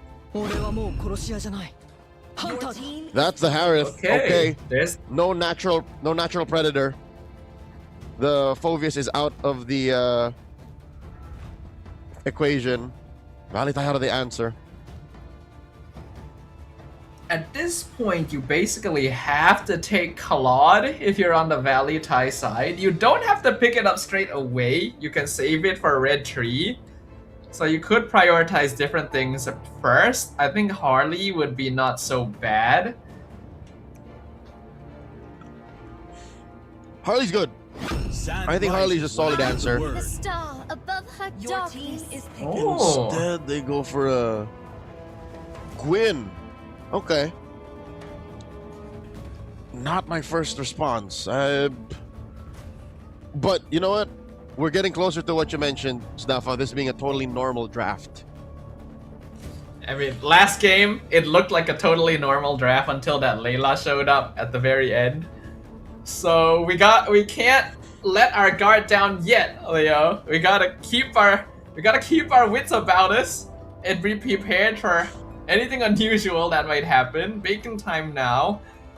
They do have access to the Harley as well. Besides that, all of the common jungle picks are wide open. The Suyo, the Leomord, the Nolan. The tank jungles are also still in the pool. Emperor's order. Are you saying don't let our guard down? Yes. We ought to be open to more shenanigans. I agree. So there's the Akai and the Kalia. Still no clear combo with the Kalia between the Akai and the Harith. So might be in mid where we see that. VLTH. I suggest pick a good mid and then start attacking it into the banning phase. That's that would be my best advice. logically you should also start securing Claude here, because if you don't, Bacon Time will definitely ban it phase 2. But if they're still intending to let KO play something unusual, then they might just let it slip. Just like ice. Looks like it is the Kimmy. That's a mid laner. And I think it's a good steal too. Because Kimmy Kalia is a pretty nasty combo. So, VLTH attacking. And that doesn't look... Okay, that doesn't look like rhythm. Does he have multiple I'm pretty sure folders? that is Melody. Yeah. Does Coach Mikasa have multiple... What? No, that's the same folder. That's the one I saw. Okay, then... That's why I said, like, that's Melody, It is isn't just it? Melody. Mandate. It is just Melody. My legacy shall endure. You've been fed false information. I mean, I know that these characters sometimes wear clothes that make them look like other characters, but regardless, we move on, we grow. Zetian gets banned out, again attacking the mid lane. VLTH, they could go ahead and ban one more.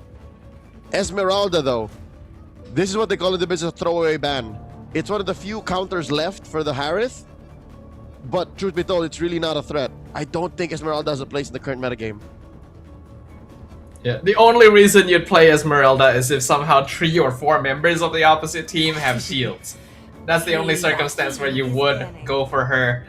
If it's just 1 or 2, it's not worth it.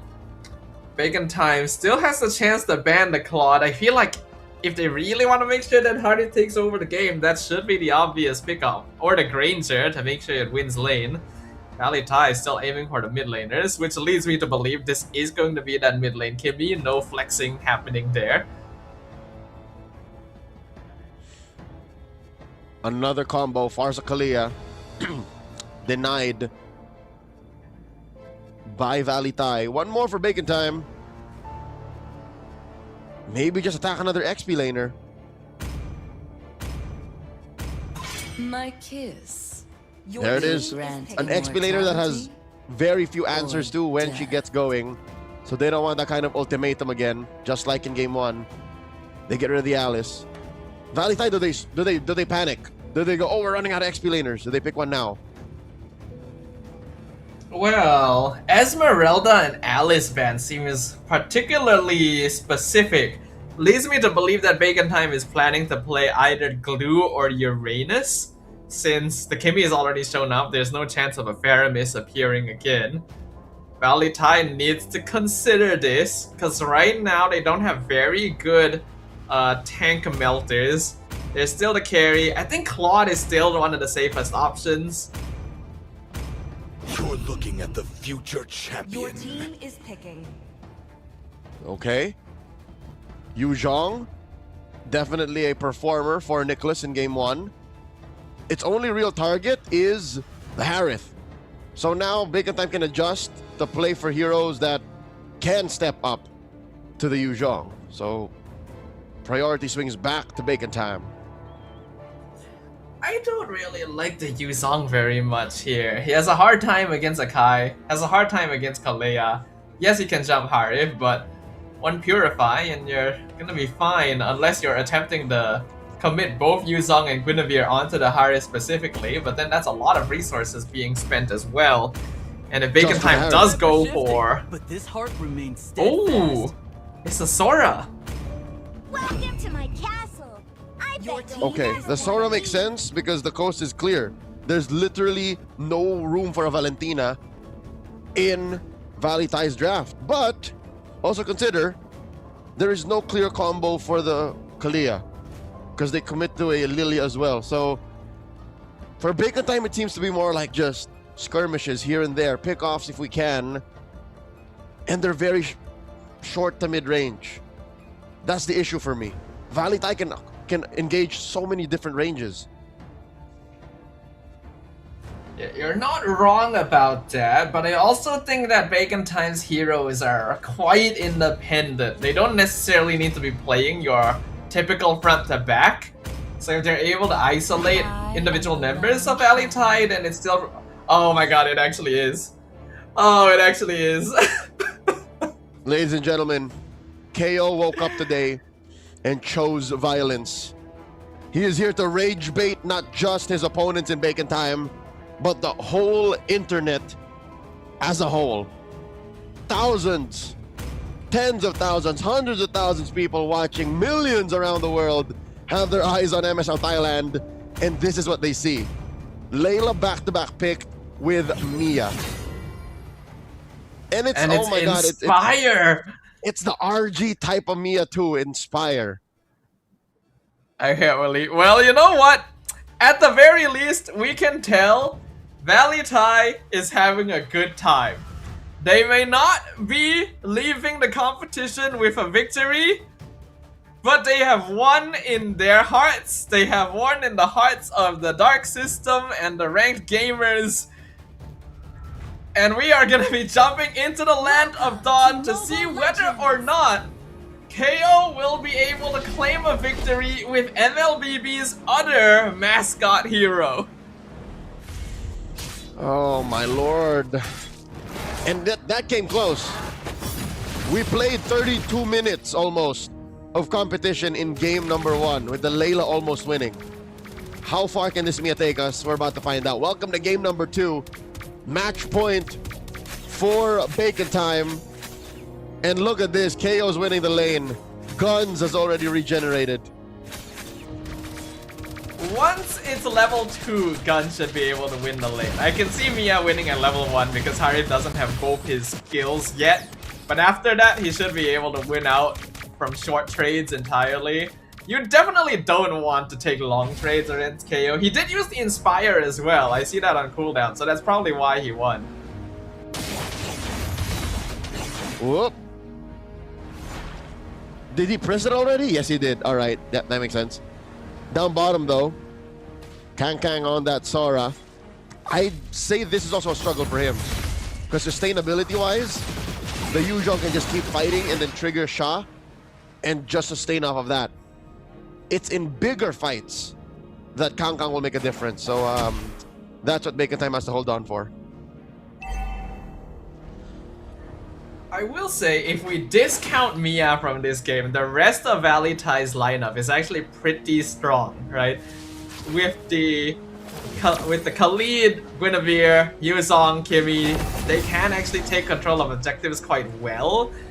They don't have very good ways of handling the heavy spin, so B-Boss can handle that, but they're not as reliant on KO this time. They kind of are, but yes, you're right, they're not. Nice catch here. They actually found someone in the bush! And here comes the heavy spin as well. Only Annex is to pin the Guinevere clone. Kang somehow survives, but here comes Nicholas to make sure that doesn't happen. First blood over to the Yuzong, and they find another spatial migration. They knock a spider up. Guns wins the 1v1 against KO in the goal lane. James gonna have to flicker away from B-Boss, but that is definitely a win for VLTH. The only win for Bacon Time was off map. The turtle goes to VLTH.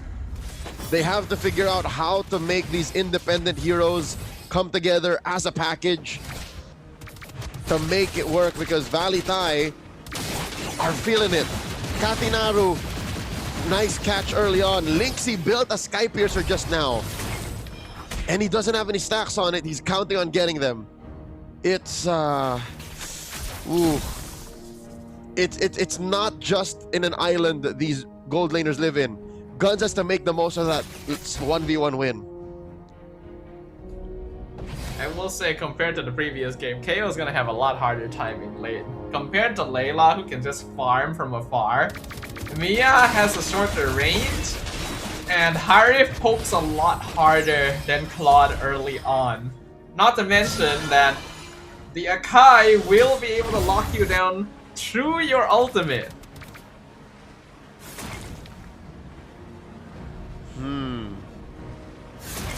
That is one more way to go about it, yes.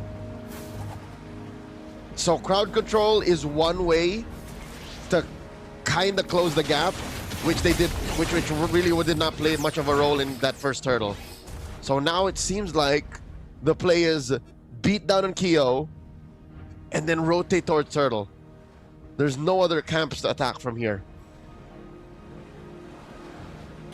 B-Boss gonna be hanging around the top side, seeing if he can find something on the Mia for now, but KO is just gonna be playing the same way he did in game 1.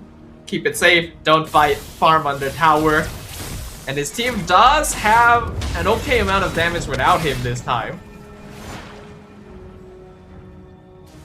They did not find the opening. They're moving on. So they'll leave that gold lane as an island. Turtle spawns in 2. Okay, Spider-Man finds 1. They're waiting to commit. This a is little bit of a skirmish between the roamers. It's a dance. It's a tricky one. You would think that Vacant Time should have the advantage for sure, since they will have the numbers, but they also gonna be a little hesitant to pull guns too far from the lane. So it is a 4v4. Spider-Man's gonna be caught in the traction pulse. Captain Naru not going for the jump yet. He wants a bigger target. Raging Sandstorm committed. Spider-Man's gonna get taken out, and that is go time. Black Dragon form comes through. Exhort already having to use the Black Shoes and Purify just to get away from Nicholas, but he's not letting him go. Petrify comes through. Exhort goes down. Heavy Spin already spent. And once again, Valley Tie in dominant fashion take the turtle. Bacon Time were passive as passive could be. They allow Spider-Man to just die. Didn't even use the flicker. They let Kyo rotate out of the lane first with guns following suit and then just not doing anything with it. I do not know what the game plan for that sequence was. I failed to see the picture. Oh, Tsunami Slam on the charge aim into the tower, but he's more than tanky enough to handle things, and Valley Tai already sitting on a 3k gold lead. Not what you want to see when there's literally a Mia on the team and he hasn't joined any fights. Is this the Bacon Time debuff proccing? Do they have to always throw 1 game per series? Because being down 3,000 gold with a lineup that again on paper looks like could rain down crowd control like it was Christmas is not doing anything. What are they waiting for? Guns gonna be targeted. Tajim goes in, Raging Sandstorm connects, Purify gonna be used, Zaman Force as well. Guns gonna fight back, Tajim able to get away. Violent Requiem comes out, doesn't get the lockdown, but Tsunami Slam used defensively as well from Spider Mouse. Here comes the Black Dragon form, Petty Naru will be the first one to fall. Spider Mouse still alive under tower, but Linksy will finish him off. Heavy spins, hits Nicholas under tower against the wall, and Guns picks up another kill. Now the Sora goes in with the Thunder form in the backline, Linksy gonna be dismantled. Double kill for Guns as they find Tajim. KO actually gonna be able to recall out of this one, but a massive swing for Bacon Time. That was Valley Tai getting punished hard. Bacon Time put him in a weird spot where they had a false sense of security. Oh look, Bacon Time is passive. You remember that second turtle fight? They're not gonna do anything, let's keep going. And that is where they made their mistake. Shajay wasn't ready for it, Katanar already died.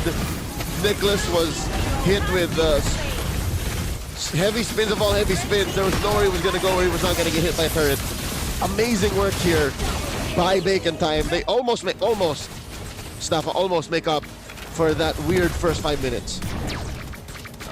Traction Pulse going to whip once again. Turtle will be secured by B-Boss. Raging Sandstorm comes in. 2-man Violet Requiem into the shifting sky. Spider Mouse goes down. Heavy spin gets the pin. Charge aim will follow right afterwards. 1-for-1 trade. Roamer for Roamer. But that doesn't change the fact that top lane will get beaten down. Petrify. Guns is gone. Not much you can do there. Actually, no, he had Purify.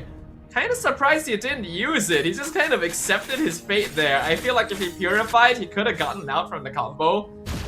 But that's gonna be one free pick-off for Valley Tai. I guess we'll never know. If he did press the Purify, what would happen? I guess we'll never know. But that will lead to that turret getting taken down.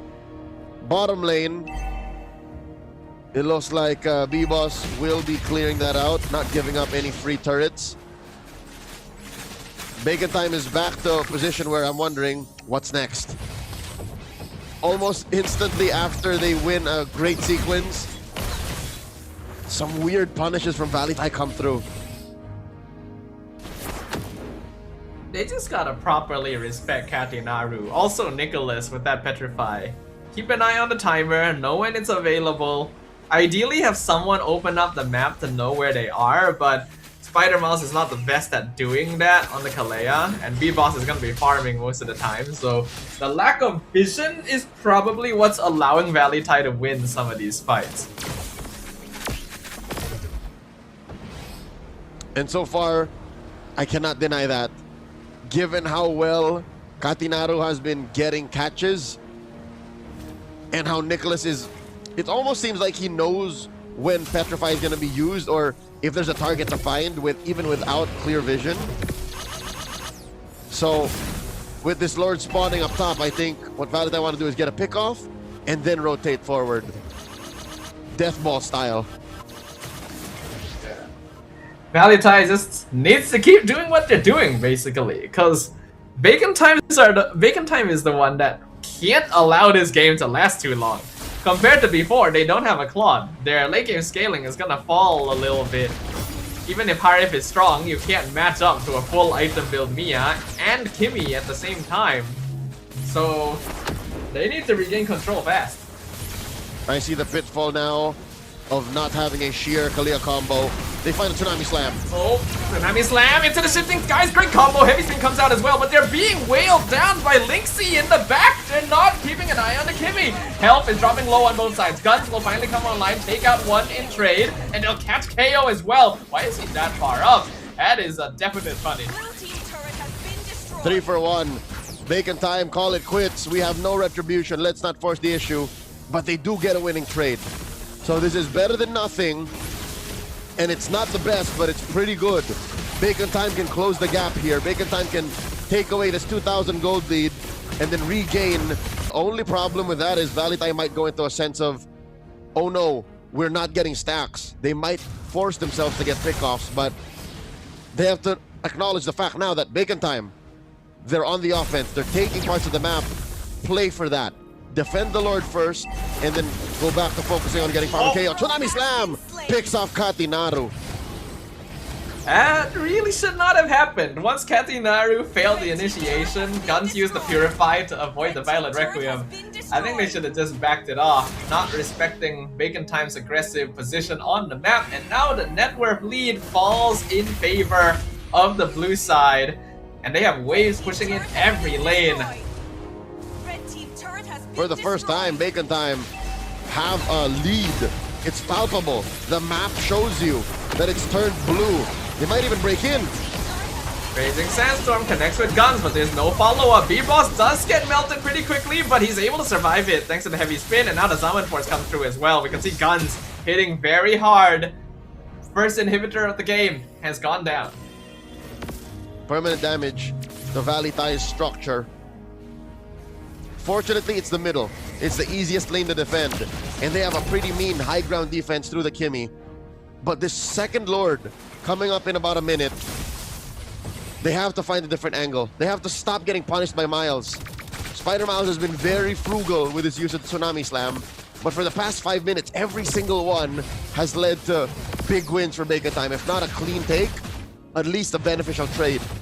So it has to come down to, I don't know, KO coming. When did KO last become significant? It's been a while. It is a Mia, so we know it's gonna take a while. But compared to the Layla last game, again, I'd say it's more difficult for KO to be a notable presence this time around. B-Boss will spot him at the purple buff. Coming out of Guns, they catch Nicholas as well, pushing him back once again. Two-man Petrify is not bad. Nicholas trying to survive as long as possible, but it's 1v5. Even a Yuzon will not beat those odds. A double kill for Guns. The crystal is exposed. Lynxie is the only one alive for another 20 seconds, and a minion wave will speak right in. Bacon Time will put a stop to the fun and games. No more shenanigans. They will take the 2-0 sweep. This is not usually how Bacon Time does it, but also, we do not usually see Mia nor Layla picked in a competitive play. GG well played to VLTH. Again, thanks for the entertaining picks in the Layla and Mia. But that spells the end for their run in MSL Thailand. I could not say I put this on my bingo card. Did not expect to see the picks that KO picked tonight. It may not have been on our bingo cards, but I think we can happily put it on our bucket lists as something we hope happens once. I think that VLTH as a squad has a lot of potential. This is of course a qualifier team, right? This is going to be their last match in the season, and while they weren't able to make playoffs, I think they have definitely won the hearts of many fans with some of their gameplay throughout the weeks. And I hope to see them come back stronger next time around. I really do think that with a little bit more time, VLTH Esports could become a name to remember. I'll remember this night for sure. They can rest easy knowing that they'll live rent-free in my head for at least a few months. Not ever would I have said there was this one time, back-to-back, Layla and Mia got picked. That's แล้วก็เป็นเบคอนไทม์นะคะที่เอาชนะไปได้ในแมตช์นี้นะคะขอแสดงความยินดีกับผู้ชนะของเราด้วยนะคะก่อนอื่นเลยค่ะขอแนะนำตัวกันอีกสักรอบหนึ่งค่ะ สวัสดีครับผมบีบอสจังเกิลทีมเบคอนไทม์ครับ Can you please introduce yourself? So hi, I'm Xort. I'm the mid laner for Bacon Time. Okay. How do you feel about this game? Like after this game, are you happy that you're winning because this match make you move to second place? For me, yes, I'm happy because we have upper bracket and we have 2 lives for the playoffs. คือสำหรับเกมนี้นะคะก็สอบถามความรู้สึกเนาะว่าเป็นยังไงบ้างเพราะว่าถ้าเบคอนไทม์เก็บแต้มไปได้ในวันนี้เนี่ยก็คือขยับขึ้นไปเป็นที่2เลยของตารางนะคะก็คือเขาเนี่ยรู้สึกว่าดีใจเนาะแล้วก็รู้สึกดีใจมากที่ได้ขยับขึ้นไปเป็นอันดับ2ของตารางแล้วบีบอสนะคะรู้สึกยังไงบ้างรู้สึกดีครับดีใช่ครับรู้สึกดีเลยใช่ครับแล้ววันนี้เรารู้สึกยังไงที่เอาชนะวลีไทยมาได้ก็รู้สึกดีมากครับที่ได้เขารอบโอเคค่ะแล้วจังหวะที่เราเห็นแก้วเนี่ยหยิบไลลาเนี่ยเรารู้สึกยังไงหรือว่าโค้ชเรารู้สึกยังไงแบบให้ดับตัวไหนตกใจครับเพราะว่าเขาเตรียมแผนมาเวอร์มากเตรียมแผนมาเวอร์มากแต่เราเวอร์กว่าใช่ครับแล้วเป็นยังไงบ้างคะทีมเราตอนนี้เนี่ยได้เตรียมความพร้อมไปสำหรับรอบเพลย์ออฟยังไงแล้วบ้างก็พร้อมที่จะเป็นแชมป์ในซีซั่น1แล้วครับKOG เขาก็พูดอย่างนี้นะKOG เตรียมตัวโดนครับ How do you feel like now? Do you have any plan for payoff? Yes. For next week, we will be more focused and we will practice more than usual. ก็คือสำหรับอาทิตย์หน้านะคะเดี๋ยวเขาจะมีความโฟกัสมากกว่านี้แล้วก็จะซ้อมให้หนักกว่านี้เพื่อไปสู้กับ KOG ใช่ไหมและแน่นอนค่ะว่าอยู่ทีมไทยบีบอสได้มีการสอนภาษาไทยให้กับ Exhaust บ้างไหมคะอย่ามีเสียงสวรรค์บอกอย่าแต่เราสู้สอนอะไรสวัสดีครับสวัสดีก็ผัดกะเพราครับผัดกะเพราเขาชอบกินเหรอคะเมนูโปรด อาจจะเป็นเมนูโปรดExhaust like you in the Thai team did they teach you any Thai like good one the good one no I think most of them are bad but yeah some are good yeah but people say they taught you ผัดกะเพรา yes is you yes ดูงงเหมือนอาจจะสอนหรือเปล่าหรือไม่ได้สอนสุดท้ายแล้วเดี๋ยวให้ฝากอะไรสักนิดนึงเนาะเหมือนเดิมว่าแฟนคลับนะคะที่คอยเชียร์เราตลอดเลยทั้งหน้างานแล้วก็ทางออนไลน์ Can you please say something for your fan that always support you like here and online So for all the fans that are supporting us, thank you so much, and especially to the ones that are coming here. So please continue supporting us, especially in playoffs. ขอบคุณครับก็น่ารักมากก็ขอบคุณแฟนๆนะคะที่คอยซัพพอร์ตทั้ง Exhaust นะคะแล้วก็เบคอนไทม์มาตลอดเลยก็ฝากซัพพอร์ตเบคอนไทม์แล้วก็ Exhaust ต่อไปด้วยนะคะบีบอสค่ะขอบคุณที่มาเชียร์วันนี้ครับแล้วก็ขอบคุณคนที่ดูอยู่ทางบ้านด้วยก็ฝากเชียร์พวกเราในรอบเพลย์ออฟด้วยครับเราจะทำให้เต็มที่มากที่สุดโอเคได้เลยค่ะขอบคุณน้องๆทั้ง2คนมากเลยนะคะตอนนี้ก็ไปพบกับพี่แคสเตอร์ทั้ง3คนได้เลยค่ะ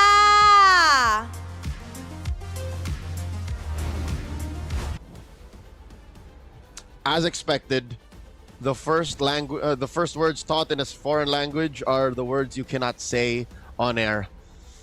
Thank you so much for sharing that, B-Boss and Exhort. And as well, congratulations. And Snafa, it's good to hear that going into the playoffs, they will train a little harder than they usually do. Yeah, just to make sure they don't have to rely on that downloading strat, right? Now they've got their first clean sweep. Hard to really say it's a valid clean sweep because, you know, Layla Mia shenanigans. But still, it's something that they can use as a step in the right direction. And now that they are in second place, right, upper bracket slot for the playoffs, that'll also give them more opportunity to really find that groove. Yep. I also got a little bit of that interaction between Minimint and our players. They were shocked by the Layla and the Mia. Even the coach, Coach Noel, did not see that coming. But fortunately, they did get to respond properly and they got to take care of it. GG, well played. I would not know how to move on to even if I was going to the playoffs, if we lost to that. You just look at it and you're gonna feel stun locked in that moment, cause like, what is this a fever dream? You know, am I awake right now? Am I actually playing MSL? Turns out they are though, and Guns will be our MVP of game number 2. Heart is still a very powerful pick. Once you hit that power spike, man, the damage was too much for Valley Thai Esports. 8-1 and 5. It's just the Harith that was nerfed, then fixed technically, and then yeah, I think I have to check my facts, but Harith may be the most adjusted hero in MLBB history. But the way Guns played it proves that, hey, it's not just about Claude in the metagame. You have to respect the early game power spike that a Harith can bring you, even against a hero out of the meta like Mia. I will say that Valley Thai's gameplay this time around was a bit questionable. This dive especially was where the gold really swung, because I don't know why you would try to dive that deep. Even if you got a kill, how are you going to get out of that one? But after that, it is mostly Bacon Time making the plays. The combination of the Sora into the Guinevere combination, and then melting them down from afar with Exort. Then you got Spider Miles as well, saving those Tsunami Slams for really important targets, though it's a lot easier since, for some reason, Valley Thai decided not to take a single Purify. I mean, for the Mia, if you're gonna play Mia, you go all in, right? You never go halfway. But you're right. For Lynxie, maybe the Purify would have been the right call. But too little too late. This is where we are. It looked like they were winning though for the first maybe 6 or 7 minutes. But once Guns found his rhythm, there was very little stopping Bacon Time from taking the sweep. GG well played. Again, a singular Kimmy. Lynxie could not defend. Let's take a look at the stats. 15 minutes under, 14 and a half. What kind of build did Lynxie go for? Yeah, no time for DHS. And KO was going this. Oh my god. KO could have copy-pasted that build from the Layla. That's what he was doing here too.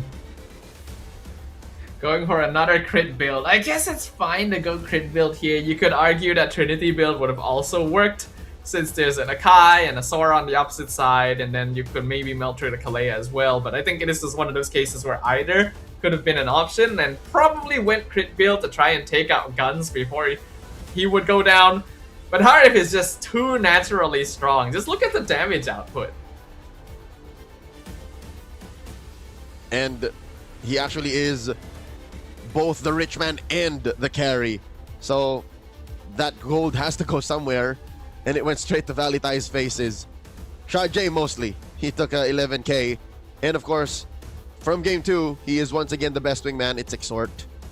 So Exhort and that Lilia were just planting shadow energies, popping him on Gloom. That was enough. DOT really was the name of the game here for Bacon Time. And with that, they shoot up the standings into number 2, challenging the kings of MSL Thailand, KOG, who, by the way, in that interview, was mentioned by Mini. But KOG said they can be champions. Biba said, but they have to go through us. That's what we want to see, right? We want to see some of that competitive spirit. These players have not given up yet on dethroning the king of gamers club. And now that I look at the schedule, yeah, that is of course the last game for VLTH. There's also no more matches for Tenacity after this, which means Bacon Time is guaranteed upper brackets in the playoffs. So it's the two of them with 2 lives, and the rest of the teams who qualified playing ins or going through the play-ins to be able to qualify to the next stages. Tomorrow, though, we got a couple more matches. Again, another David vs. Goliath opening up the show. KOG versus Full Sense. And then ACT and Solix. Very little bearing, but could be nice to see what the Unks are up to. And then we're closing off with Buriram United versus Bacon Time. This is going to be the official final day of the MSL Thailand Season 1 regular season. So while all the standings are already locked in, perhaps more teams will take a page out of VLTH's book and say, hey, time for some exhibition matches, time to pull out weird picks, just have some fun on the stage, just to finish things off with a bang. And then next week, the playoffs will officially begin. Yep, moving from Lido Connect to the Ladprao Hall. I wish we could be there in person, but I hear Thailand is a great place to be this time of year. Before we close up, Stafa, any thoughts about tonight's 3BO3s? Lela Mia are the only 2 words I feel like I need to say. But it's a good trajectory. I like some of the things I'm seeing. I hope that Thailand as a region continues to improve. Right? The ecosystem continues to grow because we know one of these teams will be heading off to the international stage, and I'm hoping that it is the best that the region has to offer. And I'll throw a question right back at you, sir. What did you think? How are your thoughts at the end of the day? I think after what Bacon Time showed us, I think they are a legit threat now. If they clean up that whole game 1 problem or the whole 3-game problem, then they should definitely be a threat to King of Gamers Club. But with that said, it's been an honor to be at your service. I brought you these 3 matches. Once again, my name is Leo. This is Dafa. On behalf of Never, taking care of the show, thank you again for joining us here on this lovely Saturday night. You're watching MSL Thailand. Let's throw it over to our host to close up shop. ในตารางนะคะถือว่าเป็นเรื่องสำคัญมากเลยที่จะได้ไปเล่นต่อในรอบ Play-off นะคะและสำหรับรอบ Play-off ของเรานะคะจะจัดที่ BCC Hall เซ็นทรัลลาดพร้าวค่ะวันนี้นะคะต้องขอบคุณพี่ๆแคสเตอร์ทั้ง3คนเลยนะคะพี่วาว่าพี่เบิร์ดและพี่มาร์คค่ะมาเพิ่มสีสันนะคะให้กับเกมของเราทั้ง3คู่เนี่ยดุเดือดแล้วก็มันขึ้นมากๆเลยค่ะและขอบคุณนะคะทั้งคนดูทางออนไลน์นะคะและกองเชียร์หน้างานทุกคนเลยค่ะที่มาดูที่ Lido Connect ชั้น2 ฮอ 3 ของเรานะคะและในวันนี้ค่ะมินมินิมินนะคะและทีมงานทุกคนขอตัวลาไปก่อนค่ะสวัสดีค่ะ